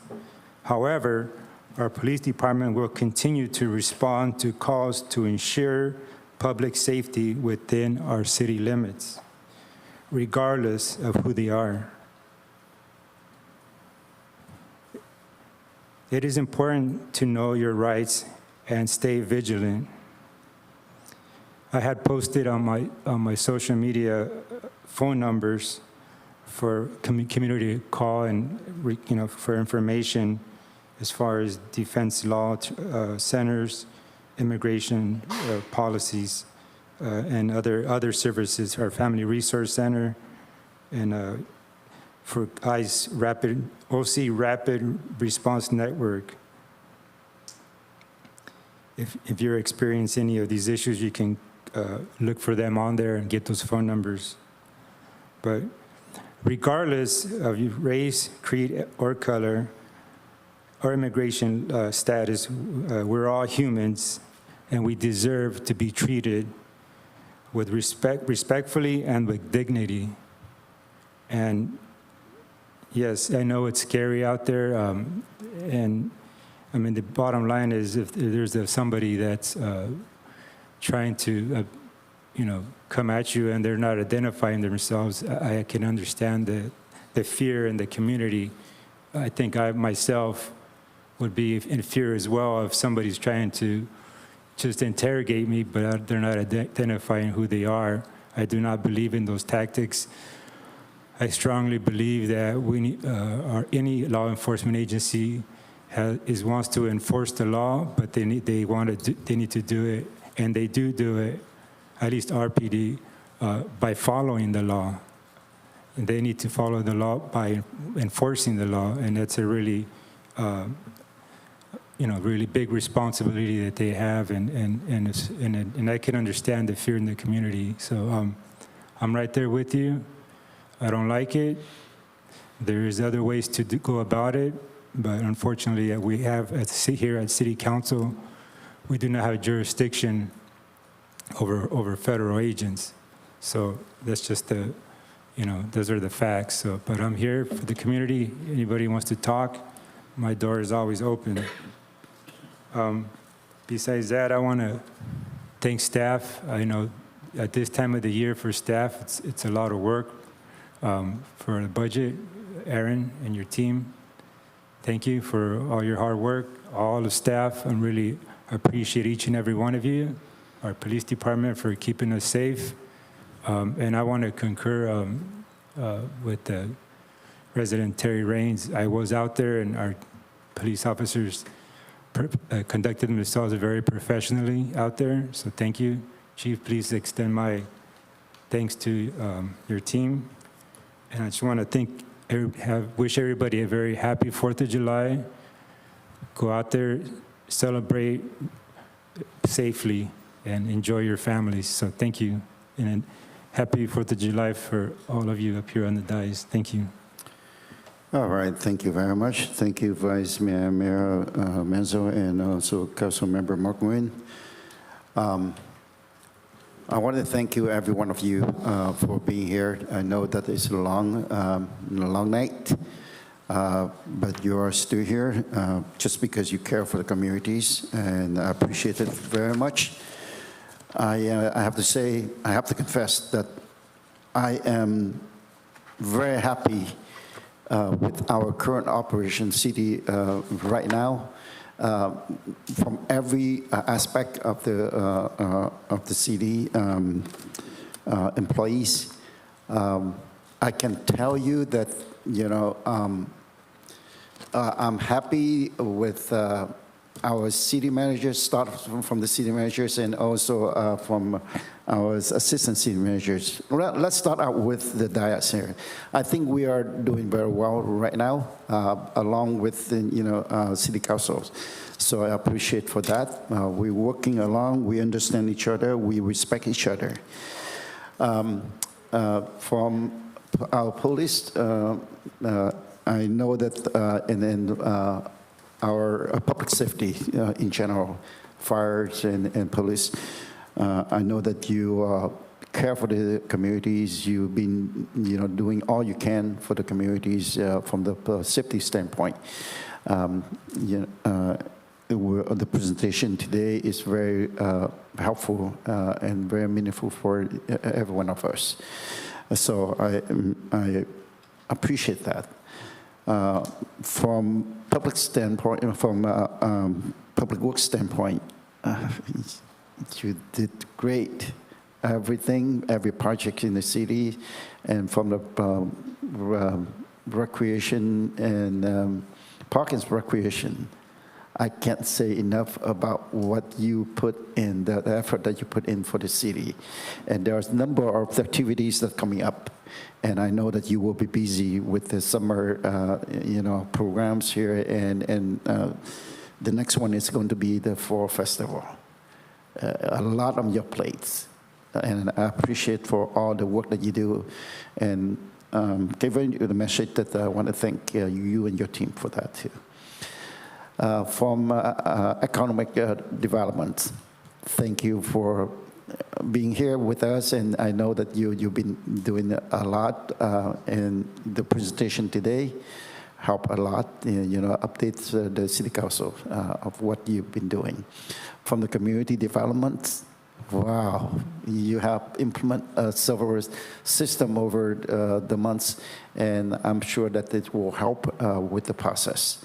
And there's, I've been worried about that for a while, for a number of years that I'm here, but we finally did it. We have a number of system implement in the program, so thank you for that. Of course, from different departments, human resource, I know human resources out there has been working hard, and especially from their financial standpoint, we cannot move on if we are deep in the red. And thank you that our finance director. I just have to mention that the other day I have a chance to go through the audit, and it's just a 3-minute audit, and it's all done, successfully. So thank you very much for all the work that you do. All in all, I am very, very pleased with the city, and we continue to move forward with that. I hope that we are from their city staff, from the city council, and also from the resident of the city of Westminster. We are together moving the city forward, continue to move the city forward. I have a strong feeling about that. So again, thank you very much for all the work that you do from the bottom of my heart. Thank you again. With that, I just want to make sure that you know that we are going, the city go dark in the July, and make sure that you utilize this time frame, this time off, if you have any moment of that. So enjoy the summer. And our regular meetings of July 9th and July 23rd, 2025 have been canceled. So our next regular meeting will be held on Wednesday, August 13, 2025 at 6 p.m. So at this time, meeting adjourned. Thank you very much.